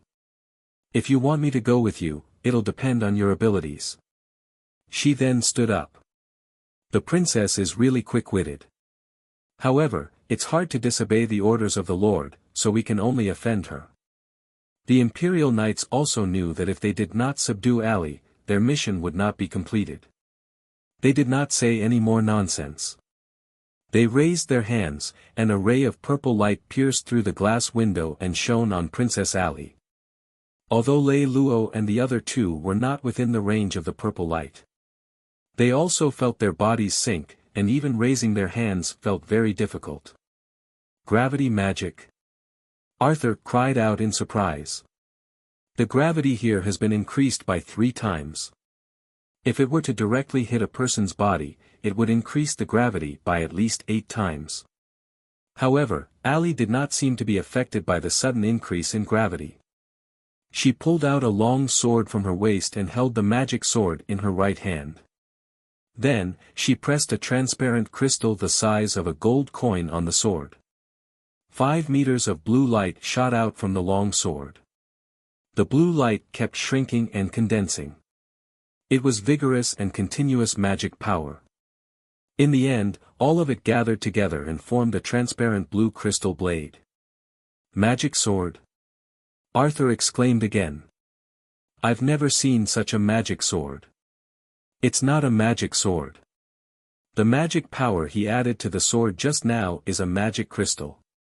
Only magic weapons can use magic power. The magic has completely materialized under the effect of spiritual power. It's the Aurora sword. Lei Lou rolled his eyes at Arthur and corrected him. While they were talking, Ali suddenly burst out. She slashed the Aurora sword in her hand and made a big hole in the French window. Morton screamed, "My glass!" He kicked the glass and dashed towards the Imperial Knight, who was shocked when he saw that Ali was not affected by his gravity ray. He saw that Ali was charging towards him. He quickly pushed her for dozens of meters. He retreated back into the encirclement formed by the knights. Ali did not continue to chase after the Imperial Knight. Instead, she pointed at the ground. She charged at the Star Knights on the right. When she was still 20 meters away from the Star Knights, she shook the Aurora sword in her hand. 3 blue lights shot out from the blade and struck the armor of the Star Knights. It caused a violent explosion. Following the sound of the explosion, Ali's ghostly figure charged at the Imperial Knights again. The other knights did not expect the lightsaber in Ali's hand to be so powerful. They were so scared that they all activated their combat aura to defend themselves. They were afraid of being ambushed by Ali. The Star Knights and the Iron Cross Knights drew their swords and charged at Ali, but Ali was extremely fast. Although they could not hit Ali, they forced Ali to stay away from the Imperial Knights. The Imperial Knights were holding their swords and seemed to be chanting some kind of magic. Then, countless fireballs surged out from the magic array. This also made Ali feel endless pressure, and she could only keep moving back.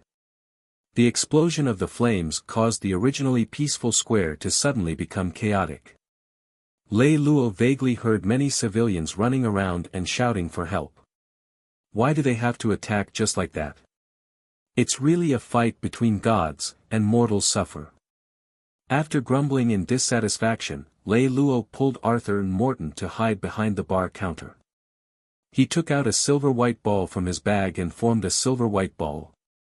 It formed an ability shield to protect the 3 people. As the center of the entire battlefield, magical flames kept shooting over. Because of the protection of the energy shield, the 3 people were injured, but the entire bar was in a mess. My bar.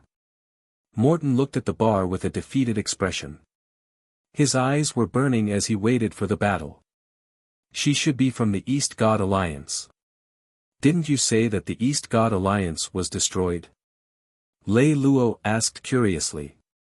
Although the East God Alliance was destroyed, many members of the East God Alliance are still alive in this world. Her combat aura is protecting her body. In the entire empire, only the East God Alliance can use her combat aura to such an extent. Morton looked at Ali, who was constantly flying in all kinds of spells. Ali was no longer wearing a blue dress. A layer of golden combat aura covered her body. She wore a golden mask on her face and a pile of golden wings on her back. He was emitting a dazzling light. Isn't this too strong? Arthur was more surprised today than he had ever been in his entire life. It is said that only people with great talent can use this combat aura to protect their bodies. They are completely immune to magic and physical damage, but the speed of the combat aura they use is also quite terrifying. This combat aura can only be used by someone who has mastered it at a young age. According to what I know, other than the core members of the East God Alliance, I have never heard of other dukes having this kind of skill, Morton explained. Lei Lou watched as Ali continued to fire at him. Every time she wanted to break out of the encirclement, she would be blocked by the three glorious knights. As the Imperial Knights used their magic beams to lock onto Ali from afar, Ali spent most of her energy calculating her position. She did not dare to let her body relax. She also couldn't stop accumulating energy. Although the Aurora sword was extremely sharp, when it hit the special magic shield of the Knight of Glory, it couldn't cause any damage. The Knight of Glory held the sword in one hand and was slow in the other. Although they weren't as agile as Ali, with the support of magic from afar, Ali couldn't escape. And she didn't enter the range of magic, giving Ali a chance. The beauty situation is not good. Arthur looked at the battle scene outside excitedly. He had never felt so excited in his life. It seems that the Dark Dragon Legion came prepared, and they know Ali very well, said Lei Lou. This is also the Dark Dragon Legion's territory. If we delay a little longer, the reinforcements will come. After breaking out of the encirclement in a few different directions, they were all forced back. Ali, who was in the midst of the cannon fire, understood her situation even better. If she did not think of a way to deal with this situation, she would have no choice but to surrender when her combat aura was exhausted or when reinforcements arrived. Ali gritted her teeth. She took advantage of the moment when one of the Glory Knights and the Imperial Knight became one. She charged at the Glory Knight fiercely. Just like the previous times, the Glory Knight raised the shield in his hand and blocked her way. Ali suddenly shrunk her body into a ball. The golden wings on her back curled into a ball and covered her entire body. She crashed into the magic shield. The Knight of Glory was caught off guard and was sent flying backward. Ali followed like a shadow. She pierced the Aurora sword through her wings and the magic shield into the Knight of Glory's body. The dense flames hit his wings and formed a powerful force. He accelerated and flew backward toward the Glorious Knight and the Imperial Knight. The Imperial Knight also swung his sword decisively. The huge sword aura pierced through the Glorious Knight's armor. It also hit Ali's wings. Ali was sent flying backward. Like a cannonball, she crashed into the bar behind her. She slammed into the bar counter. The table that the metal bar counter had completely crashed into and caved in.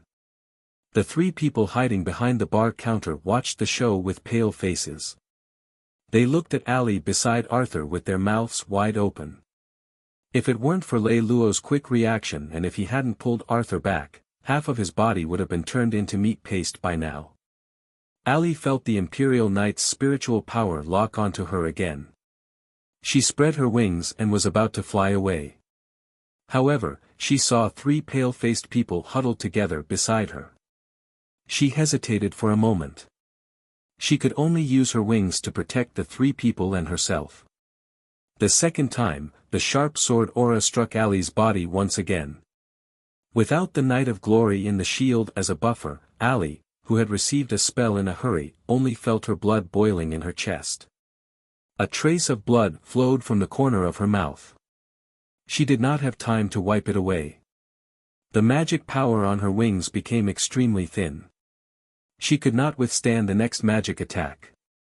She quickly took out the other two magic crystals and pressed them into the golden bracelet on her left wrist. Just as she finished her hand movements, the third magic attack came at her. Lei Lou, who was hiding under Ali's wings, looked at the newly increased magic power on his wings. But with the magic bombardment, the thickness of the wings was immediately reduced by 1/5. You can only block 5 more times like this. This is the first time I've seen such a way to use magic power, but the efficiency is a little low. If it were a special magic armor, it could block at least dozens of times. Magic armor is all equipped with giant weapons, and it can directly convert magic power to form a shield. The loss is a little high, but if it were a normal shield, it would probably be gone in one shot. Morton felt that although the cost of using it was high, it was still a good thing to protect his life. In this world, there were not many people who could directly block the magic cannon. Your life is almost over, and you still have the time to discuss this. Arthur held his head and looked at Lei Lou gloomily. This is not the way to go on. Lei Lou ignored Arthur's gaze. He turned to Ali. Give me 3 magic crystals. Ali looked coldly into Lei Lou's eyes. With the impact of the 4th magic cannon, the blood at the corner of her mouth had somewhat thickened. Lei Lou looked calmly into Ali's eyes. Arthur and Morton looked at the two people who were looking at each other. They seemed to be at a loss. Finally, Ali looked away. She looked at the silver-white metal ball in Lei Lou's hand. She threw the magic sword in her hand to Lei Lou. Lei Lou fiddled with the metal ball in his hand. He skillfully pushed out the magic crystal from the magic sword. He inserted it into the metal ball, and a crack suddenly appeared. Then, he returned the magic sword to Ali. Lei Lou restored the ball to its original state. Then, he said to Ali, "It seems that they just want to capture you alive after you run out of magic power. Otherwise, if all the magic cannons fire at the same time, we will all turn into ashes. When they continue to use magic attacks, you don't need to continue using magic crystals. It seems like they won't stop." Arthur heard Lei Lou's words. Although he felt that this kind of guessing method was a little too hasty to deduce whether he was dead or alive, there was no other way. He looked at Morton, hoping that Morton could say a few words. However, Morton only pouted. He shrugged at him. Then he turned to look at the metal ball in Lei Lou's hand and ignored him. He opened his mouth and sighed. He accepted this ridiculous proposal. Ali did not comment on this proposal. But after the 5th attack of the magic cannon, she did not continue to use the magic crystal. It seemed that she had accepted Lei Lou's suggestion. Wait until the 6th attack is over, then you will remove the defense. Lei Lou gave the order, and the others accepted his suggestion as if they were resigned to their fate. The entire bar and the building behind it had been blown up into ruins. As the magic attacks continued, a cloud of smoke rose up and covered the ruins. The golden sphere formed by Ali was completely covered by the ruins and the smoke.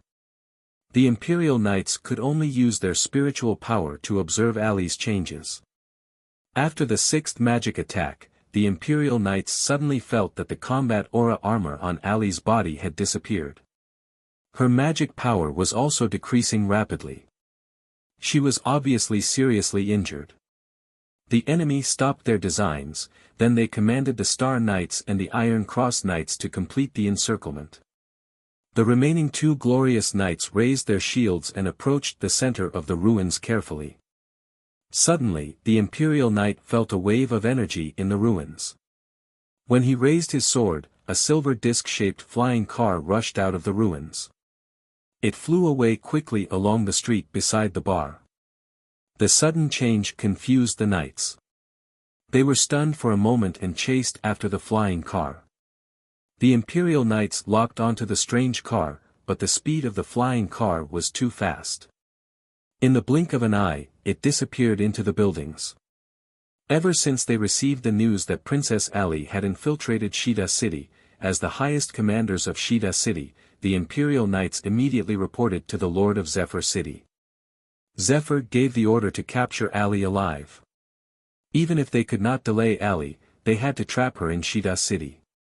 Meanwhile, Feng Xian set off immediately to Shida City. After receiving the order, the Imperial Knights immediately arranged for the capture of Ali. It was impossible to use all the troops to capture one person.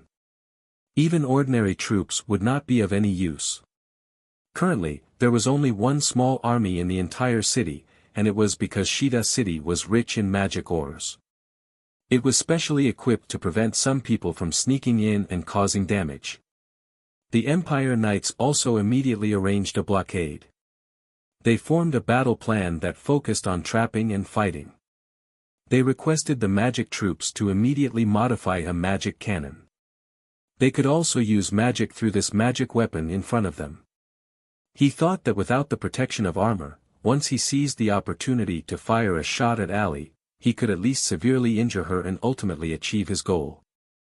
But apparently, they were not at par with Ali's combat strength, which could even block the magic cannon. The magic cannon was a strong weapon. It was especially used to siege cities. It was only after 4 knights were killed that Ali was seriously injured. Who would have thought that Ali would actually run away when there were so many complications? Seeing the flying car shuttling through the buildings, although Ali was confident that she could hit the flying car, she knew that the power of the magic cannon would definitely cause a lot of casualties. After this, the Imperial Knights might not dare to bear the consequences. They would be at a disadvantage if they were blamed for their busy schedule and their credit was stolen by others. At the moment, Ali could not escape from Shida City. The Imperial Knights put down their magic weapons in anger. They ordered to arrest the 4 people. They also closed all the city gates and prohibited everyone from leaving the city. What is this? After Arthur saw the 6th attack, Ali decisively took back her battle aura armor according to Lei Luo's instructions. One of them was going to die.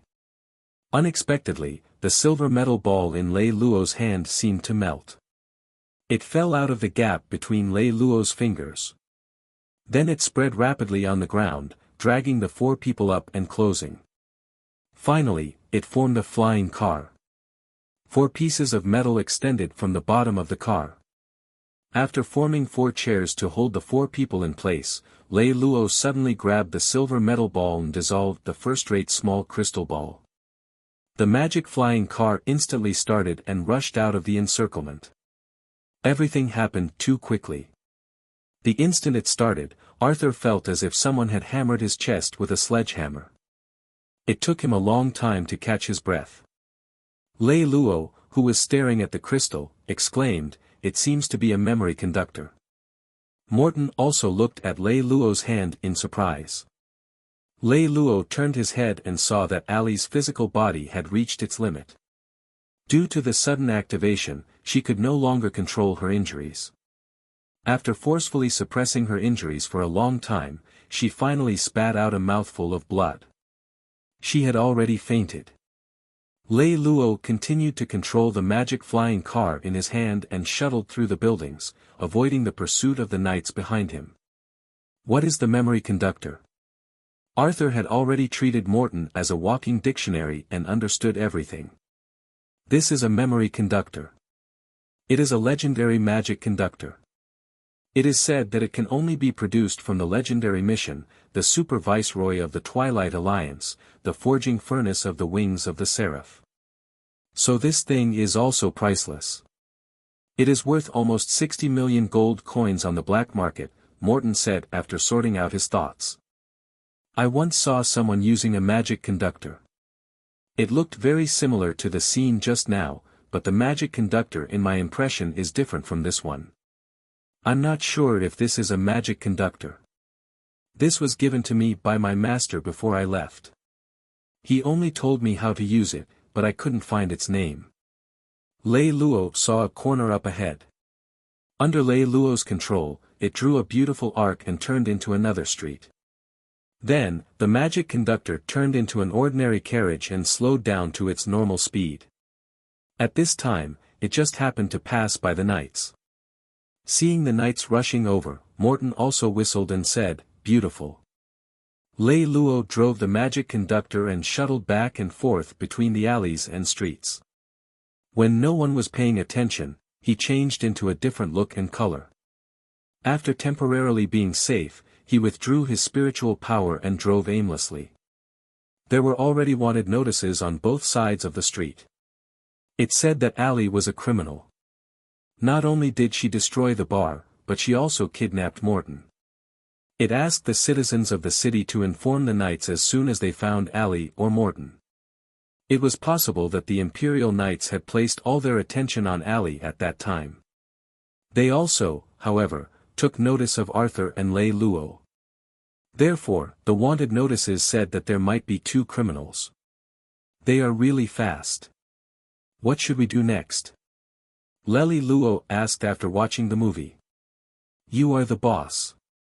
What do you think we should do? Arthur said with a helpless look. Obviously, he could not figure out this headache. Lei Lou looked at Morton. Morton also said with a helpless look, it's really a double whammy. I have nothing. I finally found a job as a bartender in a bar, but now not only the bar has become a ruin, but also a hostage. I don't know what to do either. Just do what you say. Lei Lou thought for a moment and said to Morton, why don't you get out of the car now? The arrest warrant says that your hostage won't do anything to you. Don't. Don't you know who blew up the bar? Who would believe what it says? They even moved the magic cannon here. It seems that these 2 women really have a huge grudge. Morton shivered and shook his head desperately.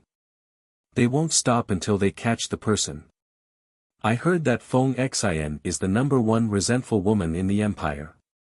If they find me but don't find Ali, they will definitely torture me. I can't stand it.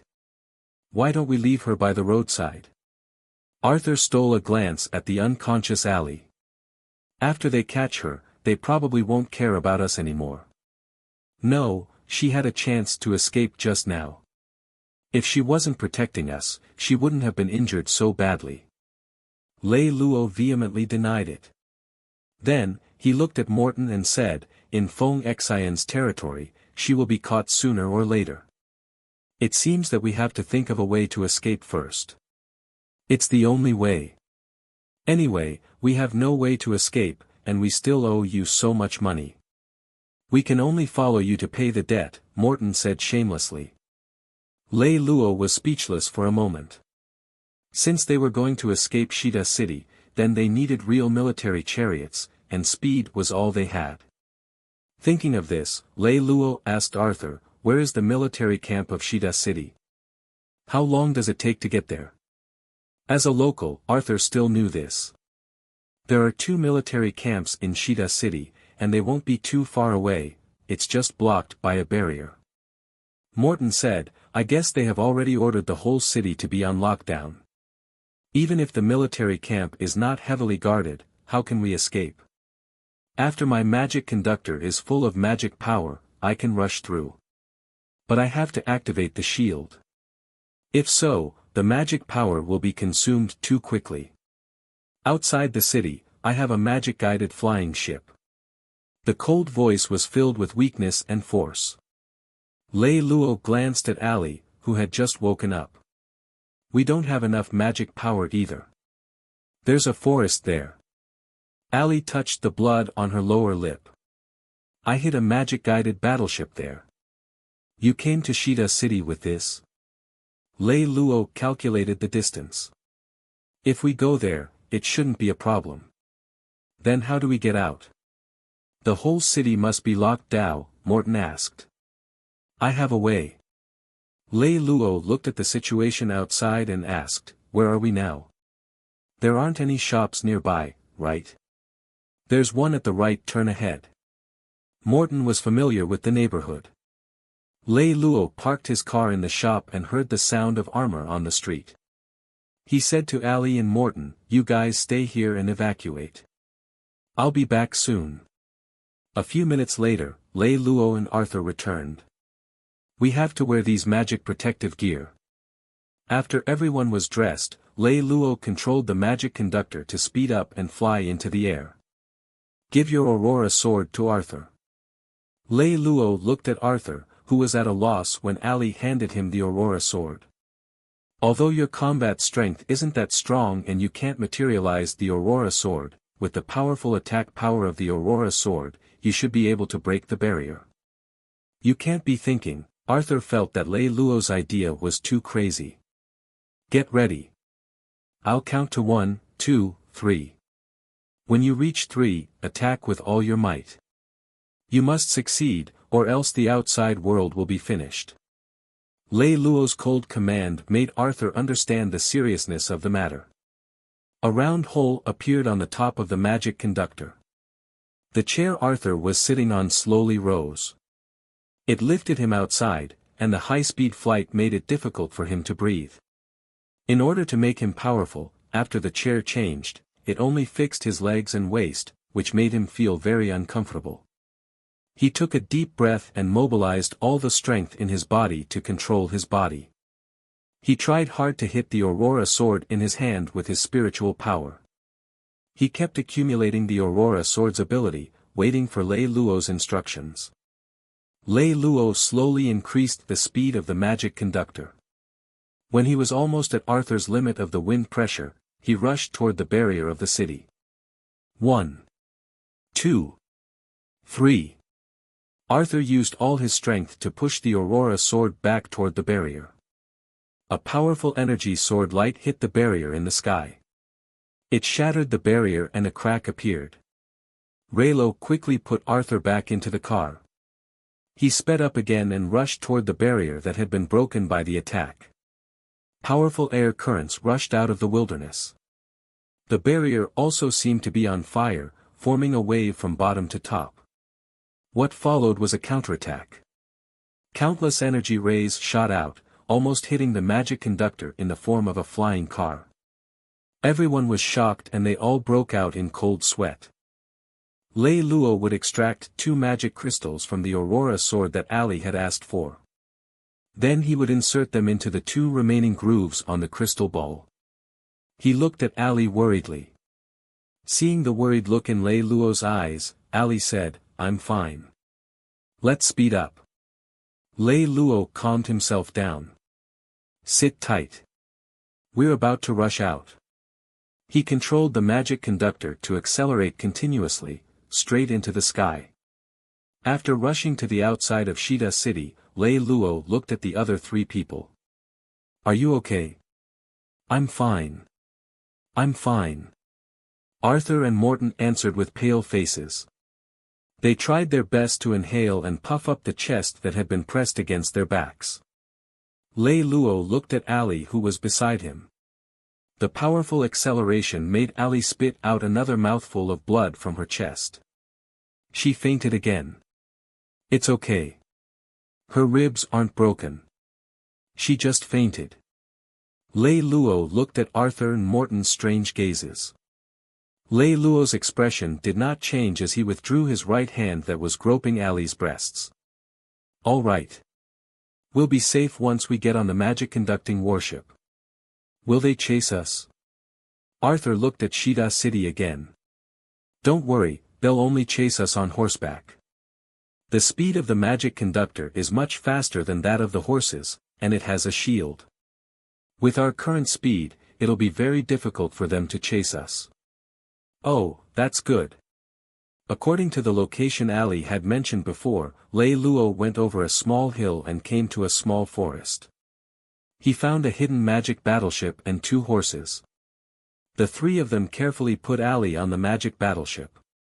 Then Lei Luo and Arthur rode on the horses. Morton sat on the chariot and started to walk along the road. From morning till then, Lei Luo's journey this day was full of drama. The sky also darkened. They walked in the vast night sky for 3 hours. The sky also became darker. The exhausted Lei Luo felt drowsy. Suddenly, someone poked him on the shoulder. Lei Luo suddenly woke up and looked at Morton. "What's wrong, merchant?" The sleepy Arthur looked at the 2 of them in confusion.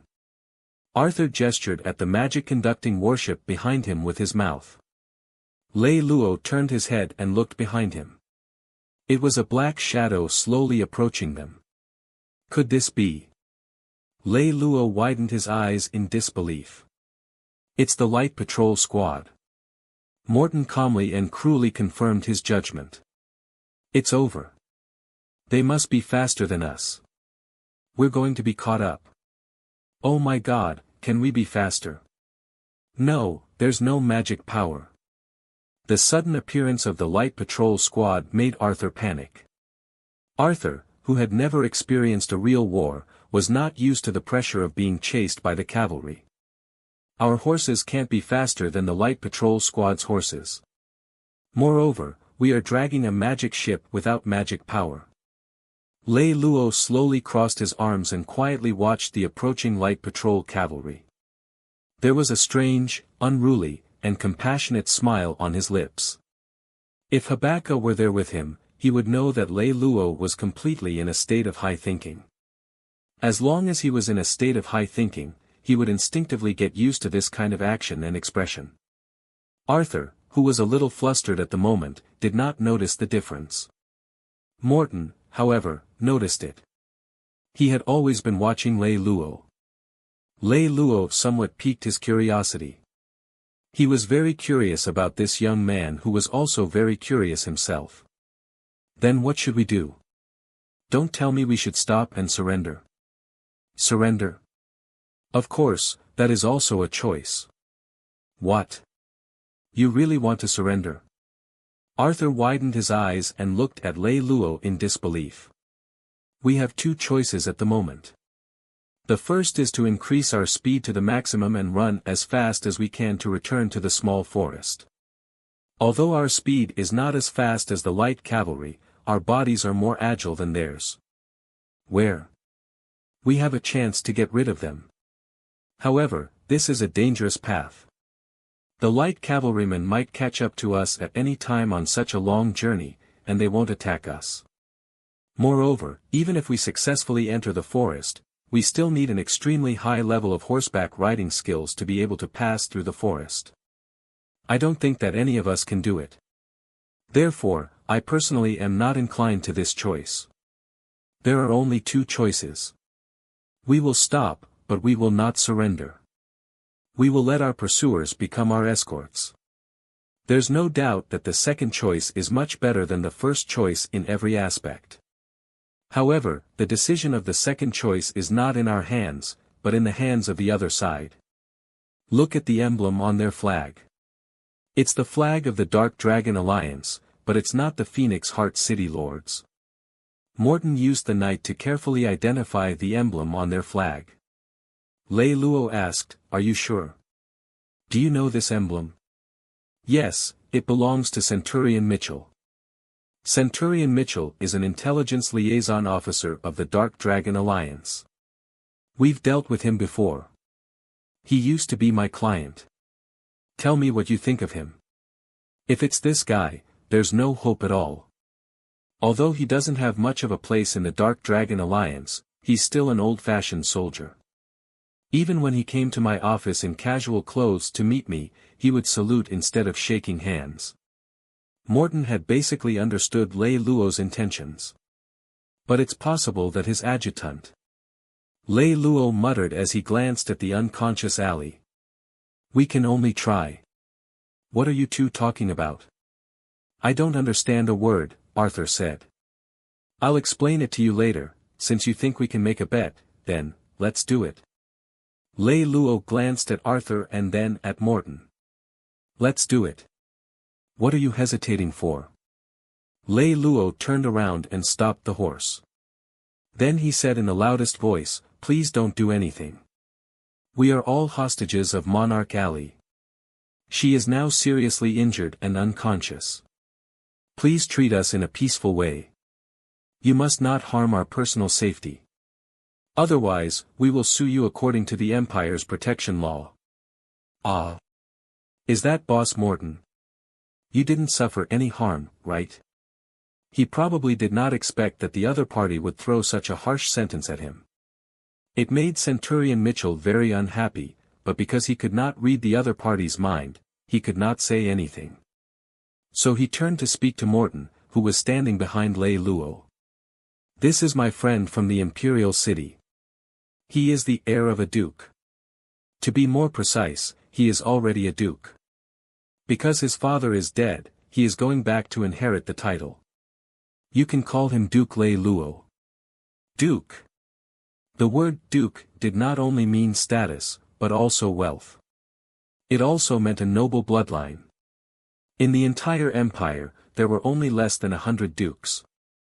Not to mention poor Mitchell, who was about to retire. Even Lei Lou was shocked. Lei Lou turned his head and saw Morton's sincere and calm expression. He suddenly understood how the empire was divided. The entire empire was divided into 12 provinces. Between each province, one could pass through a teleportation magic array. However, the fees were very exaggerated. Ordinary people would spend their entire lives in their own small towns. They knew almost nothing about the affairs of other provinces. For example, the matter of the Dark Dragon Alliance destroying the East God Alliance was even more of a special case. Since that was the case, in a short period of time, it was impossible for Mitchell to have any other way to investigate this matter. Since he wanted to say that someone else had betrayed him, naturally, he had to say how powerful he was. No matter what, Morton used to be the boss of Morton Trading Company. Although his assets were gone, his credit was still there. And it was obvious that Morton's words quickly played out as expected. Lei Lou, Duke, regarding your unhappy encounter with us, I represent. In the legends, a person who had the title of Duke was highly privileged. This title would allow him the chance to speak at the Empire's assembly. In the entire Dark Dragon Alliance, only the leader, Yekis, was at that level. Mitchell, who was a middle-rank military officer who had failed to achieve anything, suddenly felt a little scared after being burdened with such a huge mission. At this moment, Lei Lou completely acted like a big shot. He waved his hand a little wearily. All right. Just treat it as a special trip. As long as we end this quickly, it will be fine. After that, Mitchell respectfully invited them into the carriage. Even Arthur was treated as a guard and entered the luxurious carriage. Inside the carriage. Now can you tell me what you want to do? Arthur spread his hands and looked at the two innocently. Lei Lou and Morton looked at each other.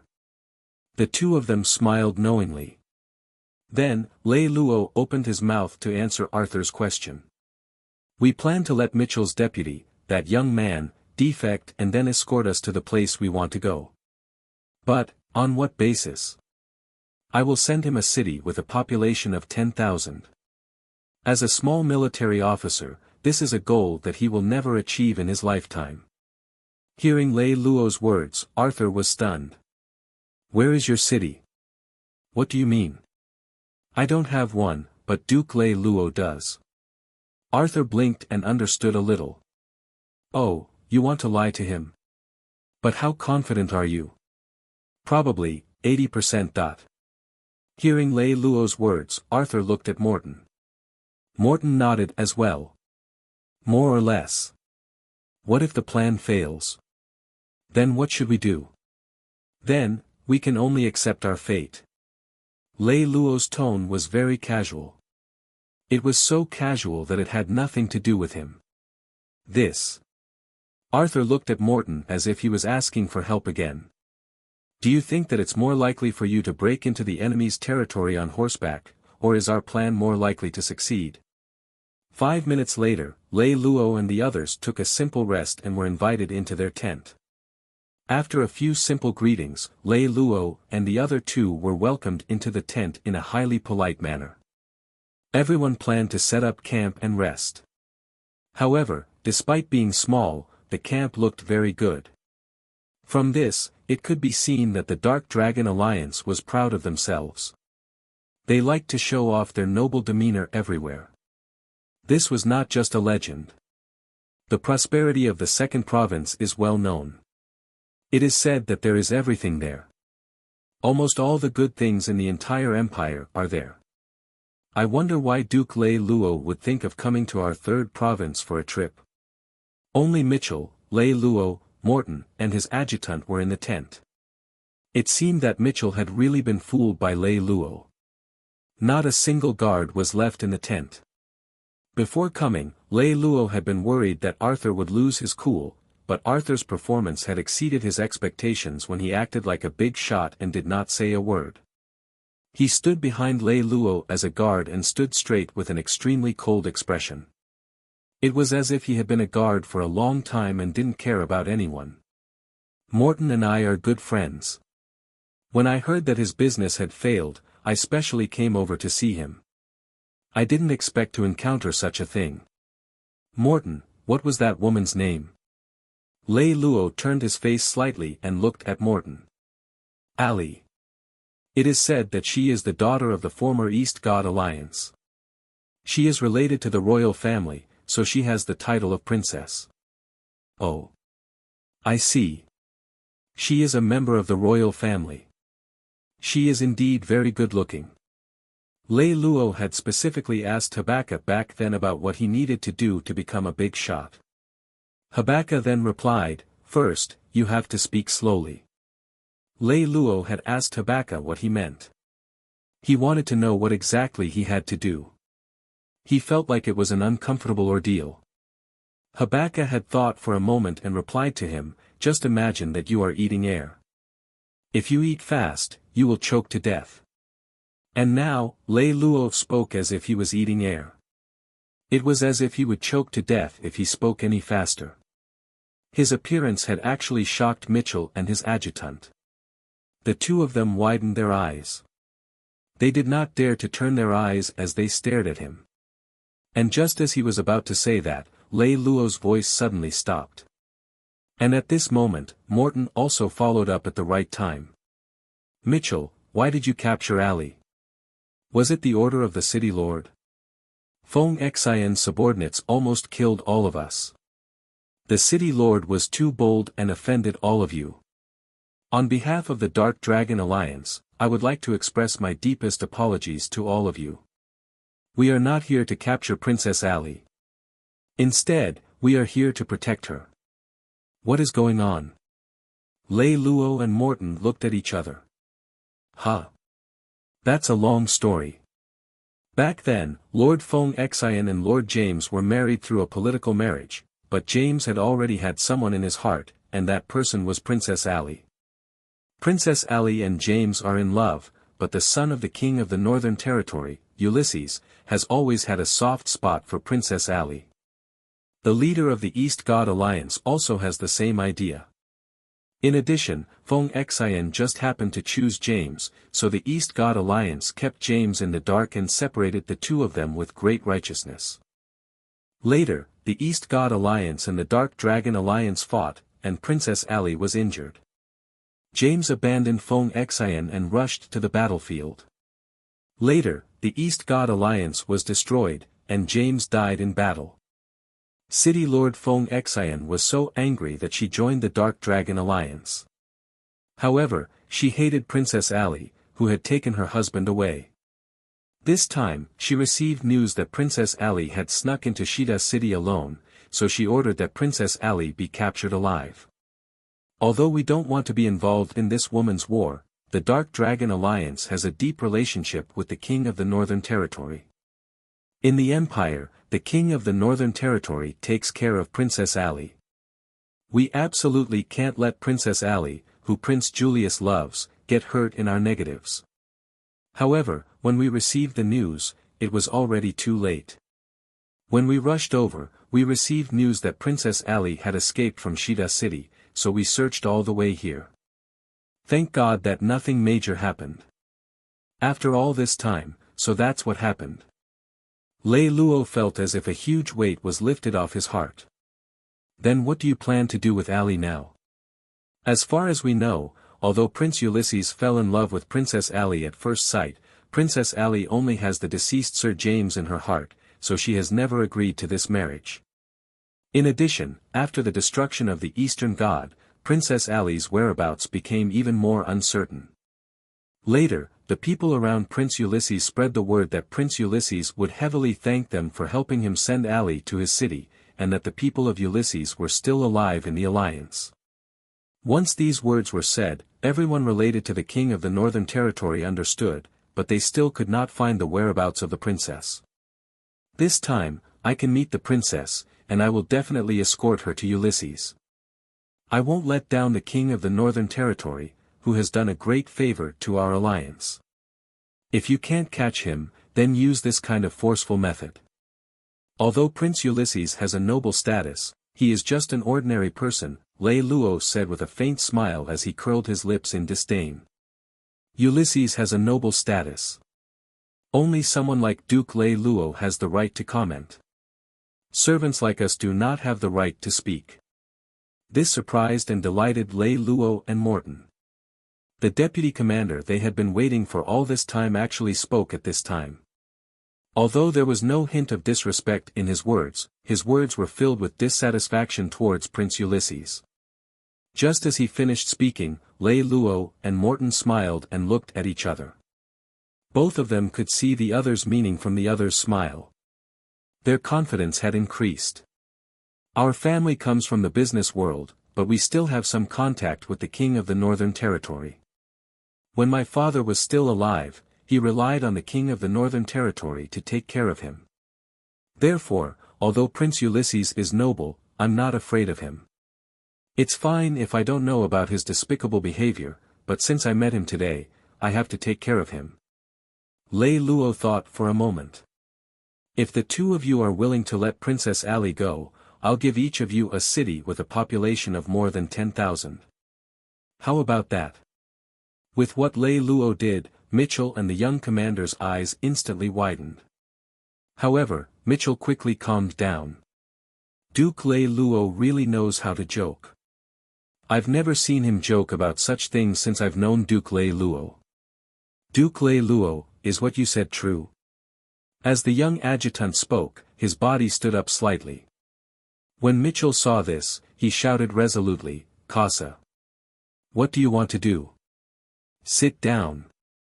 Sir, that's a city. No matter how hard we work, I'm afraid. Shut up. Do you know what you're doing? The loyalty and honor of a soldier are priceless.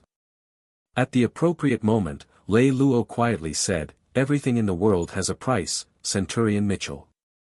Duke Lei Lou, I forgive your words for your identity. However, do you know that what you said just now is equivalent to inciting a rebellion among the officers of our Dark Dragon Alliance? Oh. Only equivalent. Lei Lou stood up with a smile. I thought so. As he stood up, Arthur immediately made his move. He suddenly flashed behind Mitchell and pulled out his sword. Then, he pressed it against his neck. Although Arthur could not say how strong his combat ability was, Mitchell's main ability was in commanding. His personal ability was not much better than Arthur's. Moreover, he was ambushed, so Arthur did not encounter any difficulties during the process of controlling him. Commander Casa, the heavens have given you a chance to become the Castellan of Casa. As for the final outcome, it will be up to you to decide. This is a decision that no one can make on your behalf. Lei Lou's face still had a faint, mysterious smile. The smile was faintly discernible. It was as if it was a hint of fate. Casa could not help but feel tempted. I want to know why you want us to let Princess Ali go. I don't believe you at least want to uphold justice. In the eyes of the big shots, justice is not that valuable. Of course, I'm not doing it for justice. I just want something that Prince Ulysses likes. If I just let him go like that, the Dark Dragon Alliance won't let me go. Then you should come with us. The Dark Dragon Alliance has to ask for directions in the 6th province. If I go with you, my future in the military world will be over. Please look at the way Mitchell is looking at you. Casa turned around and looked into Mitchell's eyes. There was only disdain in those eyes. Personally, I don't think you need to follow me in your military career. It's over now. At least in the Dark Dragon Alliance, it's over. What do you think? What do you want me to do? Casa stuck a hand into his short chestnut-colored hair and finally made up his mind. Inform the others that the one you captured is the fake Ali. Continue to carry out the tracking mission on your own. After they give you all the remaining supplies, return to the town. When Lei Lou said this, it was as if he had rehearsed it 1,000 times. He had already obtained the other people's resources and supplies. Therefore, Lei Lou and the others could change horses along the way and had enough speed. However, Lei Lou was also a little worried. In the entire world, he did not know anyone, so where could he go? Fortunately, Morton was there. Let's go to Kali City. This place seems to be. After seeing the coordinates on the map, Kasa's brows furrowed slightly. That's right, it's one of the places where Ali's cousin is. It's Samar City. After Kasa received confirmation from Morton, he turned his gaze to Lei Lou. I'm different from Ulysses. He only likes conquering, and I want to have it. So, I won't just bring Ali back. This will make me feel very unfulfilled. I will bring her back to her brother's city, and after obtaining his brother's permission, I will take her away openly. There was no rehearsal, but Lei Lou took over Morton's words. He took them almost perfectly. This made Morton feel very comfortable. He had a little expectation from the beginning that there would be a deeper collusion between him and Lei Lou, although Kasa still felt a little suspicious about what Lei Lou had just said.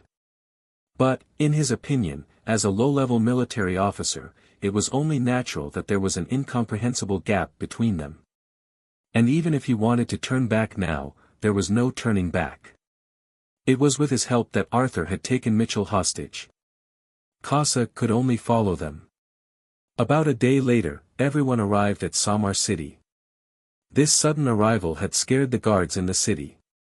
Lei Lou went forward to negotiate and told Ali about the situation. The guards immediately went to inform Samar. About half an hour later, Princess Ali's personal maid said that Princess Ali did sneak out, but she didn't tell us where she went.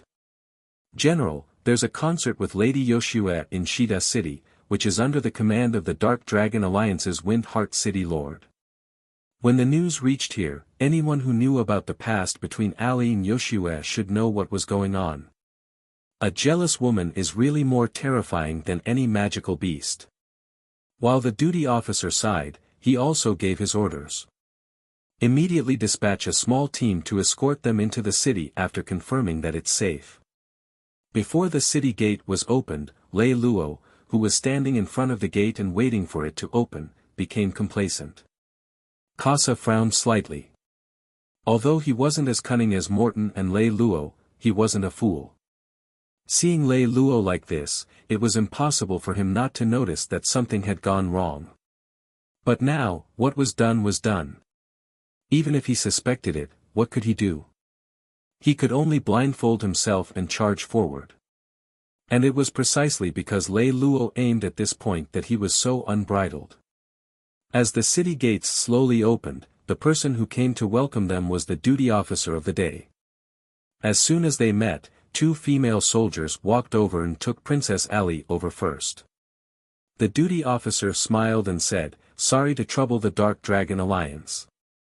Perhaps he thought that this would make him appear very enthusiastic, but none of the people present took a fancy to him. "Generals, I think you have misunderstood. We are not from the Dark Dragon Alliance. Of course, except for this one." Commander Kasa did not hesitate to defect for your Princess Ali. You have to thank him properly to be worthy of his loyalty. The other party was very confused by Lei Lou's words. Kasa's expression changed on the spot. "Duke Lei Lou, I saved her because..." "I know. You saved her because of me. It doesn't matter.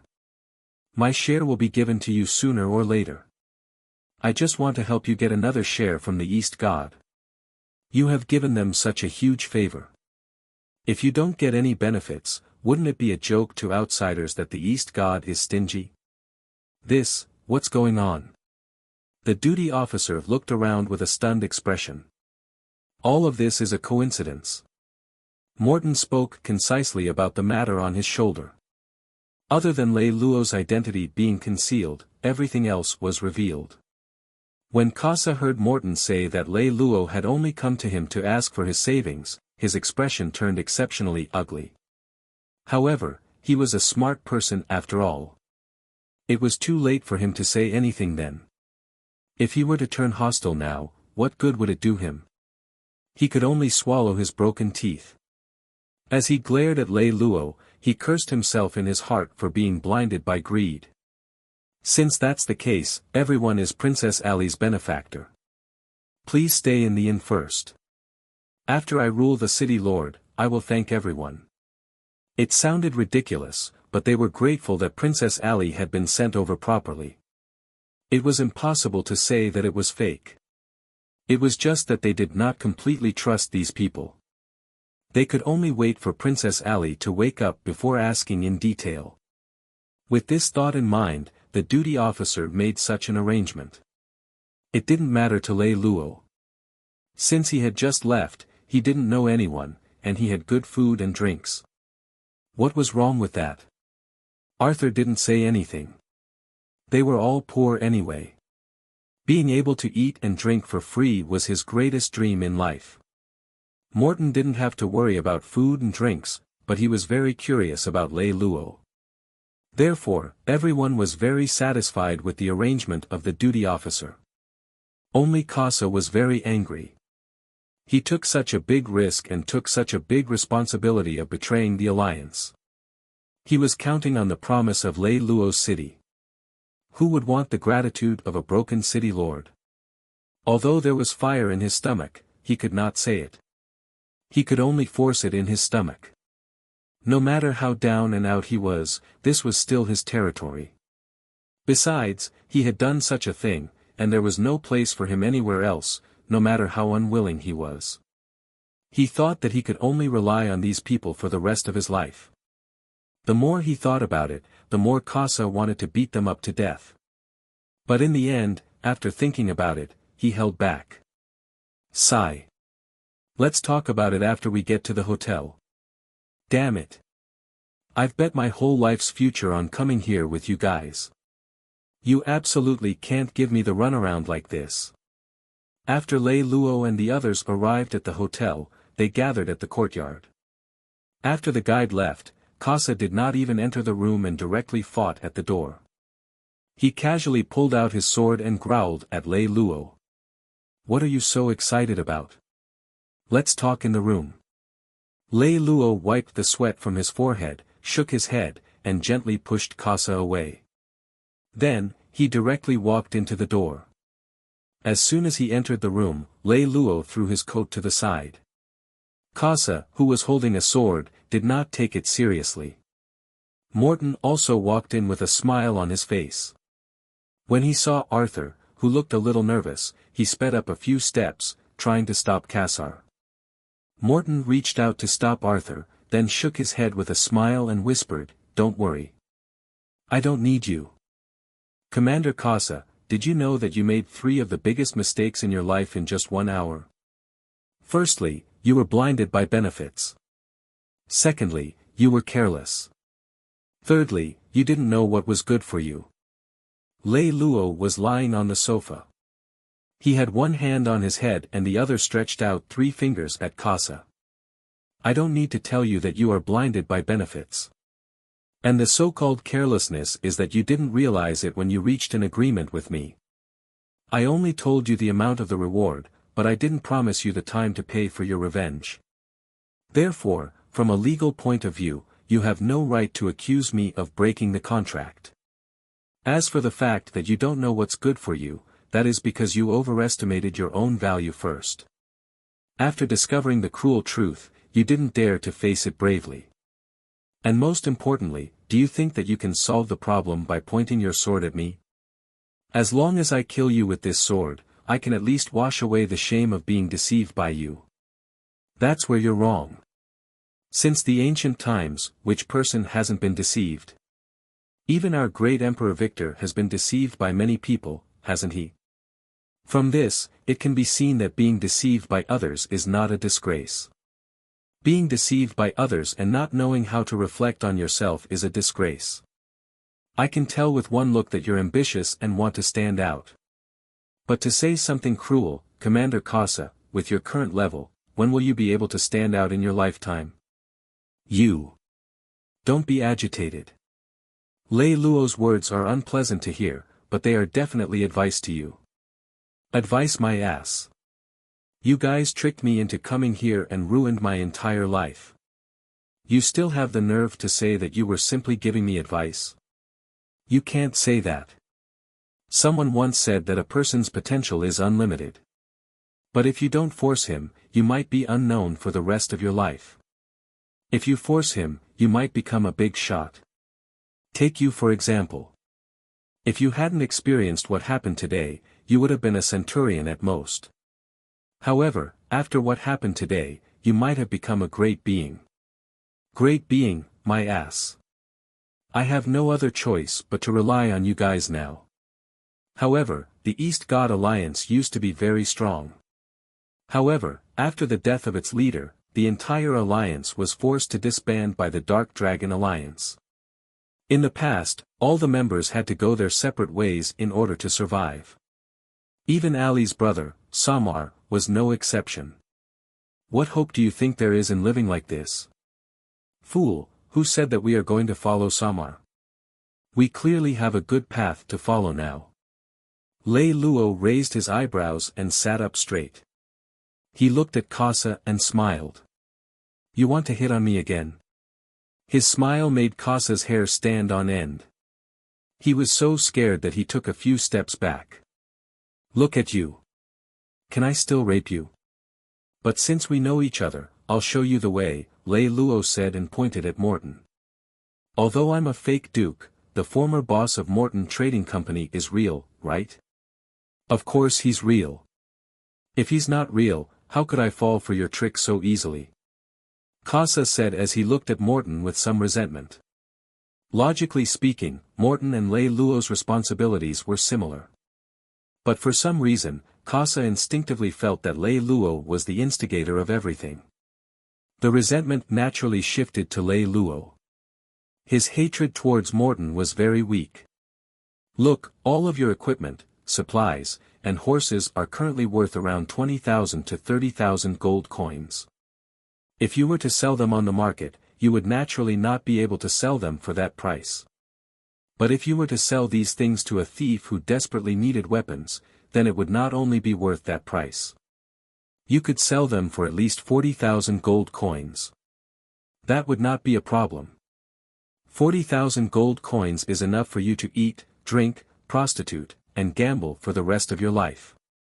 But looking at you, of course, you're not just satisfied with prostitution and gambling. Of course, that's not a problem.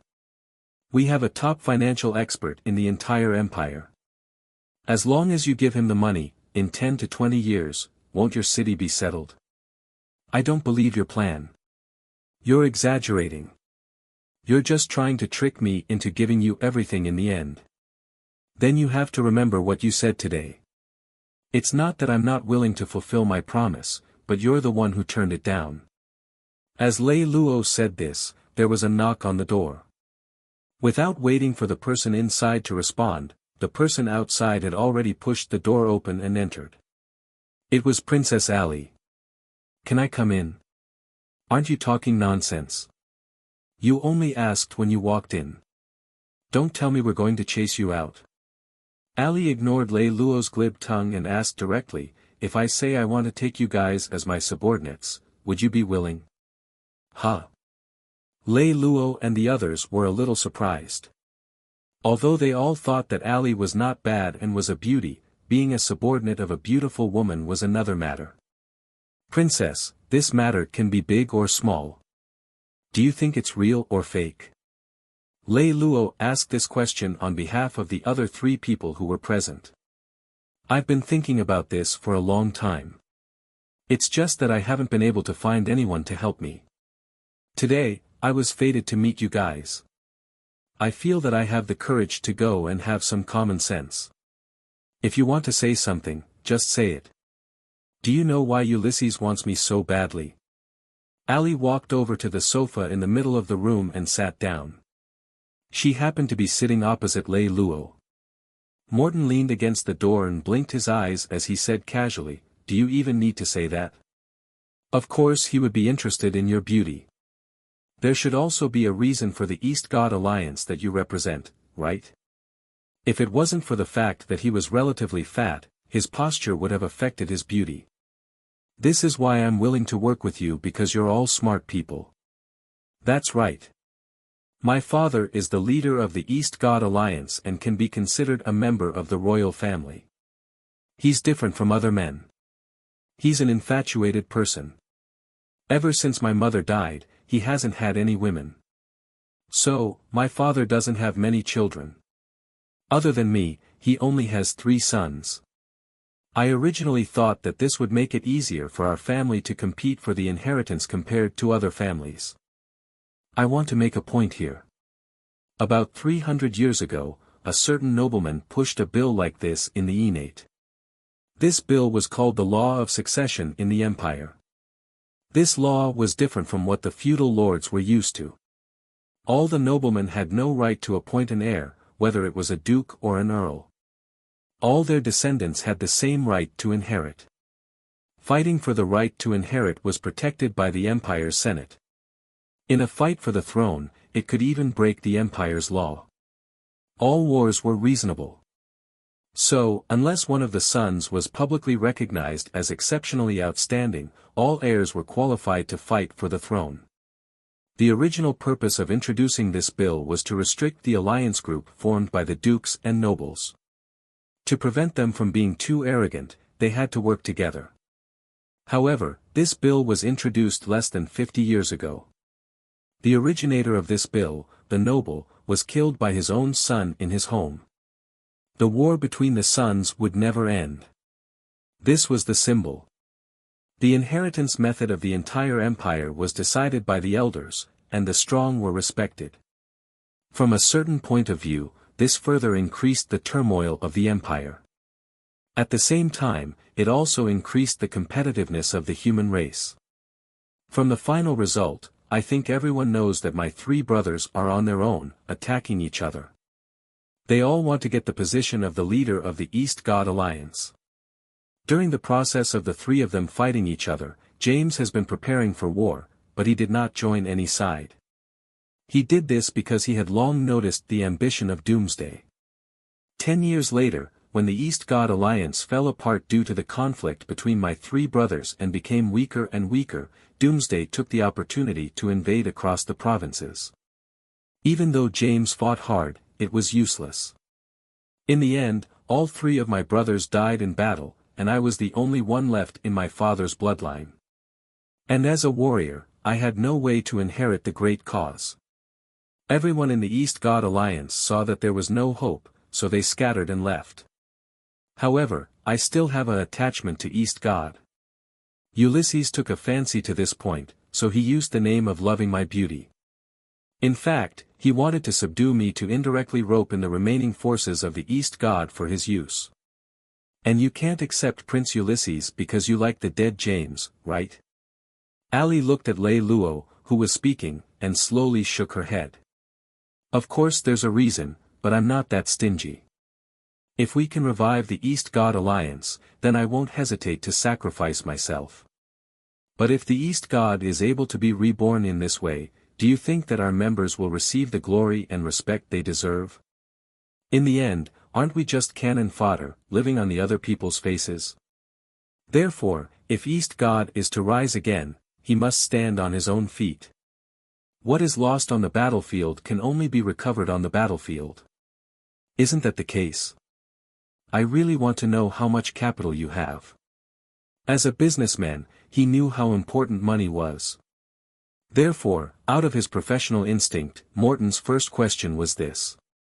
When my father was still alive, he had already obtained the title of Earl for me in the Empire. However, because of my woman, my father didn't want me to be too tired, so he only helped me by the identity of an Earl. However, there was no land to be granted, so I was only an empty Earl. Other than that, I had nothing. In other words, you have no capital at all. Lei Lou's eyes widened. That's not the case. The title of Earl is worth about 300,000 gold coins in the Empire. You can sell your identity as an Earl as well. In the end, you have no choice but to sell your title.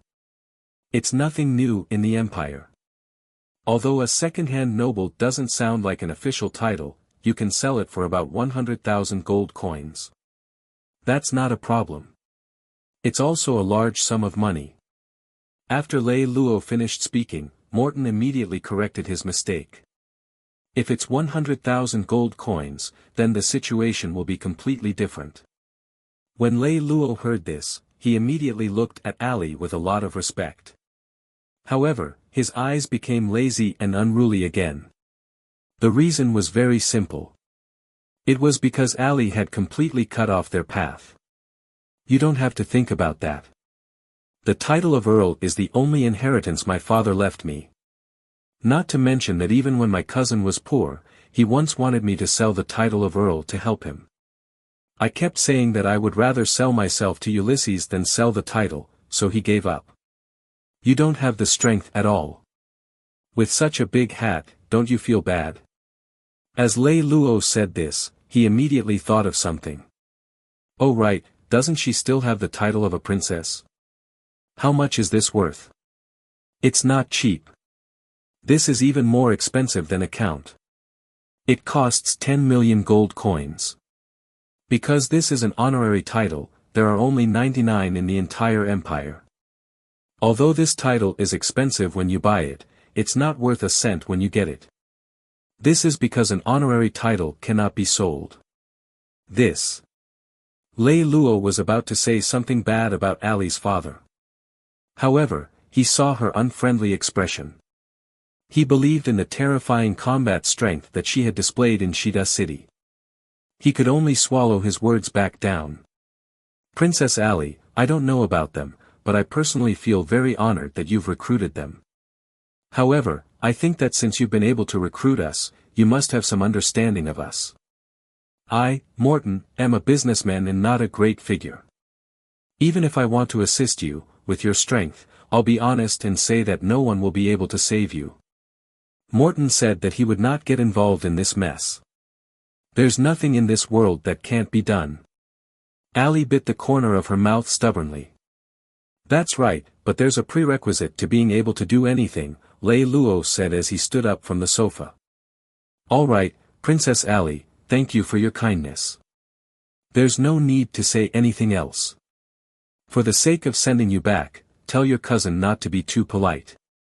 Give each of us 380,000 to 100,000 gold coins each. That's enough. We're also casual people. As for this Casa, please take him in.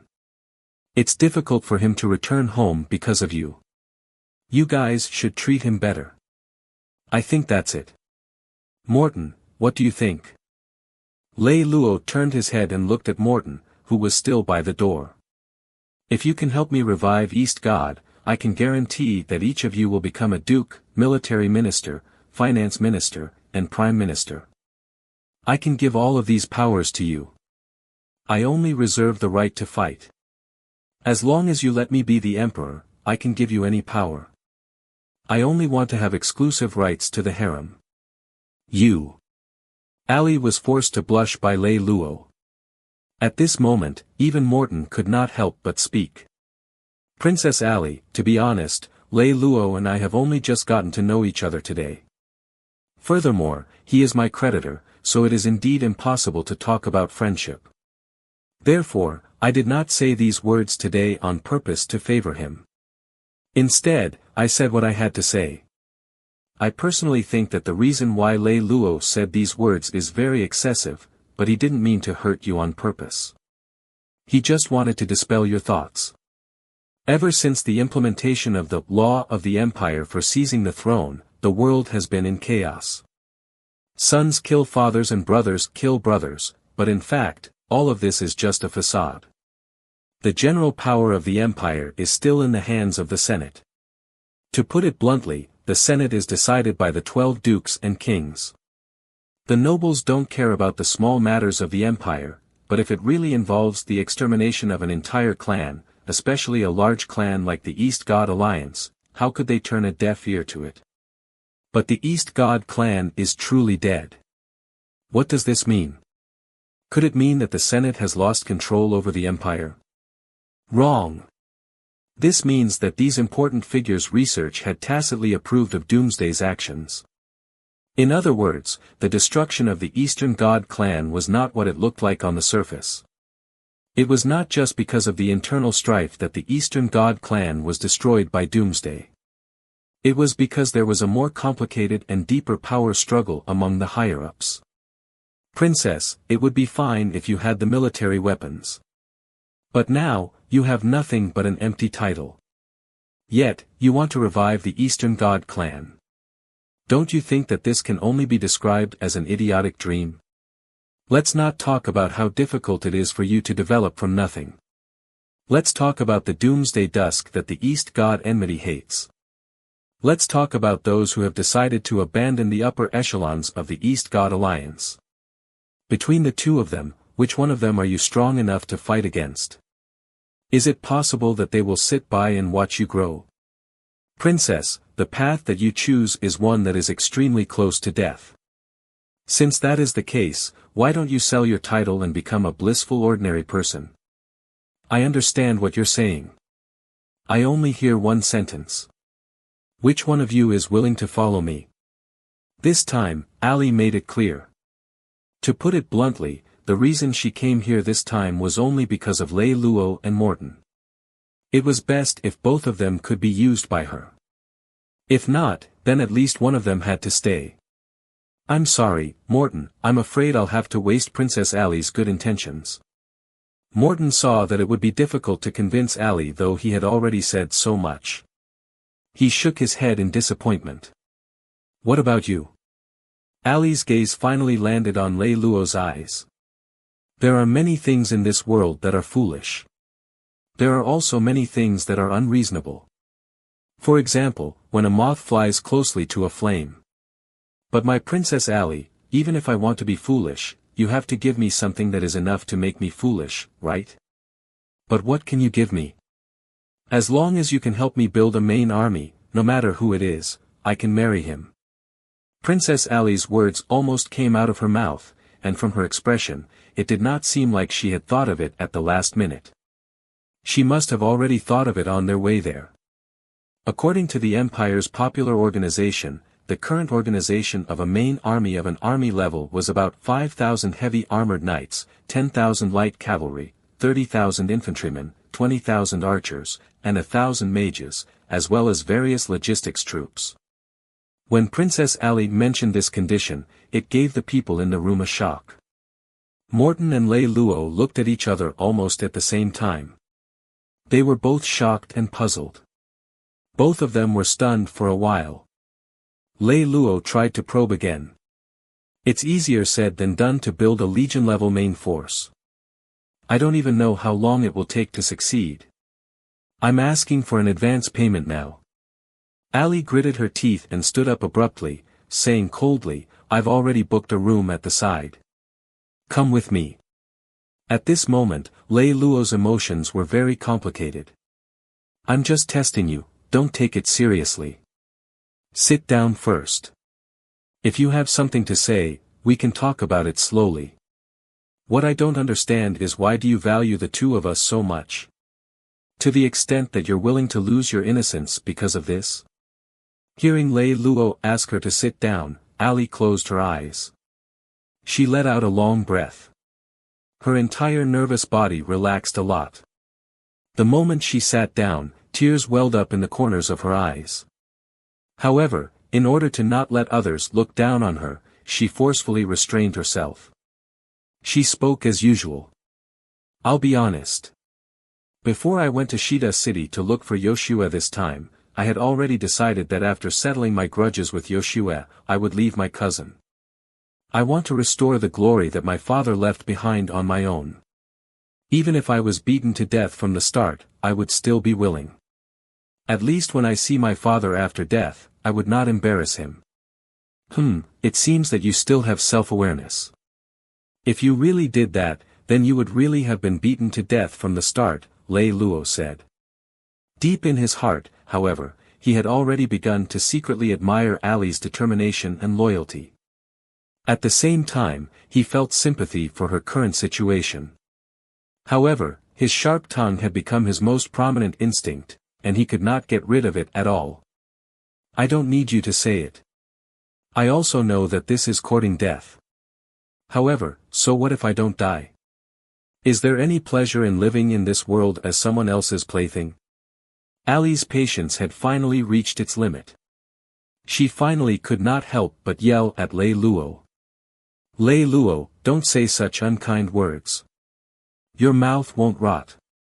Morton could not help but act like he was trying to advise her. Lei Lou looked at Morton with disdain and closed his mouth, not saying another word. Ali was interrupted by Lei Lou and forgot what she wanted to say, so she asked Morton, "Where was I?" "You just said that you're courting death." "Yes, I know that I'm courting death." At this point, Ali couldn't help but pause.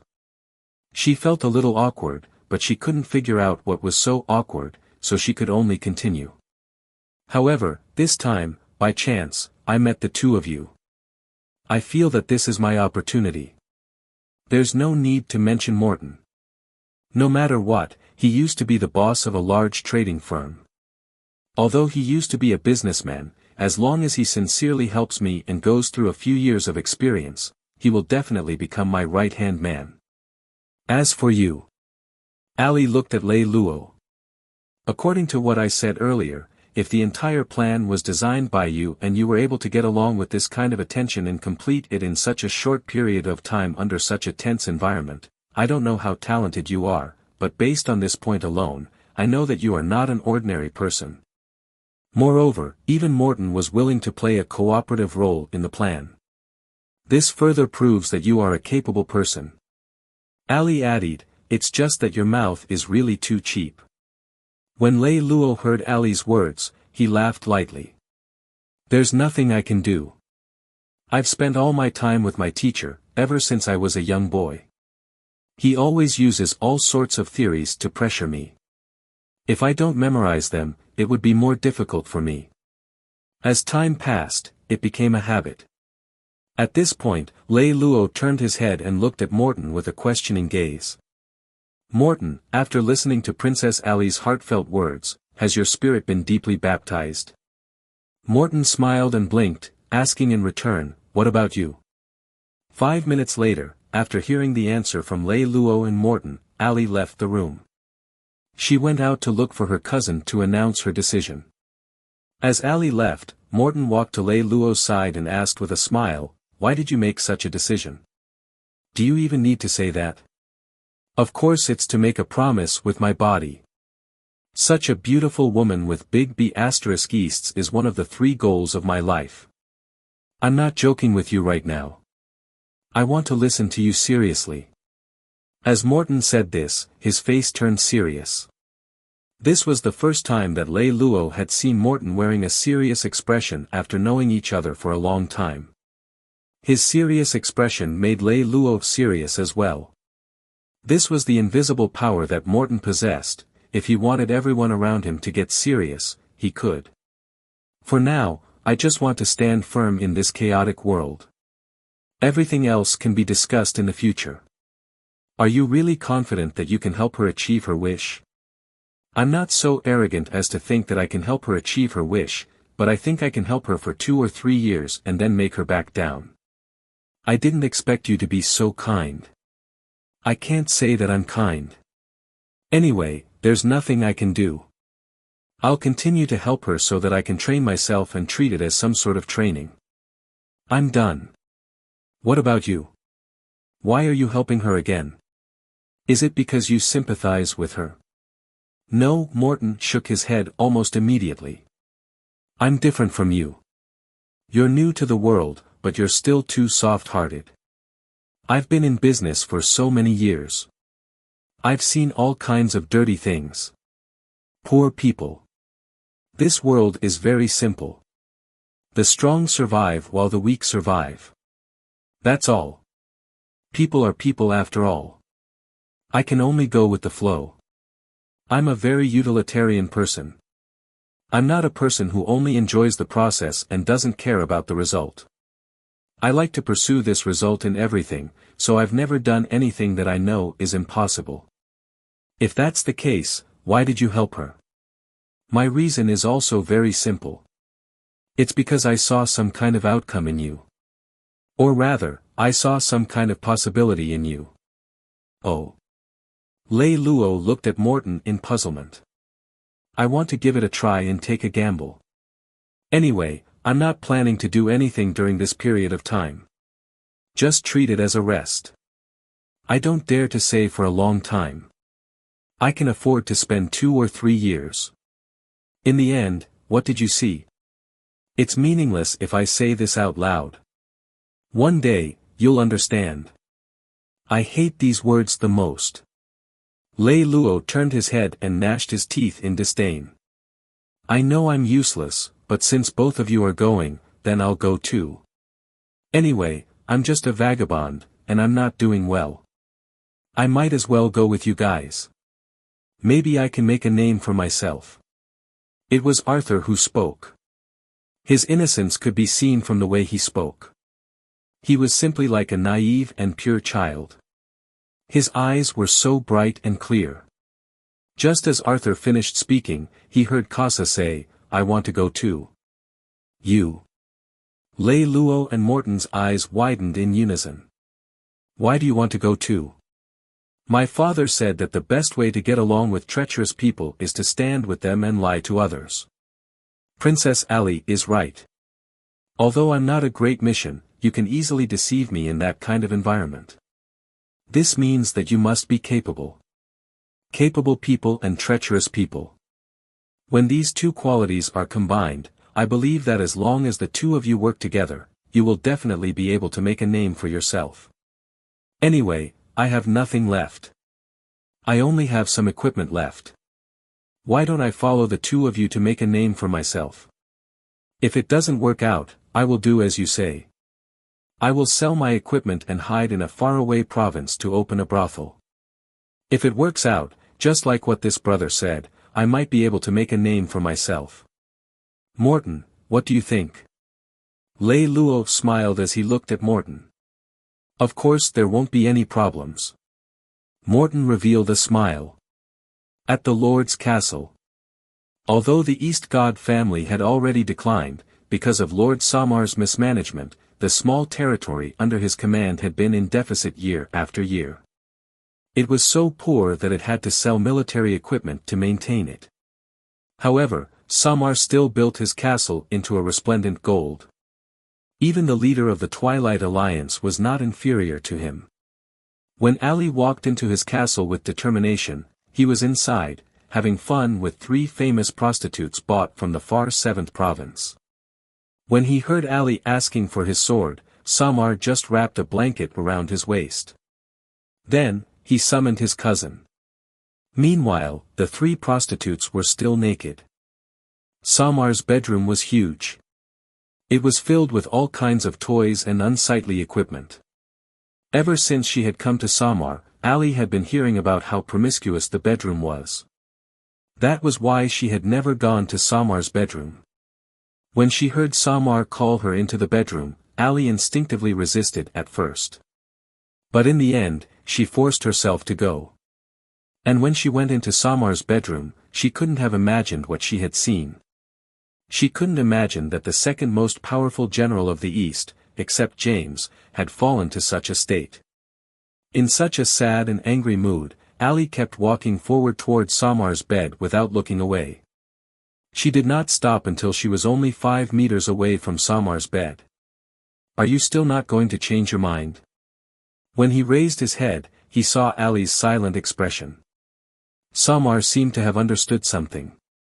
It's useless. There are many things that you are not clear about. Things are not as simple as you think. What you have chosen is a path that is impossible to walk on.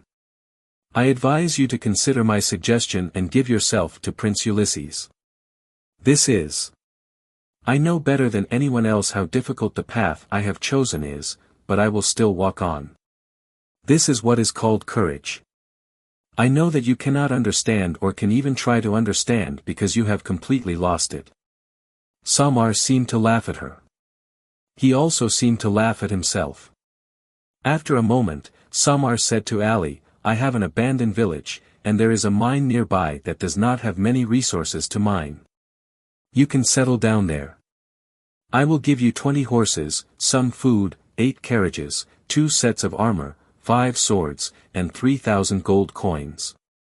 You can go. That's all I can give you. Thank you for your generosity. After hearing Samar's offer, Ali stood there in a daze for a while. But in the end, she bit her lip and did not let herself explode. Instead, she coldly said these words and turned around to leave. What? 20 horses. 5 baskets of food. 8 carriages. 2 sets of refined armor, 5 swords, and 3,000 gold coins. My God, isn't your cousin 2F** King generous? When Ali brought these back from Samar's place, Lei Lou almost jumped up on the spot. He covered his face with both hands and shook his head in disbelief. Ali swallowed her saliva in shame, not knowing what to say. In fact, Lei Lou was not the only one who had such thoughts. Other than Arthur, everyone else was shocked. I personally suggest that the two of you go talk to Samar again. After Lei Lou finished shouting, Casa almost immediately stood up nervously. I have a feeling that we'll be killed on the way. Even Morton shook his head with a pessimistic expression. It's impossible for us to obtain more things. If you want to regret it, it's still not too late, Ali said as she turned around and walked out of the window, ignoring the scenery outside. In his life, Lei Lou couldn't stand people making such expressions. It was as if they were saying, "Don't worry about me. Just let me die." Seeing Ali like this, Lei Lou immediately turned around. Actually, what does it matter if we have more capital or less? Everyone is prepared to start from scratch. Arthur saw that the atmosphere was a little stiff, so he came out to smooth things over. Things are not that simple. The Senate will only start to confer titles once every 10 years. This means that the people of the entire empire only get a chance to get a noble title once every 10 years, and those who get a noble title only get a chance to get a fief once every 10 years. And once they have their fiefs forever, they can have the legal right to declare war and diplomatic power. They also have the right to expand their territory and obtain more territory. The Senate's next chance to develop a noble title will be in the next year. Hearing Morton's explanation, Arthur understood. That is to say, we only have 1 year and 10 years to raise 3 million gold coins to buy the fiefdom. Otherwise, it will be 10 years later. Morton shook his head as soon as Casa finished speaking. He explained further. No, there are many nobles who request to implement the fiefdom every year. However, according to the Senate, the territories developed by the empire are quite limited. Therefore, this price is only the official price. If you really want to get the real territory from the Senate, you will need to spend more money. If you don't have a reliable backer, the cost will be more than 10 times higher. 10 times? That's right, these nobles bought it. After all, there are too few people who can actually get the family title. Most of them only have the eldest son. In other words, we have to use our current trash to earn more than 3 million gold coins in a year's time. What kind of joke is this? It's impossible for us to have so little wealth now. Your Highness, I'm a genius, not a god. Everyone realized this. Whenever he talked about money, Lei Lou's expression would turn ferocious. However, jumping was one thing. Going crazy was another. Lei Lou didn't give up on his promise. He still set foot in that small village without a name. Since Lei Lou agreed, Morton and Arthur naturally went. As for Casa, he was bound to die. What else could he do but follow? In fact, the village wasn't far from where they were. It was just that they chose to travel at this speed, so they treasured it. The daily journey wasn't fast either. It took them more than half a month to reach the small village. In everyone's mind, they thought that the best candidate to be the commander was Lei Lou. They were not sure if he had the talent to command, and he did not say anything himself. However, everyone still relied on their instincts and thought that he was the best commander. However, once Lei Lou got on the carriage, he and Morton stayed in the carriage and didn't come out at all. Arthur and Ali were both warriors, and commanding the carriage wasn't something they were good at. Thus, Commander Casa had to be the commander. At first, everyone thought that Lei Lou was just angry and would come out in a few days. But no one expected that Lei Lou would stay in the carriage for a whole month. And what was even more incredible was that Morton stayed in the carriage with him for a month. It had gotten really weird. Even Ali found it all strange. One day, Ali sneaked to the carriage and peeked into what they were doing, and she didn't expect what she had seen. Samar's bedroom was huge. It was filled with all kinds of sex toys and unsightly equipment. Ever since she had come to Samar, Ali had been hearing about how promiscuous the bedroom was. That was why she had never gone to Samar's bedroom. When she heard Samar call her into the bedroom, Ali instinctively resisted at first. But in the end, she forced herself to go. And when she went into Samar's bedroom, she couldn't have imagined what she had seen. She couldn't imagine that the second most powerful general of the East, except James, had fallen to such a state. In such a sad and angry mood, Ali kept walking forward toward Samar's bed without looking away. She did not stop until she was only 5 meters away from Samar's bed. "Are you still not going to change your mind?" When he raised his head, he saw Ali's silent expression. Samar seemed to have understood something. "It's useless. There are many things that you are not clear about. Things are not as simple as you think. What you have chosen is a path that is impossible to walk on. I advise you to consider my suggestion and give yourself to Prince Ulysses. This is. I know better than anyone else how difficult the path I have chosen is, but I will still walk on. This is what is called courage. I know that you cannot understand or can even try to understand because you have completely lost it." Samar seemed to laugh at her. He also seemed to laugh at himself. After a moment, Samar said to Ali, "I have an abandoned village, and there is a mine nearby that does not have many resources to mine. You can settle down there. I will give you 20 horses, some food, 8 carriages, 2 sets of armor, 5 swords, and 3,000 gold coins. You can go. That's all I can give you. Thank you for your generosity." After hearing Samar's offer, Ali stood there in a daze for a while. But in the end, she bit her lip and did not let herself explode. Instead, she coldly said these words and turned around to leave. "What? 20 horses? 5 baskets of food? 8 carriages? 2 sets of refined armor, 5 swords, and 3,000 gold coins.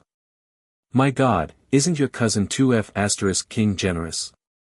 When Ali brought these back from Samar's place, Lei Lou almost jumped up on the spot. He covered his face with both hands and shook his head in disbelief. Ali swallowed her saliva in shame, not knowing what to say. In fact, Lei Lou was not the only one who had such thoughts. Other than Arthur, everyone else was shocked. "I personally suggest that the 2 of you go talk to Samar again." After Lei Lou finished shouting, Casa almost immediately stood up nervously. "I have a feeling that we'll be killed on the way." Even Morton shook his head with a pessimistic expression. "It's impossible for us to obtain more things. If you want to regret it, it's still not too late," Ali said as she turned around and walked out of the window, ignoring the scenery outside. In his life, Lei Lou couldn't stand people making such expressions. It was as if they were saying, "Don't worry about me. Just let me die." Seeing Ali like this, Lei Lou immediately turned around. "Actually, what does it matter if we have more capital or less? Everyone is prepared to start from scratch." Arthur saw that the atmosphere was a little stiff, so he came out to smooth things over. "Things are not that simple. The Senate will only start to confer titles once every 10 years. This means that the people of the entire empire only get a chance to get a noble title once every 10 years, and those who get a noble title only get a chance to get a fief once every 10 years. And once they have their fiefs forever, they can have the legal right to declare war and diplomatic power. They also have the right to expand their territory and obtain more territory. The Senate's next chance to develop a noble title will be in the next year. Hearing Morton's explanation, Arthur understood. That is to say, we only have 1 year and 10 years to raise 3 million gold coins to buy the fiefdom. Otherwise, it will be 10 years later. Morton shook his head as soon as Casa finished speaking. He explained further. No, there are many nobles who request to implement the fiefdom every year. However, according to the Senate, the territories developed by the Empire are quite limited. Therefore, this price is only the official price. If you really want to get the real territory from the Senate, you will need to spend more money. If you don't have a reliable backer, the cost will be more than 10 times higher. 10 times? That's right, these nobles bought it. After all, there are too few people who can actually get the family title. Most of them only have the eldest son. In other words, we have to use our current trash to earn more than 3 million gold coins in a year's time. What kind of joke is this? It's impossible for us to have so little wealth now. Your Highness, I'm a genius, not a god. Everyone realized this. Whenever he talked about money, Lei Luo's expression would turn ferocious. However, jumping was one thing. Going crazy was another. Lei Luo didn't give up on his promise. He still set foot in that small village without a name. Since Lei Luo agreed, Morton and Arthur naturally went. As for Casa, he was bound to die. What else could he do but follow? In fact, the village wasn't far from where they were. It was just that they chose to travel at this speed, so they treasured it. The daily journey wasn't fast either. It took them more than half a month to reach the small village. In everyone's mind, they thought that the best candidate to be the commander was Lei Luo.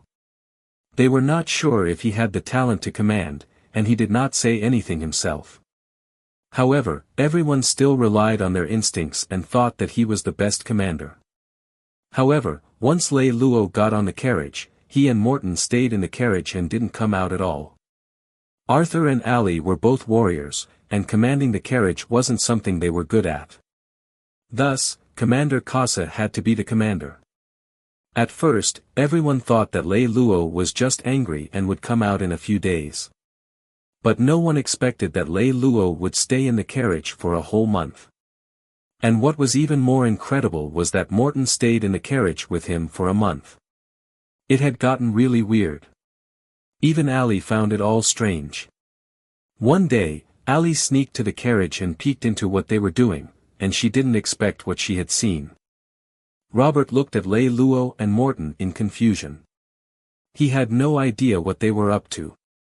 Let's say a bandit group attacked the church, and you send a bandit character to arrest them. However, a team completed the bandit character according to your requirements. Then, they only need to pass your certification. Can this team automatically get the money from the reserve center of the mercenary guild given by the Senate? Of course, since it is a free F-class quest, then naturally the reward is also given by the Senate. Even if we calculate it according to the highest F-class reward, it is only 30,000 gold coins. We can only publish it 10 times a year at most. This is nothing to the Senate. Even if I give you all these 10 opportunities, the total will not exceed 600,000 gold coins. Guild leader, you've misunderstood us. Of course, we don't want guild leader to give this opportunity to us. Morton paused for a moment. Guild leader, have you ever thought about the possibility of you submitting an F-grade bandit mission? After that, did you think that because you were busy with official business, you set the completion of this bandit mission as an automatic magic authentication? Automatic magic authentication. That's right. For example, as long as you set it to obtain the blood authentication of the bandit, you would be deemed to have succeeded in capturing him. After that, a team, after going through a lot of hardships, finally captured the bandit leader and used him to pass the magic authentication. Guild leader, at this time, will you be able to receive this sum of money on the Mercenary Guild's mission card? Even after hearing this, Priest Robert still didn't quite understand what these two people were trying to say. He didn't say anything and just nodded. After receiving this amount of money, and said that this team should hand over the bandit leader to the guild leader, but unfortunately, the moment they received the money, this cunning bandit leader actually ran away again. So, after going through a lot of hardships, the team caught the leader of the bandits again. Originally, they shouldn't have accepted the money, but the leader of the team was a little greedy, so he passed the certification again. Then, would he be able to get another sum of money from the Empire Assembly? That's impossible. After the mission is completed, the mission will be cancelled. It's impossible for him to have the time to get the certification twice. That might not be the case. As far as I know, because of the complexity of the Senate's affairs, they have divided the departments very meticulously. For example, the announcement of the thief mission belongs to the Mercenary Guild, and the issuance and cancellation of the thief mission is another part. The confirmation of the completion of the thief mission and the submission of the reward is another department. The logic of the thief mission is like this. After we complete the mission, we first go to the Mercenary Guild's department for certification. After the Mercenary Guild receives the confirmation from the publisher, they then send the message to the acceptance department of the thief mission to cancel the mission, and then the management department of the thief mission reserve will send the confirmation of the reward. After the acceptance department of the thief mission receives the message, it confirms the cancellation of the mission and then sends a message back to the certification department of the thief mission to cancel the certification. Even with the current speed of the transmission of magic information, a message needs an intermediary to spread to the entire empire. In other words, if the part in the hands of the thief mission is placed between the third province's intermediary and the next one, there will be a delay if the distance between the two is more than a certain distance. Let's also assume that if the part in the hands of the thief mission's intermediary crystal is placed between the third province's intermediary and the receiving department of the thief mission, there will be a delay of more than 10 minutes. This is impossible. The Senate has placed media crystals in every province. The distance between each other is not too far, so it is impossible to create so many delays. Hearing this, Priest Robert immediately shook his head and smiled bitterly. That's true, but what if the media crystal of a certain council of elders happens to be destroyed, then can this only be sent to the nearest other media crystal? This was what Lei Lou said. But as the instigator, he couldn't help but smile a little smugly. And based on my personal premonition, this intermediary crystal that's about to be destroyed happens to be the closest crystal to this place. Don't you think it's a coincidence? Hearing this, he would be a fool if he didn't understand. Robert shook his head in disbelief. And how many times do you have to complete this mission within these 10 minutes? You can't say that. Although the Senate is rich, they will still be anxious if they lose too much meat. We should just stop where we are. Robert raised his head and looked at the young man in front of him with his brilliant smile. It was difficult for him to describe him as shameless. You know I can't refuse you, right? The two people in front of him had already accurately exposed their thoughts. The doubts that Priest Robert had in his heart had disappeared. On the surface, it was time for him to make a decision. But in reality, he knew that the other party already knew his situation. 8 years ago, the Ceylon Mutual Aid Association had just closed down. More than 20 million poor people who relied on the Ceylon Mutual Aid Association had lost their livelihood guarantee. No lord has ever received such a large number of incompetent refugees, and the Senate has never had the habit of helping, even though I personally feel that they have the obligation to help the weak. In the end, it was the president who took over the Ceylon Mutual Aid Association's list, which made both of us deeply admire him. I believe that in the third province, there should be many people who admire the president as much as we do. But sympathy and admiration, which have no cost, are things that no one will give. As for actually escaping with the money, that's another matter. Although the president has tried his best to do all kinds of publicity, the donations you received are only a drop in the ocean compared to the expenses of the World Service Association. The president once applied for funds from the Elder Council, but it was delayed by all kinds of complicated procedures. Even if the money was stripped away, it would not exceed 1 million gold coins. Now, all the funds of the society can only be supported by the president himself. However, this is not a long-term solution after all. If there are no new assets to be injected into society. In that case, within a year, I think that the Society of Elders will not be as good as the Salon Mutual Aid Society. You guys have calculated it very clearly. It seems that you have made sufficient preparations beforehand. Of course. After all, we are taking food from a tiger's mouth. How could we come here unprepared? Is the person you arranged in the medium crystal reliable? An ordinary mage. Even though he works for the mercenary guild, his monthly income is only 30 silver coins. We only need to let him accidentally knock on the medium crystal and he will be able to earn 10,000 gold coins. In addition, he doesn't have any specialties, but he still has the dream of becoming rich. Before Lei Lou could finish his words, he was interrupted by Priest Robert. Alright, we won't discuss this person, but if the magicians of the Senate sense it, they would rush over as well. What a coincidence. On that day, a part of the teleportation magic circle of the Senate was damaged and could not be used, and one person would receive another 10,000 gold coins. Priest Robert sat quietly. He began to think of any loopholes in this matter. The reason why his reaction was slow was not that he was much dumber than Lei Lou. After all, he was once an independent lord. However, he had never thought of doing such a dirty trick in his life, so it was understandable that his reaction was quite slow. If you want to get so many gold coins, you need to send a carriage to get them. If you want to get so many gold coins, you need a special carriage team to get them. Moreover, it will take time for your carriage team to go to the mercenary guild's vault to receive the money. If the mercenary guild reacts during this time, what will you do? Once we confirm that the Thief Quest's vault has given this amount of gold coins, we will immediately exchange this money into silver coins through the exchange firm. Then, all the silver coins will be transferred into a designated amethyst card, and then it will mysteriously disappear.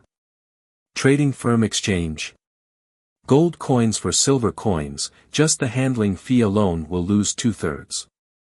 That doesn't matter. We only need to triple the number of times that quest is submitted. How can you ensure that the mercenary guild won't be able to find out after your silver coins enter the Chamber of Commerce? Hearing Lei Lou point at him, Morton said confidently, "My partner was once the most outstanding boss of the trading firm in the 3rd province. He was once the president of Morton Chamber of Commerce. Speaking of these methods, I know more than the mercenary guild. If that mage is caught, then we are registered with the lowest level mercenary group. The highest level of missions we can accept is F grade.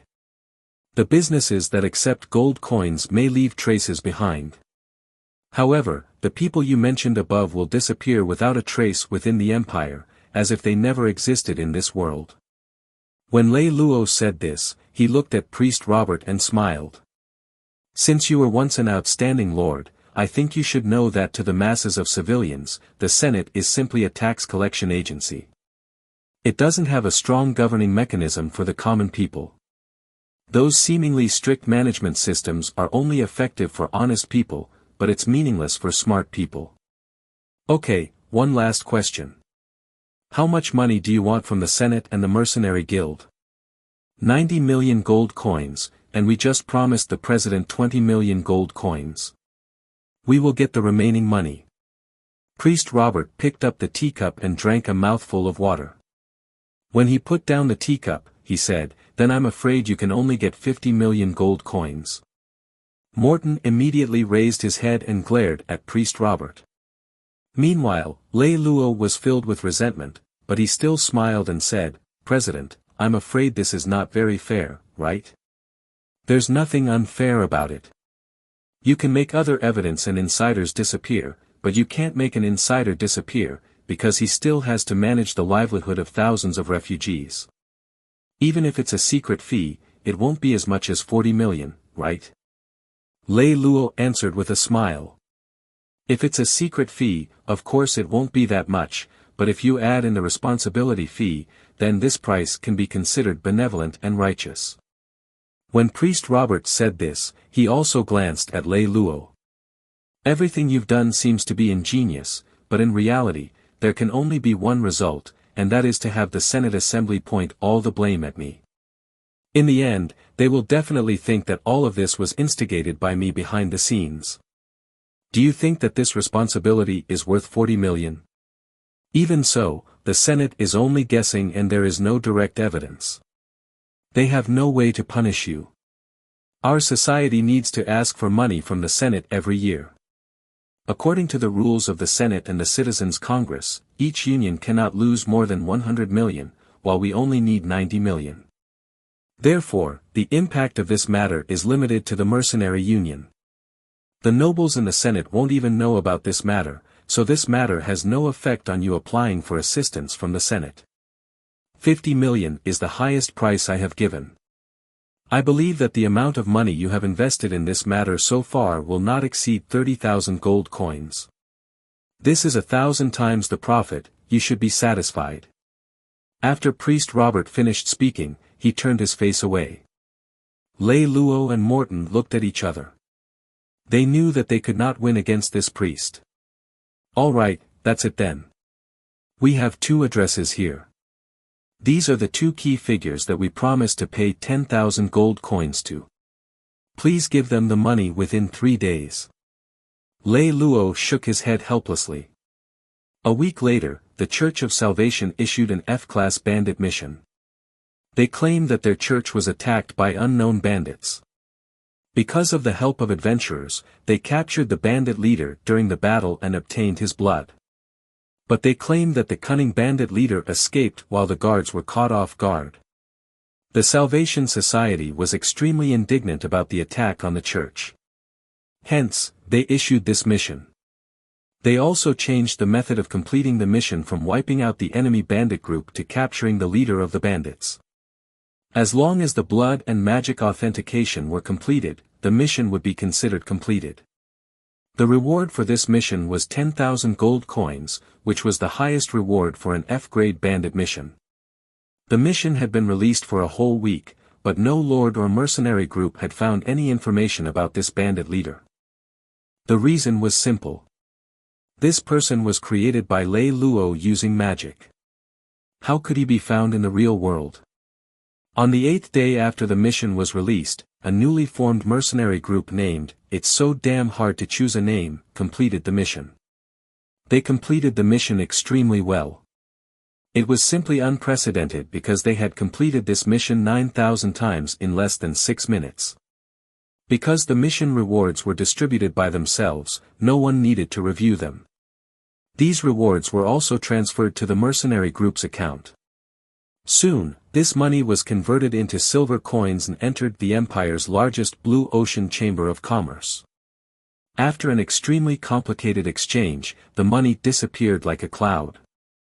If the mercenary union knew how to look up the money, then they would have to pay a special information inquiry fee to the Chamber of Commerce. This fee was 1,000th of the inquiry fee. After tracking down more than 20 chambers of commerce in a row, the mercenary assembly gave up because they realized that they might need to pay 10 times the amount of gold coins taken from them just to be able to track down the money. This was only a possibility. A few days later, in the 3rd province, the most famous place for profligacy and the paradise of the playboy and nouveau riche. After a month of debauchery, the originally passionate Lei Lou gradually became tired of this kind of life. He began to realize that what he originally desired, in fact, could not really satisfy him. The reason why he desired so much was simply because he lacked them. When he truly had them, he felt bored. On this day, after having an in-depth exchange with the 86th big-breasted beauty who came to the depraved system, Lei Lou paid them 1,000 gold coins to leave. Then, he collapsed in the bathtub and looked out of the window in boredom. Lying in the bathtub, Lei Lou shouted loudly, "It's about time to go back. I wonder how the situation with the big-breasted violent woman is. It's really out of my expectations. You actually want to go back so quickly? Morton, who was holding a pipe in his mouth, walked out of the study and walked to the bathroom door.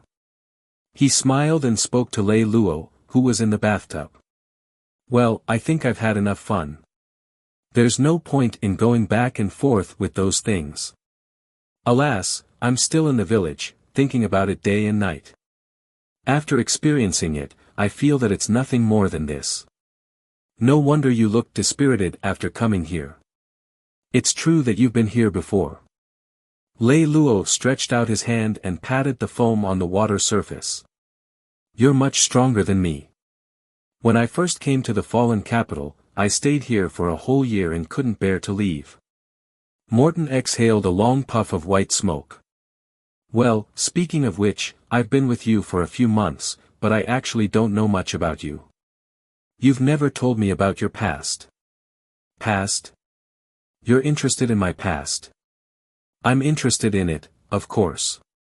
What I'm most interested in is, how did you start from scratch in such a short period of time? And how did you collapse? Starting the price, it's very complicated. After so many years of struggle, it's not something that can be explained in a few words. However, the reason why I can start the price so quickly is because of a person's help. If that person didn't give me 3 million gold coins as the capital, I might still be a failed reserve officer up until now. 3 million gold coins. The person you're talking about isn't my teacher, right?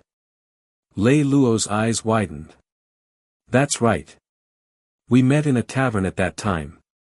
I only wanted to do business for a while, but because of my father's orders, I had no choice but to become a reserve officer and go to the military academy to study.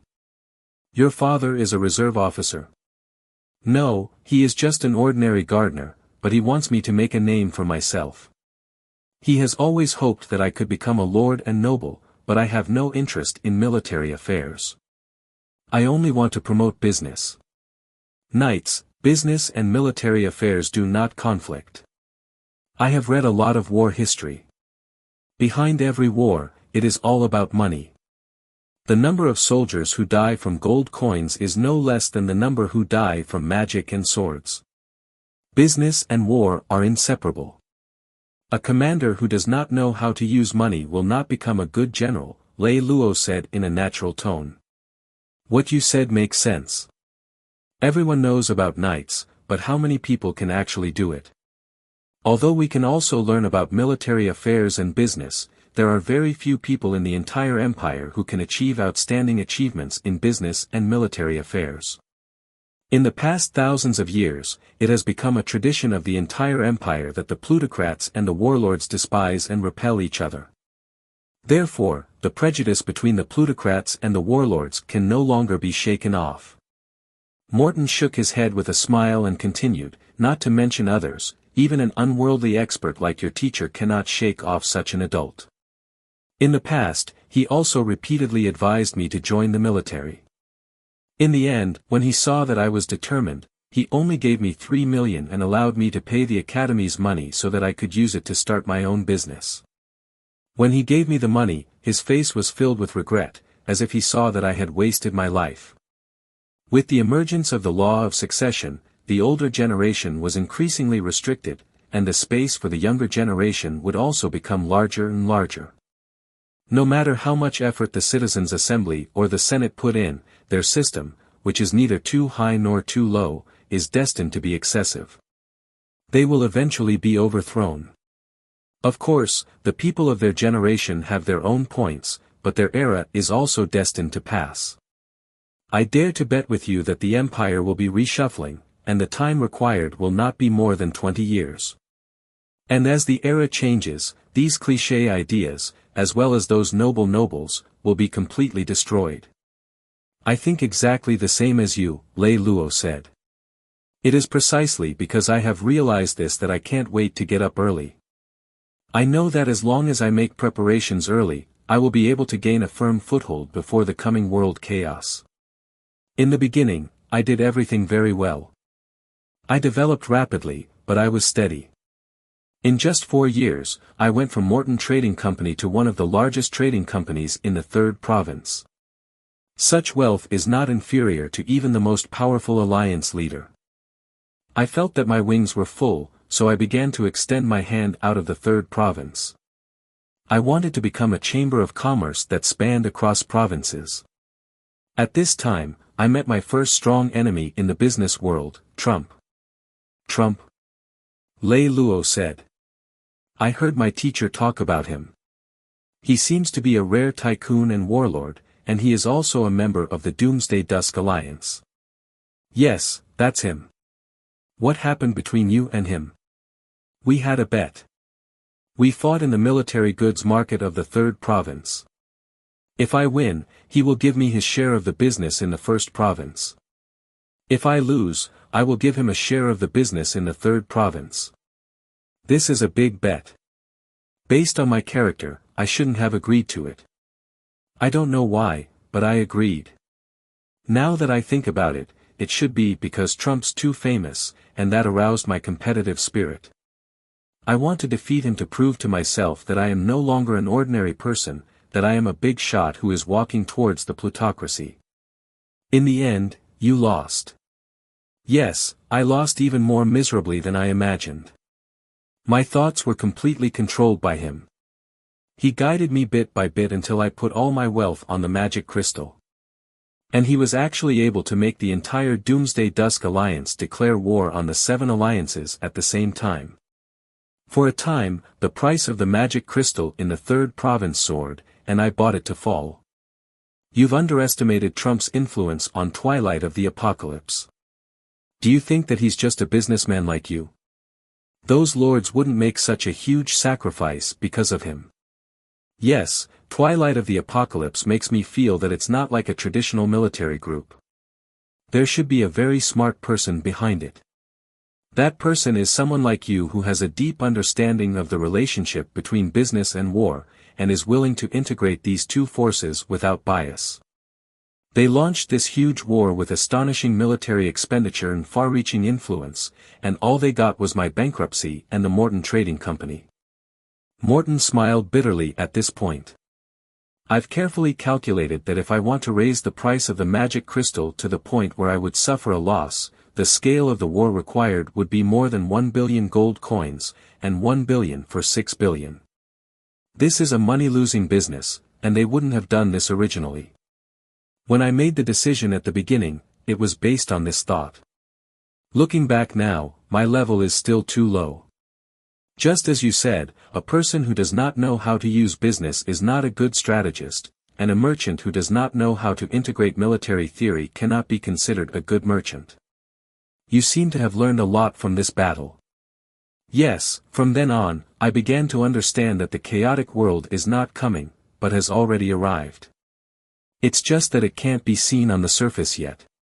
If I'm not wrong, the people standing behind the Doomsday Dusk Alliance are very likely to be powerful nobles in the Senate. The Doomsday Dusk Alliance, which is a military alliance that is completely integrated with the military, is completely in line with the characteristics of the new military group in the future. Once such a military group is born, it is impossible for traditional merchants to compete with it.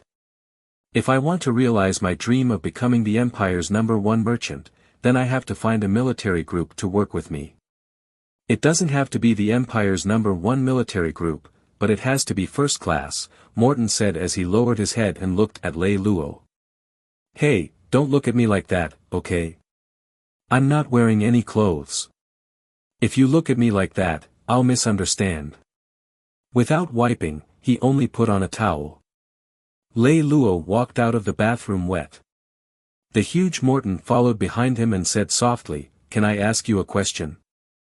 Lei Lou picked up a cup of tea, took a sip, turned around, and leaned against the table as he said to Morton, "I want to know what the consequences will be if I say it's impossible." "It's nothing. It's just that the two of us will go our separate ways from now on. I'm just a businessman. I don't invest in any business that I'm not sure will succeed," Morton said as he waved his pipe. Morton's face did not show any excessive expression in response to his answer. He didn't seem surprised, nor did he seem to care at all. He just held the cup of tea and blinked. Then he licked his lips. All right. For me, Ali is a very unexpected starting point. Morton didn't ask, but Lei Lou had already answered his question. Morton nodded naturally. Very good, continue. Even without Ali, I think I would have chosen a starting point. The reason why I am able to reach this point is not because of my free will. It can be said that I have no other choice. Because time waits for no man. I must do something as soon as possible to establish my own foundation. I don't want to be like my teacher. Lei Lou smiled and shook his head. To me, I would rather be a grass-head king than an uncrowned king. It is precisely because you have something similar to your teacher and something different from your teacher that I am so interested in you. From what I see now, I was actually right all along. In that case, do you think you have seen through me? Lei Lou asked with a smile. I actually thought of a plan, but I gave up on it after a while. When? Just when I realized that you deliberately didn't want others to know you too well, perhaps even you didn't realize it yourself. You instinctively don't like others asking you why. You also don't like others asking you about your past. You seem very relaxed, but in fact, you always maintain a high degree of vigilance. You attach great importance to self-control, whether it's your facial expression, language, emotions, and thoughts. At the same time, you're also very used to having to control others. You always say clever things, using words and other methods that are so light that there's almost no trace of it, to make others follow the direction you want to go. All smart people have the same problem, don't they? Aren't you the same? But no, we're different. I'm only like this because I was trained on a daily basis, and I don't think you went through that yourself. You seem to be born with this ability. Otherwise, I can't imagine why you did everything so naturally and without any obstacles. In other words, you just did things so flawlessly. Morton kept looking at Lei Lou as he said this. Lei Lou turned his head slightly. He was also silent and wore a smile on his face. Since you want to hide it from yourself, as someone who wants to work with you for a long time, I don't think I have to disobey you. Morton took a puff of his cigarette, shrugged his shoulders, and revealed a smile. Although Lei Lou was smiling, the atmosphere was more or less stagnant. He wanted to change the atmosphere. Morton, I want to ask you a question. I want you to answer truthfully. Lei Lou's expression suddenly became serious. Do you think I treat you as a friend? To be honest, I'm not sure, but I treat you as a friend. That's right, you do have the habit of hiding yourself, and sometimes even to the extent of performing. But, you also have a warm power in your body. This warmth makes me involuntarily believe that you won't hurt your friend. Lei Lou smiled happily. I feel that there are some things that I need to let you know. What is it? It's about the world falling into chaos and the Magister. 10 minutes later, Morton was so anxious that he jumped up. You clearly know that our time is so tight, yet you still dragged me here to waste so much time. It's really hateful. Morton roared loudly as he dragged Lei Lou, who was only wearing a towel, out of the carriage. Let me explain. I did it because I knew it was going to be the last free moment of my life. Oh my God, I dropped my towel. After almost 5 months, both Lei Lou and Morton are back on each other's bad side. However, they didn't really have a lot of time to argue and fight. They soon arrived in the village entrance that has clearly long been dilapidated.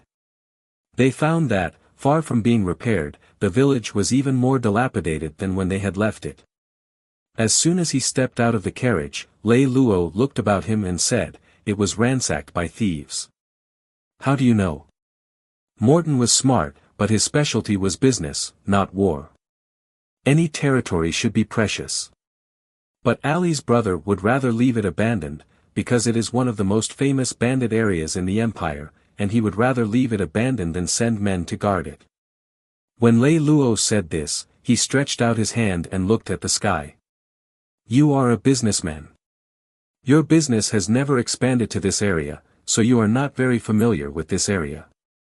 You must know that in this area that is only a few hundred miles away, because it is close to the sea, there are actually tens of thousands of bandit groups living here. More than 100 years ago, this area was called Wings of Satan. It was known as one of the Empire's 3 great pirate bases. Since you already knew how dangerous this area was, why did you agree to let Ali come here? You should have thought of this answer. Great merchant, there is no better soldier in the world than a pirate. Within the Empire, all the suzerains placed their attention on the commanders. However, I dare tell you that with the Magic Conductor's rebellion, everyone will slightly change this habit. Apart from outstanding commanders, we also need well-trained soldiers. You actually want to recruit pirates? Please, what kind of people are those? I know too well that they cannot become outstanding soldiers. Recruit? What kind of joke is that? How can I trust a paid pirate? Seeing Lei Lou leisurely strolling forward as he spoke, Morton began to understand a little. You knew that the pirates would attack here? Yes, but their efficiency is a little lower than I imagined. These pirates were arranged by you. Although he didn't really believe that his deduction was true, Morton found such ideas easy to believe if Lei Lou was involved. Lei Lou was a strange man to him. Who knew what he would do next? To a certain extent, you can say yes, but in reality, it's not. When Lei Lou said this, he probably felt that he was being a little mystifying. Therefore, he smiled and let out a sigh of relief before beginning to explain. Even with the status of the Dark Dragon Alliance, they would still want to capture Ali to win the favor of Ulysses. Then, how could these greedy pirates let her go? In their eyes, Ali is equivalent to a large amount of treasure. However, what slightly surprised me was that the pirate gang's intelligence was so slow that they only captured Ali after she arrived here for more than 4 months, causing me to waste so much time in the fallen capital. Only then did Morton realize that this was exactly why Lei Lou stayed in the fallen capital for so long. What do you think the pirates will get if they offer Ali to Ulysses? It doesn't have any benefits for me, so the pirates won't offer Ali to Ulysses. Because, after they made their move, someone immediately notified Ulysses' brothers who were hostile toward him that their brothers were colluding with the pirates. Their goal was to obtain Ali and then subdue the remaining power of the East God so that they could take over the throne. Ulysses is very smart, but not all of his brothers are stupid. They will think of some ways to make Ulysses completely ignore the pirates who wrote to him. Morton was not a fool. If he were a fool, Lei Lou would not have told him so much. The reason why he had been confused earlier was because he wasn't familiar with the situation of the pirates in this area. He hadn't expected this situation at all. But now, after hearing so much, when the two of them got back into the carriage, he began to make some judgments about the situation. From the beginning, Ali was treated as a bargaining chip by you, right? You can't say that. I made the decision to let the pirates take Ali when I decided to carry out the plan of extorting the mercenary guild. Lei Lou placed his hand on the edge of the shabby carriage seat and turned his face to look at Morton. You don't have to look at me like that. When I said that you treated Ali as a bargaining chip, I didn't mean it in a derogatory way. When Ali brought us in, we were only a bargaining chip to her. Besides, even if we didn't come, Ali would still have been captured by the pirates. So, I don't think you have any moral responsibility. Morton patted the bricks of the house. Although this place is simple and crude, no matter what, the basic operation is still normal. This means that even though Ali was taken away, the bad guy is not completely abandoned and is still in operation. Casa should also know about your plan, right? Yes. Lei Lou nodded. In terms of character, Arthur is more reliable, but he is too practical and has no talent. He can't control the situation at all, so he can only rope Casa in. Why didn't you tell me this on the way back? Morton asked in a resentful tone. If you had told me so early, you wouldn't have thought so much. Lei Lou looked at Morton. To be honest, I quite like that you don't think and do things for the money. It's good for you. Alright, let's talk about something more practical, such as the next plan. Morton pouted without being curious. It's very simple. Our next goal is to leave the bad guy within a month and get our own place. After that, Lei Lou marked a city less than 150 miles away from the bad guy on the map. The target is here. Its owner has named it the Blessed. After a month, its name will be changed to Journey. After carefully checking the official information about this empire, Morton shook his head. The defense level of this planet is almost fortress level. This means that, according to conventional battle tactics, even a Lord-level main fleet might not be able to take it down. And now, As Morton said this, he suddenly frowned and turned to look at Lei Lou. Don't tell me you want the pirates to help us fight this battle. Lei Lou's eyes widened, and he acted as if it was something that was implicitly agreed on. Why not? Ali is still a great beauty. After being kidnapped by them for so many days, shouldn't they make some blood? Since you've made up your mind, don't keep us guessing. Tell us the specific plan quickly. After a while, when Lei Lou told Morton everything about his plan in detail, Morton couldn't help but suck in a breath of cold air. Lei Lou, isn't it a little too dangerous for you to do this? If we follow the normal path, no matter how fast we are, it will take 3 to 5 years for us to gather enough strength to deal with the chaotic world. Let's not talk about 3 to 5 years now. It might not even take 3 to 5 months. Using the right path won't work at all. Then we can only use a strange strategy. Do you think I'm happy about it? My plan will be found out by Ali sooner or later. When that violent woman finds out that I intentionally let her be captured, God knows what she will do. Morton thought for a while after hearing what Lei Lou said. It seemed that this was indeed the only way. Moreover, if Lei Lou's plan was successful, his talent as a businessman would also be able to expand. Therefore, he finally nodded. All right. Let's do it. Lei Lou and Morton were in the carriage. After discussing about 60 to 70% of the key details that needed special attention, the carriage had already arrived at another hidden house. This was the new village that was being built. Because of Kasa's dispatch and the money Lei Lou had secretly transferred, the hundreds of people who came with them appeared very calm.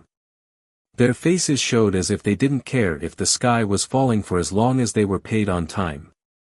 Lei Lou pulled Kasa to the side and quietly asked, "How many people died when the pirates came to steal Ali?" "Not a single one died," Kasa said indifferently. When Lei Lou heard this, he became anxious. "What? Who told you to arrange it like this? You should at least beat them up and kill a few people. Otherwise, wouldn't Ali be suspicious? Are you trying to get me killed? By the gods of heaven and earth, this was not arranged by me. The pirates rushed up with 6,000 people at once. I didn't give the order at all, and everyone gave up resisting on their own accord." Lei Lou looked around. These people were either Kasa's old subordinates or the disgruntled ones who had been sent there. None of them were willing to be there. None of them were loyal to Ali or anyone in the leadership. Such an army was facing enemies that were 10 times more powerful than them. Giving up on resisting was also a matter of course. "All right, then we'll continue with the plan. I'll give you half a month. Go to the nearby planets to recruit soldiers. Recruit 30,000 people first. These people must all appear at the bad guys within half a month. 30,000 people. Although the territory is big enough to house more than 100,000 people in theory, there aren't all kinds of things here. There's not even a barracks. How can 30,000 people live here?" Lei Lou rolled his eyes, revealing the whites of his eyes. "This is not my problem." Kasa frowned and thought for a while. "All right, I will think of a way, but I need money." "You have money. I will give you 1,600,000 for recruitment, and 400,000 for construction. 1 million. Kasa's eyes widened. Is that enough? We just started building an army, and we still have to defend against pirates. We must have started from small boats, and each boat only has about 300 to 400 people. 30,000 people, that is 100 boats. This means that we need 100 commanders. Just the cost of these commanders is far more than 1 million. These 600,000 people just need to recruit soldiers. As for commanders, there's no need to recruit them. Not recruiting commanders? Then who will be the commander of this ship? I naturally have a way, you don't have to care. Why do you always say, I naturally have a way? Do you really have a plan? Looking at Kasa's doubtful eyes, Lei Lou chuckled. Don't you think it's too late for you to doubt me now? Hearing what Lei Lou said, Kasa could only swallow all the words in his stomach. He shook his head helplessly and went to do his business. You're planning to direct all the ships by yourself, right? After Kasa turned around and left, Morton, who had been standing not far away, walked up. The Senate has controlled the entire empire for almost 400 years. After the Senate took power, the first thing they did was to establish the empire's military academy and take over the right to train military commanders. Apart from a very small number of private education, more than 99% of the military commanders in the entire empire are from the empire's military academy. Today, 400 years later, the total number of military commanders trained by the Senate has already accounted for 80% of the military commanders in the empire. This is a group of military officers who are loyal to the so-called military ethics instilled by the Senate and are even more loyal to their employers. Are you worried that they won't carry out your orders while carrying out the plan? No, they won't, because although my operation this time is risky, it doesn't violate the military rules of the Senate. The reason why I don't want to recruit these officers. When Lei Lou said this, he shook his head contemptuously. It's because I don't need obedient children by my side. I like people who are not accepted by the world. When Lei Lou said these words, Morton saw that deep in Lei Lou eyes, there seemed to be something secretly burning that was hidden deep inside of him. Morton could not understand why Lei Lou was strongly prejudiced against officers who came from regular backgrounds. He could not understand the burning mystery in Lei Lou's eyes. It's not an easy thing to control hundreds of ships by yourself. I believe you have the ability to do so, but I think you might need a good weapon. Ah, yes, I almost forgot. I do need a weapon. You should be able to get it, right? I can think of something. Besides, we only have 1 million gold coins for backup. All the rest of the money will be used to buy warships, recruit soldiers and mages, and buy equipment and weapons. Morton used to trade in military goods. There was no doubt about it. Needless to say, it fell on him. He thought for a moment and said, I need half a month. Besides, I doubt that our port will be able to hold so many ships. Our port can only be used by us. You can take the other ships directly to the Blessed Land. The Grizzly Pirates have a liaison office there. Okay, then I'll set off now. Morton was about to leave when he turned his head and looked at Lei Lou. Speaking of which, we're all busy, but what do you plan to do for the next half a month? Pray, Lei Lou said seriously. The next day, a huge army arrived at the port of the bad guy and countless ships. Each ship was allocated according to the minimum number of people, which was the minimum number of people that could barely maintain the normal sailing of the ships. A total of nearly 30,000 people were needed. Lei Lou, who had come out to pick up the ships, was shocked when he heard that he had bought so many ships at once. He had thought that there would only be 1/3 of the number of ships, but he had no idea that there would be so many ships at once. Morton, you're really capable.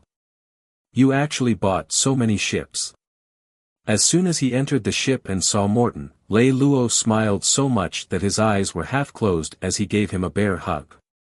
It just so happens that the Dark Dragon Alliance and the Big Dipper Alliance are having a great time. They're short of money, so they tossed out such a sum. We just happened to bump into them. When we wake up in the future, we'll really have to treat the Lords of the Dark Dragon Alliance to a meal. With so many ships, the success rate of our plan will be even higher. However, from the looks of it, the original 30,000 people are definitely not enough. We'll have to find another 50,000 people to succeed. However, this has nothing to do with us. Let Casa handle this kind of crap. After all, he was born with a mission. How should we divide these ships? Morton asked at this time. We'll keep all the light ships. As for the remaining ships, we'll have to trouble the brothers here to make a trip and transport them all to the Blessed Land. So many ships, and all of them are given to the grizzly pirates. Morton grimaced in pain. I can't bear to part with my children. If I want them to completely trust me, I have to give them such a great gift. All right, then I'll go first. When will you come? Over the past few days, tens of thousands of people have come one after another. Now that there are so many ships, I have to settle down. I'll just take care of some things. I'll need 3 to 5 days. That's fine too. Anyway, you're acting as a big shot. As a big shot, you have to show off. It's fine if you're a few days late. That night, a piece of news reached Jamu, the leader of the Grizzly Bear Pirate Gang. Ulysses sent someone. The Grizzly Bear Pirate Gang wasn't considered a big pirate gang, because if it was a big pirate gang, they wouldn't bother to curry favor with Ulysses in exchange for benefits. Of course, the Grizzly Bear Pirate Gang wasn't considered a small pirate gang either, because if it was too small, they wouldn't have dared to capture Ali. If it was a small pirate group, they might have been attacked by a larger pirate group that wanted Ali. In reality, Jamu was a pirate with ambitions. Kidnapping women wasn't something he was willing to do. The main reason was that when he attacked a merchant group, he was ambushed by a lord and suffered heavy losses. He urgently needed a sum of money to expand his strength, which was why he had done so. However, when he had really captured Ali and sent a letter to Ulysses, he had not expected to receive any reply for almost a month. He had even thought that it was just a rumor that Prince Ulysses wanted Ali. Now, Prince Ulysses had finally sent someone over. Where is he? He's in the Blessed Land. The Blessed Land was an abandoned mine. As a pirate gang, as a pirate cave with their lives, they naturally wouldn't show it to others easily. And now, the Grizzly Bear Pirate Gang used this place as their liaison office. How many people came? How much money did they bring? Only one person came. He didn't bring a ship, but he brought a ship. Ship? How many ships? A total of 130 light ships and 220 paddle sailboats. When the pirate leader said this, his face turned red with laughter. It was obvious how satisfied he was with this gift. Jamu didn't think much of it. 130 light ships and 220 paddle sailboats. The number is not bad. It's just that Prince Ulysses has such a high status. Why didn't he send a few main battleships instead of sending small ships? Even if it's 2 or 3, it's still good. Our Grizzly Bear Pirate Gang is at a disadvantage because we don't have any main battleships. If we had dozens of heavy battleships, how would we be so miserable? It's rare to have such an opportunity, we can't just count it like this, Jamu said as he stood up. Let's go, I'll make a trip personally. I need more things. After saying that, the wooden horse left the pirate's lair and took a ship to the Blessed Land. At this time, Morton had just finished handing over the ship. Before he could even sit down, he saw a dark and tall man walk in. Thinking of how powerful Ali was back in the Dark Dragon Alliance, Morton could not help but swallow his saliva in fear. Even though he was only an accomplice, and even though he knew that Ali wouldn't be in any danger, he was worried because in any case, he was involved in using Ali as bait to lure the pirates in. If Ali found out about this, she would surely kick him in the face. Oh God, wherever she kicked him, he would immediately turn into sand. He didn't want to die so young. Mr. Morton, why don't you look well? Oh, I'm fine. It's just that, Princess Ali is so fierce. Of course. Our warehouse is made of steel plates, but she has already kicked it 6 times to reinforce it. It seems that Princess Ali's body is very healthy. I don't think I need to meet her anymore. Let's wait for the official to arrive first. Morton looked at Xiaomu with a half-honest and half-fake look of embarrassment and fear. Princess Ali is not happy to be with Her Highness. If I meet her and she is impulsive, then... I understand. Xiaomu patted Morton on the shoulder. How about this, the CEO will be staying with us for the next few days. We have nothing else but a bunch of W***ors. We snatched them all. Mr. Morton, you can choose anything you like. Thank you. Just give me a quiet room to read in. Xiaomu raised his head and gave the instructions to the leader beside him. No problem. Give the president a quiet room. Also, give the president 10 top-notch W***ors to serve Mr. Morton and order them not to speak.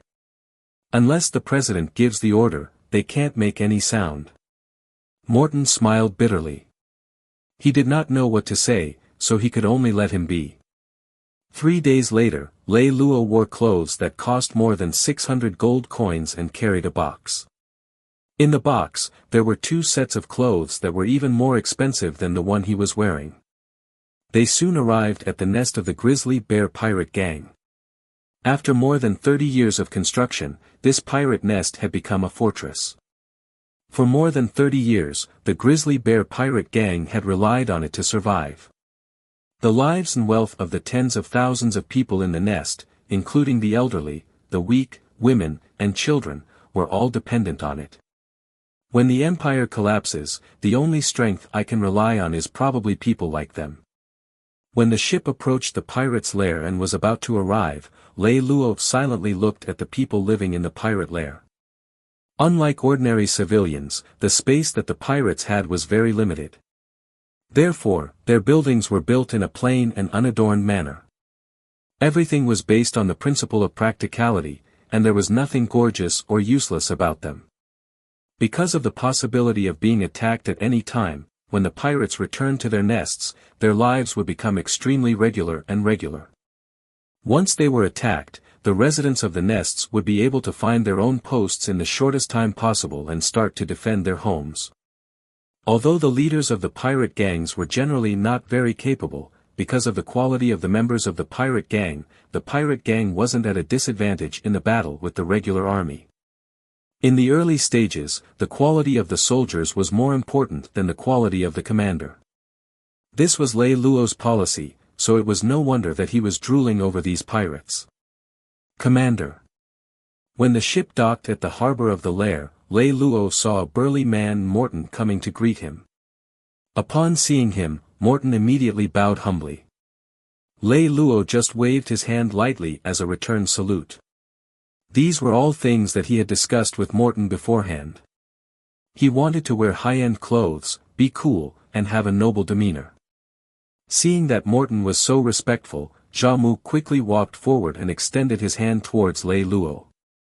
"Aya, Lord Envoy, you've finally come." Lei Lou frowned and used his gloved hand to pat Xiaomu's hand. It was considered a handshake. "Leader, there's no need to be so polite. Find a quiet place and quickly settle the matter. His Highness is still waiting for news from here."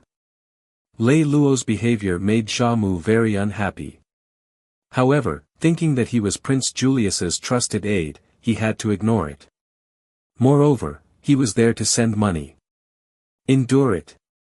Forget it. In this day and age, whoever had money was the boss. Everyone went straight to the meeting center.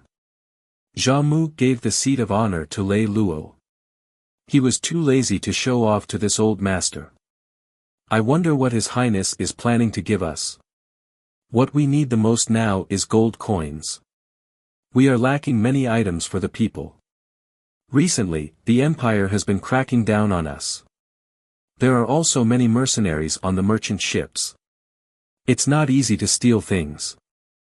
Lei Lou blinked his eyes and said. Aren't you all pirates?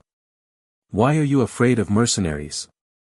Everyone knows that our area is one of the 3 great pirate bases in the empire. There are tens of thousands of pirate nests wandering in the entire region. We have been committing crimes and breaking the rules since our ancestors.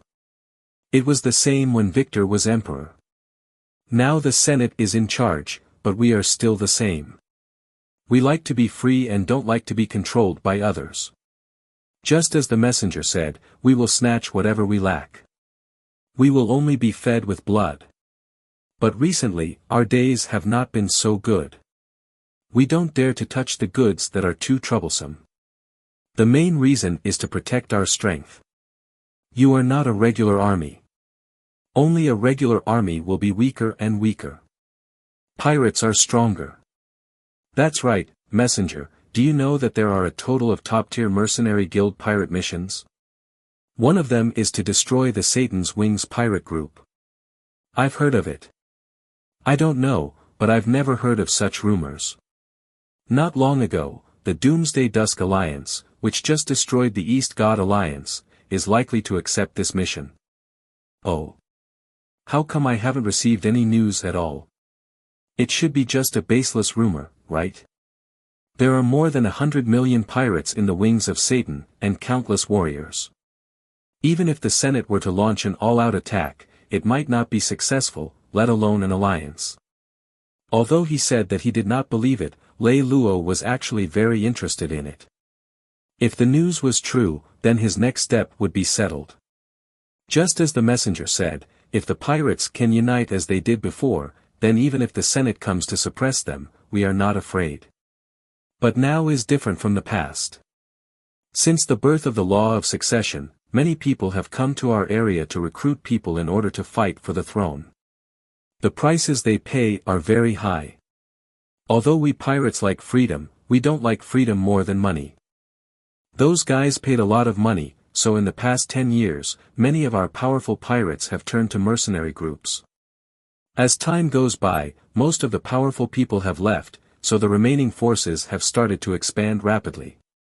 Among them, the 3 strongest pirate groups are Blackbeard, Masra, and Flame.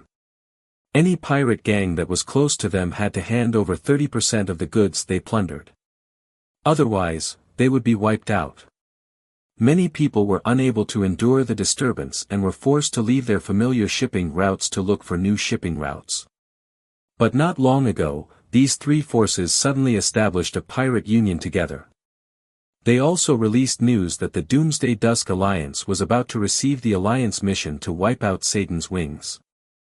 I suggest that all the pirate groups preserve their strength and join the wing of Satan Pirate Union to resist the upcoming disaster. In that case, it's just their one-sided statement. The reliability is very questionable. To be honest, I didn't believe the news at first either. However, the problem is that I saw many things with my own eyes. Several pirate groups that I'm familiar with suddenly disappeared from their area of activity. I asked other friends. Some said that they were taken in, and some said that they were wiped out. However, no one could provide any evidence, which made people very cautious. Therefore, I'm now half skeptical about this news, and I'm only doing half of the things. I don't want to join the union, but I want to protect my strength.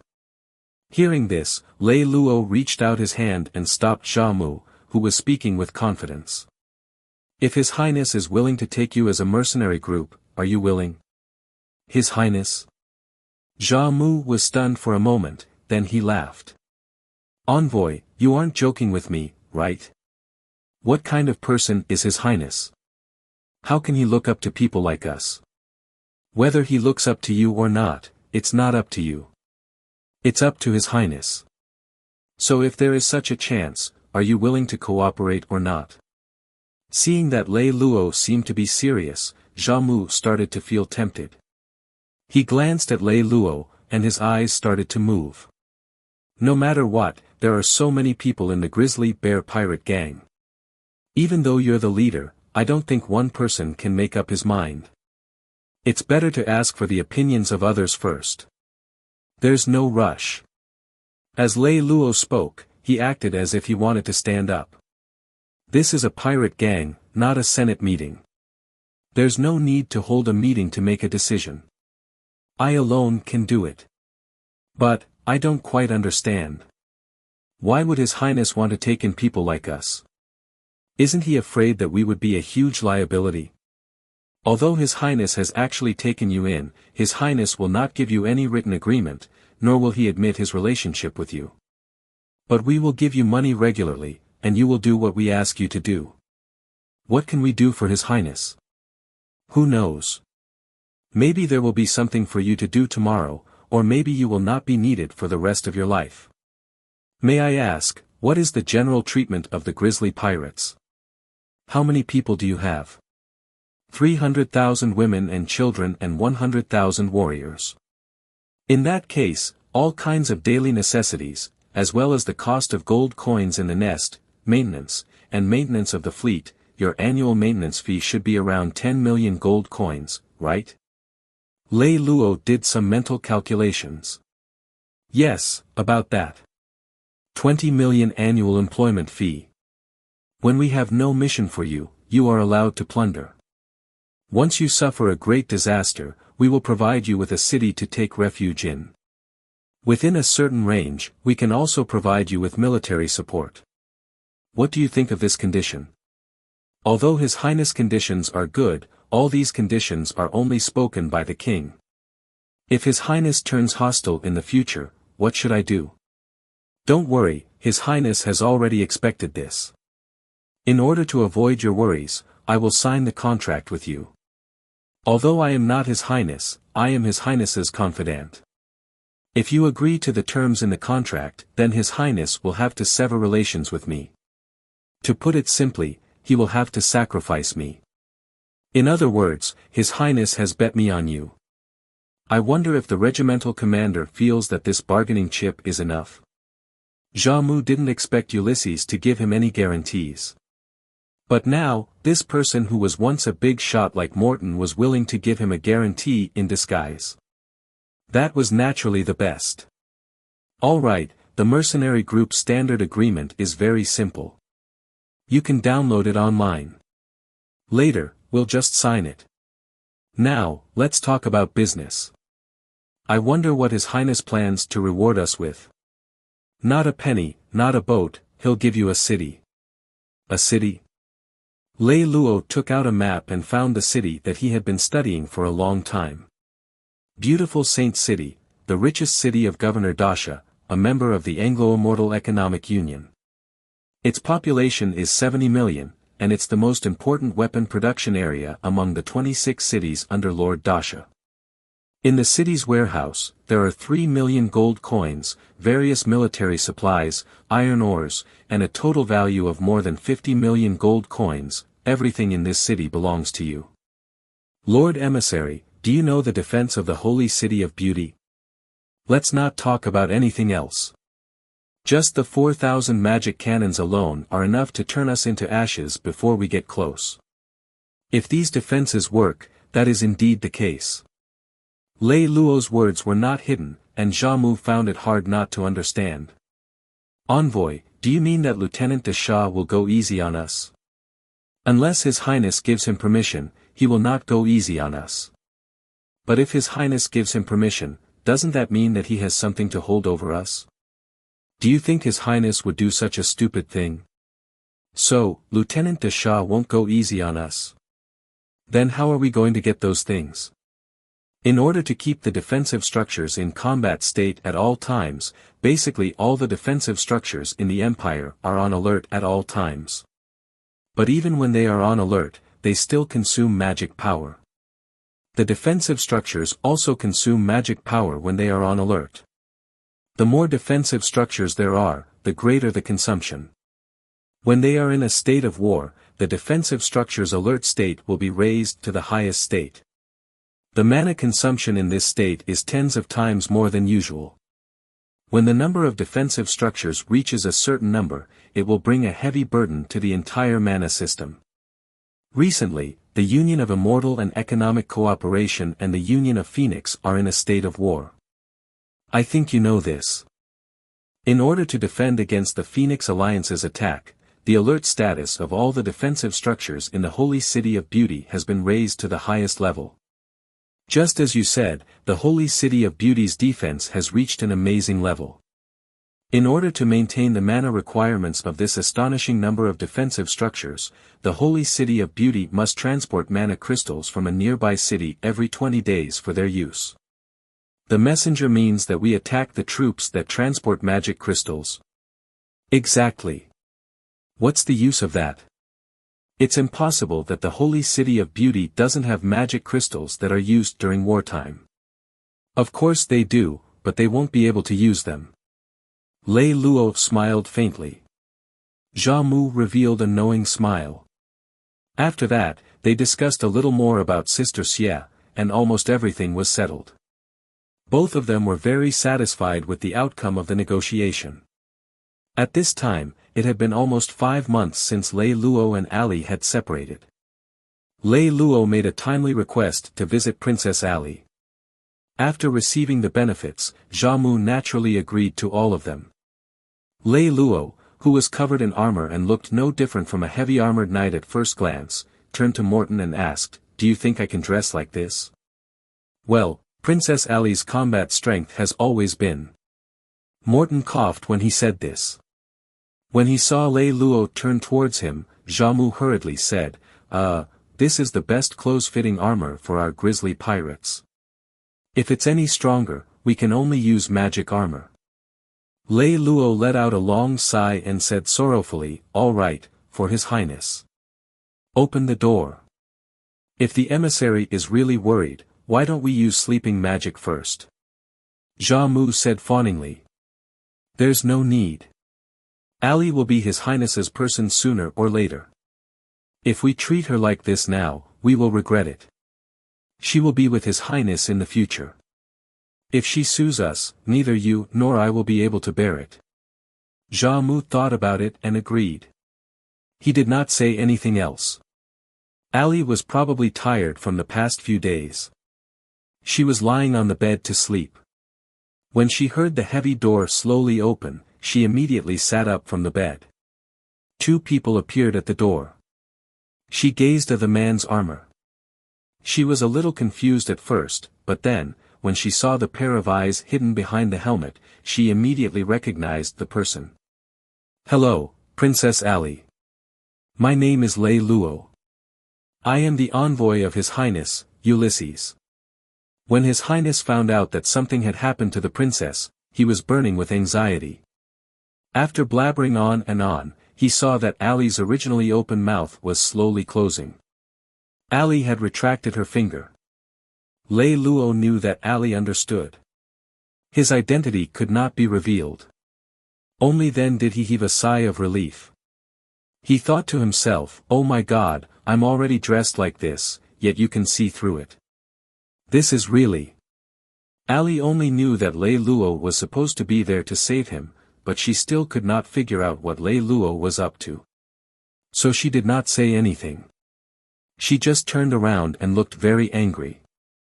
"Princess, His Highness told me everything. He knows that you left this time because he did not fulfill his promise to give you a city as a place to stand. So, apart from rescuing the princess, he also asked me to deliver a message. It's not that he's unwilling to give you a city, but he hasn't chosen which city to give you. Now, he has decided to hand over the Holy City of Beauty to you and specially sent me to assist the princess in obtaining this city." Hearing Lei Lou's words, Ali's eyes lit up. "You mean, the city?" "Exactly. Could it be an abandoned village?"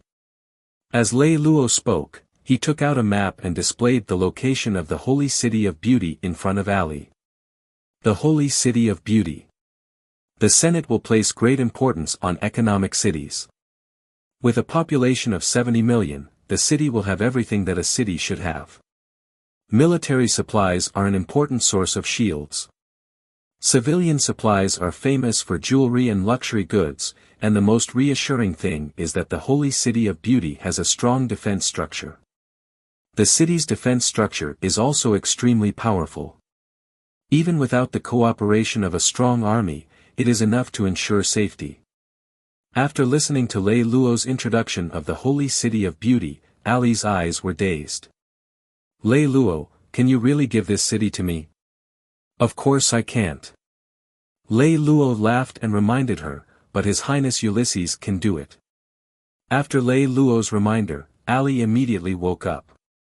Then, does he really keep his word this time? Sigh, when has His Highness not kept his word?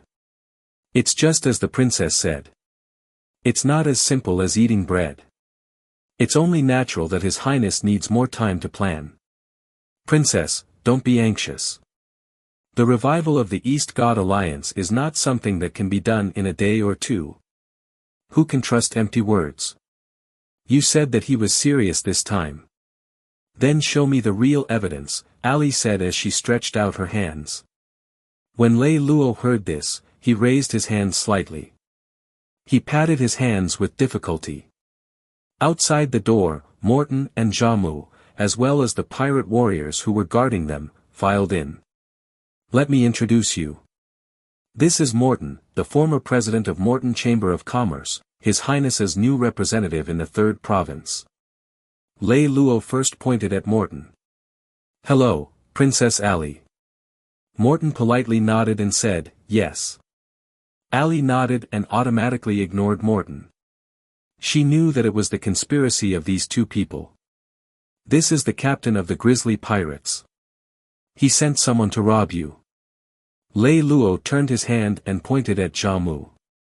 Ali's eyes immediately widened, and she was about to make a move. Seeing this, Jamu instinctively trembled and wanted to retreat.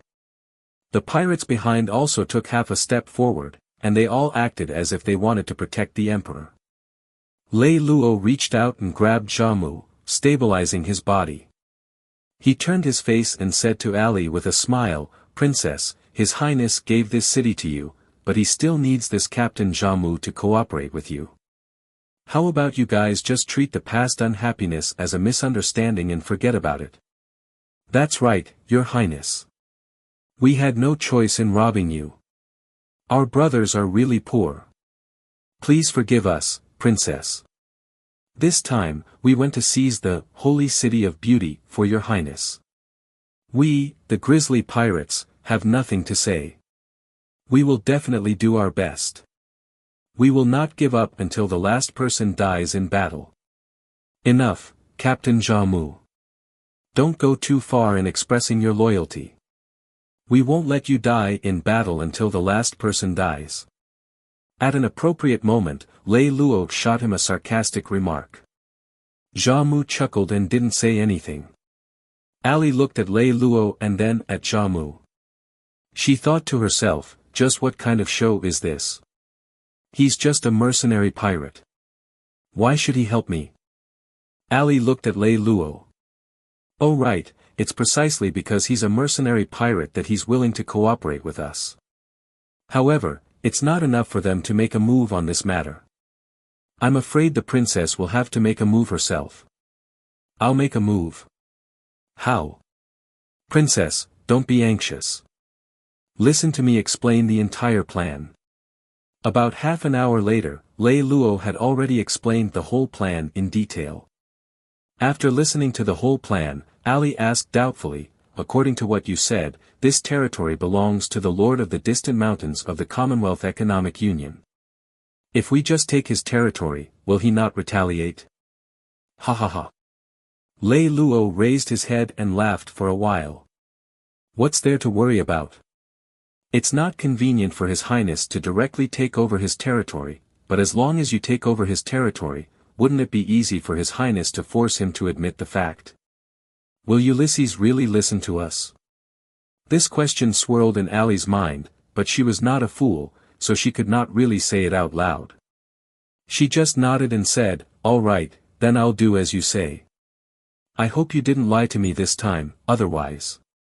As Ali spoke, she reached out and gently patted Lei Luo's armor a few times. A loud bang bang was heard, and Jamu and Morton were so shocked that their ears were plugged. As for Lei Lou who was inside the armor, that was obvious. After Lei Lou finished talking to Ali, Xiaomu let her go. Accompanied by Morton, they returned to the bad guy. Lei Lou continued to stay on the mother nest of the pirates and arranged the execution of the entire plan with them. When Ali returned to the bad guy, she saw that the bad guy was already filled with almost 20,000 people, all of whom were found by Casa. The originally lifeless bad guy suddenly became a little angry because of the arrival of these 20,000 people. These people were all civilians, so they all came after receiving the contract payment. When they arrived at the bad guy, they didn't dislike it. Everyone took the materials Casa and the others bought and started to build their own simple military camp. First, they saw hundreds of ships at the port, and then they saw more than 20,000 people here. Ali was both happy and doubtful. Ali reached out her hand and pointed at the busy crowd. She looked at Morton and asked, "These people, are they?" Morton put his hands behind his back and straightened his big belly as he said proudly, "These people and these ships, they are all the results of the business trip that Lei Lou and I took." "Where did you get so many people and so many boats?" "These people and boats are all sponsored by the Senate." "Ha!" Morton chuckled and told her everything that they had done in the past few months. After hearing that, Ali was stunned. "I knew that kid had a plan, but I didn't expect it to be so big." When Ali said that, she clicked her tongue. She turned her head and looked at Morton. "You said that you've been together with him for the past few months. Do you think he's reliable?" Ali shook her head after asking that. "Stupid question. You've been together with him for so long, and we've only been together for a few days. You should be closer to him than I am." Morton smiled and said, "Princess Ali, there's something I have to tell you. There's a good saying in the ancient times, if you suspect someone, don't use them. If you use them, don't suspect them. Whether it's me or Lei Lou, neither of us wanted to come. It was you who forcefully dragged us here. If you suspect us now, then we won't be able to help you in the future." Ali quickly waved her hand. "You're thinking wrongly. I don't have any intention of suspecting you. It's just that Lei Lou's way of doing things is too excessive. It makes me feel a chill down my spine.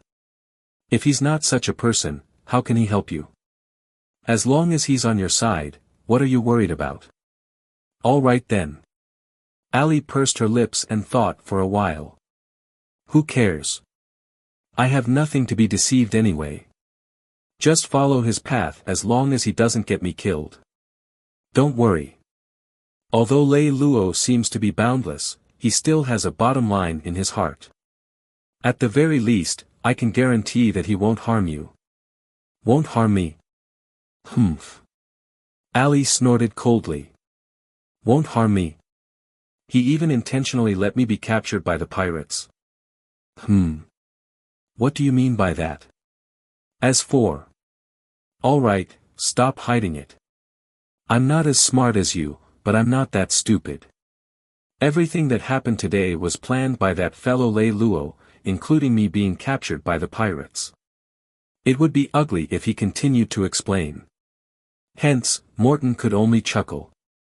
"This matter, how should I put it? Lei Lou is 100% sure that the pirates won't do anything to you, so... I don't want to hear it." Ali turned her face away. "In short, I'll remember all the good things you two did this time.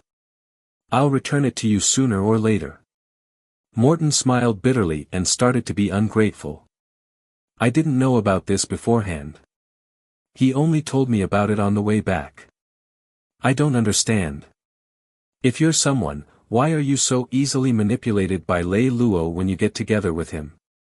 Ali looked at Morton with dissatisfaction. When Ali had invited both of them, she had more or less intended for them to restrain each other.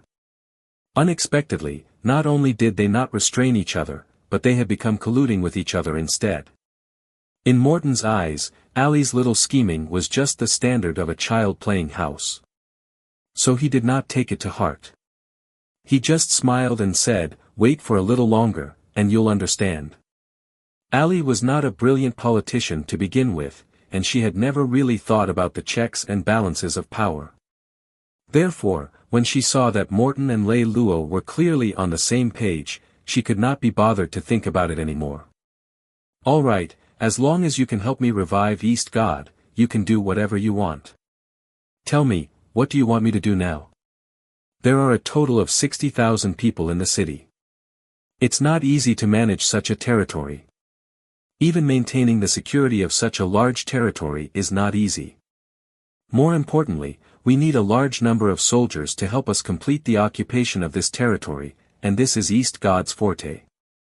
You want me to recruit the old troops of the East God? Isn't that what you want to do? Of course, after East God disbanded, there were indeed a lot of scattered people. The number of these people is not small. As long as I recruit them, I can definitely recruit them. However, empty words. Of course, it's not empty words. As Morton spoke, he handed an amethyst card to Ali. There are 5 million gold coins in here.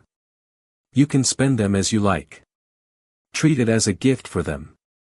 Also, after we get Holy City of Beauty, we'll keep all these people. We'll try our best to give them good treatment.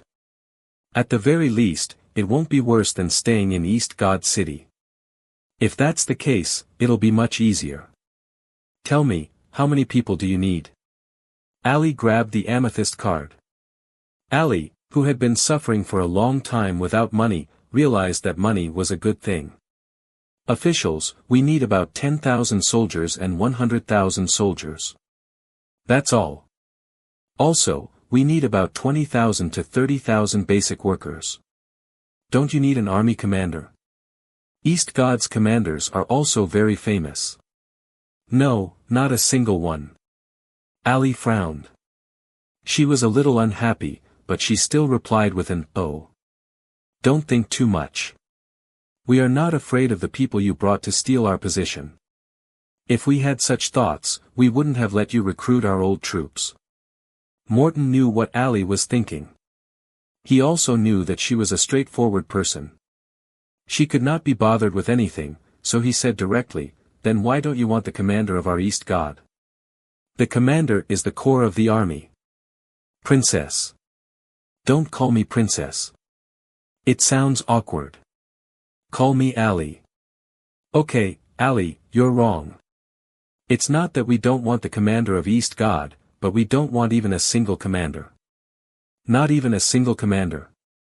Then how can we guarantee our combat effectiveness in battle? We don't have to worry about that. Lei Lou will think of a way. You're saying that he will command the army alone. How is that possible? It's possible, but for me, it's impossible. We don't have to worry about it. Let Lei Lou worry about it. We'll just do our own thing. I don't understand. Why do you trust him so much? Let's wait and see. When you get your wish and obtain the Holy City of Beauty, I really want to see if you'll still say that. All right, let's not talk about this anymore.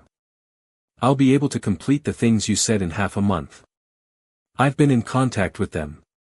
It's just that we don't have a foundation, so we can't recruit them. However, after these people gather here, we have to do something within a month. Otherwise, they'll probably fall apart. Don't worry about that. In less than a month, Holy City of Beauty will definitely be in our hands. I can only trust you now. Tell me, other than this, what else do you need me to do? Act as bait. What? Again? Do you want me to let the pirates kidnap her again? No, this time, I was saved by a hero, Morton said sincerely. Just as its name suggested, the Goshawk Legion used to be an extremely powerful legion. At its peak, it once had 50 heavy armored knights as its core, with a total of more than 1,000 soldiers. However, since last year, after a tough battle with a legion of the Phoenix Alliance, the Goshawk Legion was crippled. Out of the 50 heavy armored knights, only 2 were left, and 9 out of 10 of the other soldiers were gone. After returning from the battlefield, the remaining intact warships of the Goshawk Legion were all taken away, leaving only a few dozen ships behind. The Goshawk Legion was never able to recover from this setback, and the commander of the Goshawk Legion, Castle, lost his ambition and became a hedonist. There were no magic crystals in the holy city of beauty. Even in normal times, the Lord of the Distant Mountains had to mobilize the magic crystals from other territories, especially during wartime. According to the normal configuration, the army that transported the magic crystals should be 30 heavy carriers, 200 heavy frigates, or an army of the same combat strength. However, as the war between the Union of Immortal Economic Cooperation and the Union of Phoenix became more and more intense, the legions were moved to the front, and the legions at the back became more and more nervous. Therefore, the size of the Magic Crystal Guard Legion was reduced again and again until the Lord of the Distant Mountains gave Castle 30 heavy carriers and made the Goshawk Legion into the Magic Crystal Guard Legion. It seemed a bit exaggerated that only 40 or so frigates had become the Magic Crystal Guard Legion. However, the Lord of the Distant Mountains had no other choice. The front was too nervous. No matter what, the area where the Holy City of Beauty was located was under the control of the British Immortal Economic Cooperation. The Phoenix Alliance would not be able to break in. The mission of the Guard Legion was to guard against the pirates. There was not much profit in military magic crystals. If they really fought, the loss of the battleship would be more valuable than the magic crystals on the ship. It was not worth it. Moreover, the consequences of snatching the Lord were not something that ordinary pirates could bear. Therefore, it did not matter if the Guard Legion was a little smaller. It should be said that under normal logic, the deduction of the Distant Mountain Lord was indeed very reasonable. After the Guard Legion had been reduced in size for more than half a year, the Magic Crystal Guard Legion had not suffered any losses. However, today, the Distant Mountain Lord and Colonel Castle's good luck had run out. Because today, they had encountered an opponent that had never had the slightest relation to normal logic. "Reporting, sir, there is a ship floating in the sea ahead, sending us a distress signal." "Is your mother on that ship?" Castle asked without turning his head as he flipped through the book. No, the investigator said somewhat inexplicably. "Since your mother is not on that ship, what does that have to do with you?" Castle finally turned around and scolded impatiently. "Oh, but..." The inspector pursed his lips in embarrassment. "This is a private passenger ship. The owner of the ship is a very beautiful woman." "Oh." Castle reached out and touched his shiny bald head. "Bring her in." When the person came in, Castle immediately saw a woman standing in front of the control panel. This woman was wearing black clothes, and a black top covered her impressive figure. Just like a human who would resist when being oppressed, her figure seemed to be dissatisfied with the oppression of the top. It was filled with a kind of power that spread outward, and this feeling was really dazzling. The lower half of her body was adorned by a short skirt, and under this short skirt were a pair of long and beautiful legs. She was not wearing stockings. She was as white as jade, flawless, and as beautiful as a work of art. The charming lines, the smooth skin, the feeling of light flowing on it. Her hair was combed into a bun, with a strand of black hair hanging down from the left side of her forehead. With the breeze on the surface of the sea, it swayed on her forehead, which was as smooth as a goose egg. It seemed to be some kind of seductive hint. But such a woman, however, had a cold expression. However, this was precisely what made her the most alluring. Because she was sexy and cold, it was undoubtedly the trait that most easily aroused men's instinctive desire to conquer. "Ma'am, hello, this is the Goshawk Legion. I am Commander Castle. We have received your call for help." After hurriedly putting on his military cap and uniform, he also buttoned up the wind buckle. Castle walked forward with blazing eyes and spoke solemnly. The private cabin door was opened, and the soldiers who came to rescue the Goshawk Legion saw the cold beauty. Sitting beside her was a thin, sickly-looking young man. As for the others, they were just a dozen servants dressed in waiter clothes. Each of them looked frightened. When they saw them appear, their faces were filled with joy. "Thank you very much for your rescue. My brother and I would like to meet your Supreme Commander to express our gratitude." Although it was a thank you, the cold and beautiful woman's words did not sound warm at all.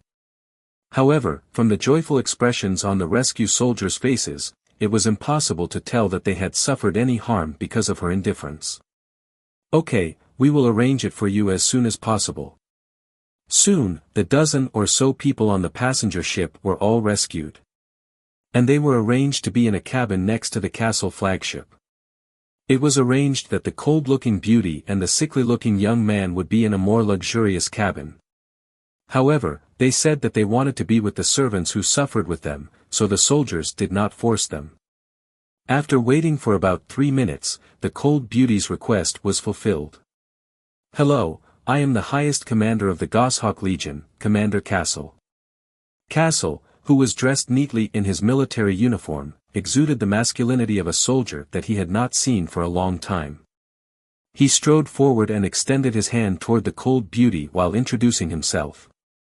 The cold beauty did not move at first. It was not until Castle's hand was almost in front of her that she suddenly took a step forward. Before anyone could see clearly what was going on, his huge body was already controlled by the cold beauty, who was 20 centimeters shorter than him. She twisted his hand behind her back with one hand and strangled the back of his neck with the other. She also exerted force downward, forcing his legs to bend a little. This caused his body to remain only 5 centimeters taller than the cold beauty. Everything happened too quickly. The soldiers who were in the mood to see the beauty did not think that such a thing could happen. However, hesitation could only happen in an instant. Soon, all the soldiers present pulled out their weapons in a flurry. If you're already equipped with weapons that can be bent, then go ahead and do it. The one who spoke was the sickly-looking young man who was blocked behind him. "Do you think this is a wise move?" After realizing that he had fallen into a trap, Castle was once immersed in a mix of anger and fear. But when he realized where he was and the comparison of strength on the scene, he quickly regained his rationality. "It's really unwise to say such words when the people of East God are pinching your throat," the sickly-looking young man said as he stood up from his chair with a calm smile and walked in front of Castle. He laughed as he looked at the soldiers who were nervously pointing their guns at him. When you're surrounded by forces that are 10 times your own, and you still think that you're at an advantage, it's not just unwise, it's foolish. 10 times our forces? Castle laughed coldly. "Young man, why didn't you just say that you came with a full lord's main fleet?" Just as Castle finished laughing coldly, he saw the investigator hurriedly walk in from the command room. When he saw the situation in the room, he swallowed everything he wanted to say. He looked around blankly. What's going on? It's nothing.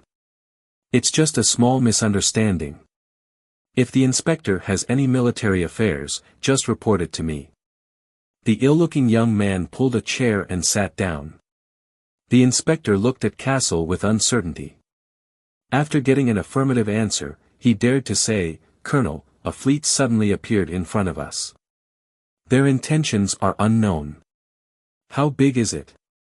Castle's neck was still being pinched, so he could not turn his head. He could only turn his eyes and look at the sickly-looking young man beside him. Then he continued to ask, "How big is the fleet?" "There are about 100 heavy frigates, more than 400 light frigates, and thousands of ships of various sizes." Hearing this, Castle blinked his eyes in confusion. According to this figure, the young man's words were not arrogant, but rather modest. But where did such a fleet come from? The Phoenix Alliance? They could actually infiltrate so far. This was impossible. Could it be pirates? This was also impossible. This area was within the sphere of influence of the British Immortal Economic Cooperation. Which pirate was so bold? "There's no need to think so much, Mr. Colonel." The ill-looking young man stood up again, walked to Castle's side, and patted his shoulder. "No matter what you think, you can't change your own life and the fate of your fleet, which are all in our hands. What exactly do you want to do? Castle looked at the young man in front of him and asked in confusion and indignation. Can't you see? We want to save your lives. Do you actually imagine that our Goshawk Legion will surrender without a fight? Castle's expression looked as if he had been insulted. Of course, the sickly-looking young man said as if it was a matter of course. Are you so stupid that you want to let yourself and your brothers who follow you die in this damn place? Just for the distant mountain lord who will leave you in the garbage heap after you have finished fighting? The ill-looking young man shook his head with a mocking smile. If your IQ and that of your colleagues are only at this level, I have nothing to say. Castle, who was hit by the sore spot, fell silent for a moment. Then, he looked at his subordinates around him who had unwilling expressions on their faces. Finally, he sighed. All right, but I really want to know who you are and what you want to do. Commander Castle, there's no need to be in such a hurry. Go to the place we've arranged for you to rest for a few days. It won't be long before you get all the answers you want. The Goshawk Legion was like an actor, completely cooperating with the script that Lei Lou had arranged for them to surrender. This increased and solidified Xiaomu's trust in Lei Lou. The reason for this was because as a pirate, it felt really good to be able to force the regular army to surrender without fighting. However, as the boss in name, Ali still had a lot of questions about Lei Lou.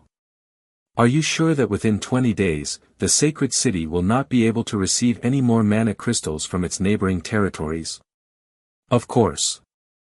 Right now, the Immortal Realm economic cooperation has entered a state of complete war. Mana crystals are first-class strategic resources.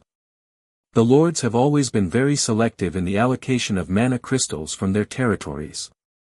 In such an environment, they still have to take turns to support the sacred city and make the neighboring territories very unhappy. Now that such a thing has happened, they will definitely blame each other. No one will be willing to fill in the hole. Does the distant mountain lord not care? In order to cover up his mistake, the lord of the beautiful city will not admit that he lost contact with the escort fleet. He will only say that the fleet encountered a storm or died in an accident in the sea. Under such circumstances, the distant mountain lord will lose his vigilance. After all, compared to the Phoenix Alliance, Holy City of Beauty is in the rear and is not a strategic location. At this time, the distant mountain lord cannot care about them. You said that after losing this magic crystal, their current magic crystals can only last for 5 days at most, and then their battle preparation magic crystals can only last for 10 days at most. After half a month, their defensive structures will be completely ineffective. Is this also true? Ali asked again. Lei Lou pursed his lips and hesitated for a moment before finally saying, false. Then you said that it will be completely ineffective? If we don't put it that way, is it possible for the grizzly pirates to participate in the battle? Lei Lou retorted mercilessly. Isn't this lying to them to die? War is never tired of lying. Lei Lou turned around and looked at Ali's expression. It was exceptionally cold, and Ali felt a chill in her heart. I didn't expect you to be so ruthless. If you don't have the heart, you can go out right now and tell Xiaomu that all of this is a scam. Lei Lou's words were still as merciless as ever. Ali was momentarily at a loss for words. After holding it in for a long time, she stomped her foot angrily and helplessly before rushing out of the room. Although she has lived a few decades longer than you, in terms of intelligence, she is merely a little girl. Why do you have to speak so bluntly to her? Morton, who was behind Lei Lou, sighed. A person with responsibility is not qualified to be childish. Since she has chosen the path of reviving the East God, this is the price she must pay. Morton was stunned for a moment and nodded. This is also what I wanted to ask you. In the past 10 days, with a call from Ali, more than 100,000 old soldiers of the East God came. This really surprised me. I really underestimated Ali's influence. This is still within my expectations. There are too few beautiful things in this world, so it's completely understandable that humans always like to reminisce about the past. No, that's not what I want to say. What I want to say is... Morton looked outside the door. After making sure that there was no one outside, he said, after these 10 days, the composition of our entire army has completely changed. Are you saying that from a random army that only uses the name Beast God, it has become a true Beast God revival army? Isn't this worth worrying about? Morton asked. Lei Lou smiled. I don't think there's anything to worry about. The people in the world may seem very complicated, but they're actually very simple. To any person or group, as long as your existence is beneficial to them, then your existence is valuable. Therefore, I personally believe that the most effective way to live is to prove and display one's own value. Hearing Lei Lou's words, Morton knew that Lei Lou had his own idea in mind, so he did not say anything more.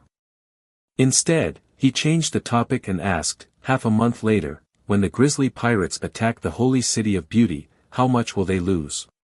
At that time, the magic crystals of the sacred city won't even be able to sustain a single volley. And because the grisly pirates have a large number of spaceships with poor quality, they will definitely choose to focus their magic crystals on small defensive weapons. I've done a calculation model. According to the optimal and worst configuration of the defensive side, the grisly pirate second-tier ships will lose between 80% and 50% of their ships. However, the loss of the main fleet's heavy frigates will not exceed 40%. Half a month later, the grisly pirates acted according to Lei Lou's plan. They sent out all the ships they could. The entire fleet was over 6,000 ships. There were 32 heavy transport ships, 165 medium transport ships, and close to 4,000 light transport ships. He had already predicted that the fleet would be huge, but when he heard that the fleet was so huge, even Lei Lou was shocked. With such a huge fleet, he was confident that this battle would be successful. However, when Lei Lou realized that some old and weak women and children were hiding on some carriers, he was furious. This is a war, not a vacation. Xiamu did not quite understand why Lei Lou was so angry. He did not think it was a big deal. After all, it was a battle without any danger. Even if he brought the elderly and children to watch the show, what was wrong with that? However, since Lei Lou was so angry, Xiamu had no reason to argue with Lei Lou over such a small matter. Hence, he followed Lei Lou's instructions and transferred the elderly, the weak, women, and children away. Even though everything was done according to Lei Lou's instructions. However, Xiamu's heart still had a knot. He still felt strange. Why would Lei Lou care about such a small matter so much? This time, we will definitely win, and our losses will be smaller than expected. When the fleet finally started moving, Lei Lou, who was in the captain's lounge on Xiamu's flagship, looked at Ali beside him with some relief. Have you ever thought that you might arouse Xiamu's suspicion by banishing the old, weak, women, and children off the ship? I have thought about it, but by doing so, I can at least give myself some self-consolation, right? As Lei Lou said this, he laughed self-mockingly. When one day in the future, when I think about this scene and feel that it's unbearable, I can comfort myself and say that at the very least, I've chased the elderly, the weak, the women, and the children off the ship. As Lei Lou said this, he turned his head and saw that Ali's mood seemed to have become a little bad, so he raised his head. Hey, I'm just a little scared because it's my first time on the battlefield, so I said some mysterious words to cover up my fear. Don't believe me. If you're really afraid, why are you still staying on Xiamu's ship? You could have found an excuse to leave. I have my own uses for staying here. As for you, there's no use for you to stay here. Why are you following me? No matter what, everything you've done is to revive our East God. I have no reason to leave you alone for such a dangerous matter. Lei Lou smiled and shook his head. It's the duty of a commoner. Ali glared at Raylo and said, enough. In the entire empire, you're the only one with a brain. Everyone else is a commoner. Because the fleet was huge and the quality of the ships was generally low, they were unable to move quickly. They could only proceed towards the Holy City of Beauty step by step. 2 days before they arrived, the sacred city had already discovered the traces of the pirate fleet. However, nobody took it seriously. The defense commander did not hesitate to turn the operation of the huge but low-quality fleet into a migration journey for pirates. When the grisly pirates were only 1 day away from the sacred city, the defense commander started to feel a little strange. They sent a message to the grisly pirates, announcing that the half-day flight distance from the Holy City of Beauty was a no-fly zone. The grisly pirates did not reply, and they continued to fly forward at their predetermined speed. The defense commander was still inclined to believe that the other party did not receive his message, so he sent another message. At the same time, he ordered all the defense buildings to prepare for battle. At the same time, he ordered them to calculate the optimal combination of the defense buildings under various circumstances. When the fleet received the second warning message, Lei Lou suddenly appeared in the command module. Xiaomu looked at Lei Lou with a smile and gave the order. All the fleets charge towards Holy City of Beauty. The other ships will follow closely behind and charge with all their might. At this point, Xiaomu turned his head and looked at Lei Lou with a smile. Lord Envoy, in such a simple situation, there's no need for any brilliant tactics. Sorry for making a fool out of you. However, the combat strength of our grisly pirates is definitely not limited to this. In the future, if your highness has any use for us, feel free to instruct us. We will definitely. Xiaomu's flattery seemed to have reached its peak when he suddenly heard a loud bang that shook the sky. When he turned his head back, he saw that the sea outside was a dazzling white. After about 3 to 4 seconds, the dazzling white gradually faded away. Looking again, during the combined artillery attack just now, most of the small frigates of the grisly pirates had been destroyed. The other light patrol ships and other ships that flew slightly faster also suffered huge losses. Seeing such a tragic loss, Xiaomu was completely stunned. He staggered and looked at Lei Lou in disbelief. You lied to me. Ali, who was standing not far behind Lei Lou, saw Xiaomu and her eyes turned red. She immediately went into a state of alert and was ready to attack at any time. They still have 2 small-scale defensive weapons fired at the same time, or 1 large-scale defensive weapon with 60% of its power fired at the same time. You have 2 choices now. First, retreat immediately. In this situation, the enemy can calmly analyze and mark the position of each of your ships, so they will definitely choose the latter. In this way, you will lose all your heavy patrols and most of your guards. But, you won't get anything. Second, continue to attack with all your might. In this situation, the enemy can only choose the former, so you will lose most of your small ships. But your main fleet will basically be preserved, and you will be able to get everything I promised you. You only have 10 seconds to make a decision. Lei Lou spoke very quickly, but his words were very clear, and his voice was very cold. Xiaomu's crimson eyes stared at Lei Lou.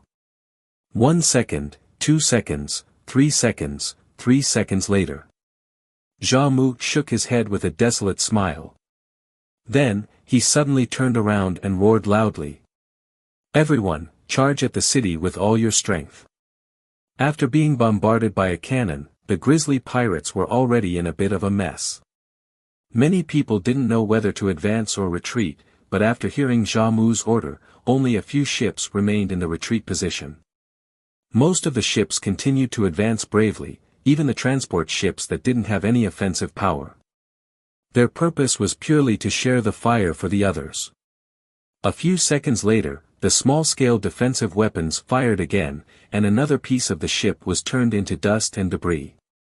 The last artillery attack will definitely wait until the best distance. They still have 40 heavy patrol units in their territory. If you hand over the command to me, I think your losses will be smaller. Before the third artillery attack arrived, Lei Lou finally summoned up the courage to make such a request to Zhao Mu. Do you think I will still believe you? Zhao Mu's words were as cold as ice water in the deep sea. At this time, your fleet needs the strongest commander. And for you to fall to this stage today, it is enough to prove that I am stronger than you, right? Lei Luo's words were much more rational and cruel than Zhao Mu's. Believe him.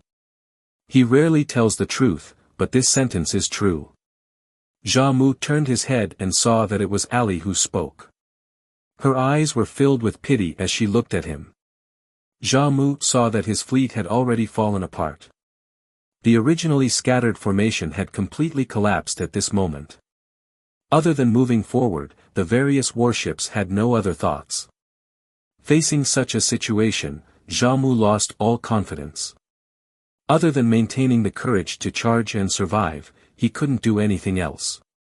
When he understood this point, Zhao Mu looked at Lei Lou coldly and didn't say anything. He just took off his cap and placed it on the console. Normally, taking off the cap was equivalent to giving up command. Leader. Zhao Mu's actions shocked the pirates who were watching Lei Lou. From now on, the commander is this person. Zhao Mu looked at his brothers who had gone through life and death with him with tears in his eyes. He slowly walked to Lei Luo's side and pointed at his face as he spoke in a very soft voice. After saying that, Zhao Mu crossed his hands behind his back and left the command cabin without saying a word. Gentlemen, we are still on the battlefield. Do you like this video? Let me know by giving it a thumbs up and leaving a comment below. Don't forget to subscribe and hit the notification bell to stay updated on my future uploads.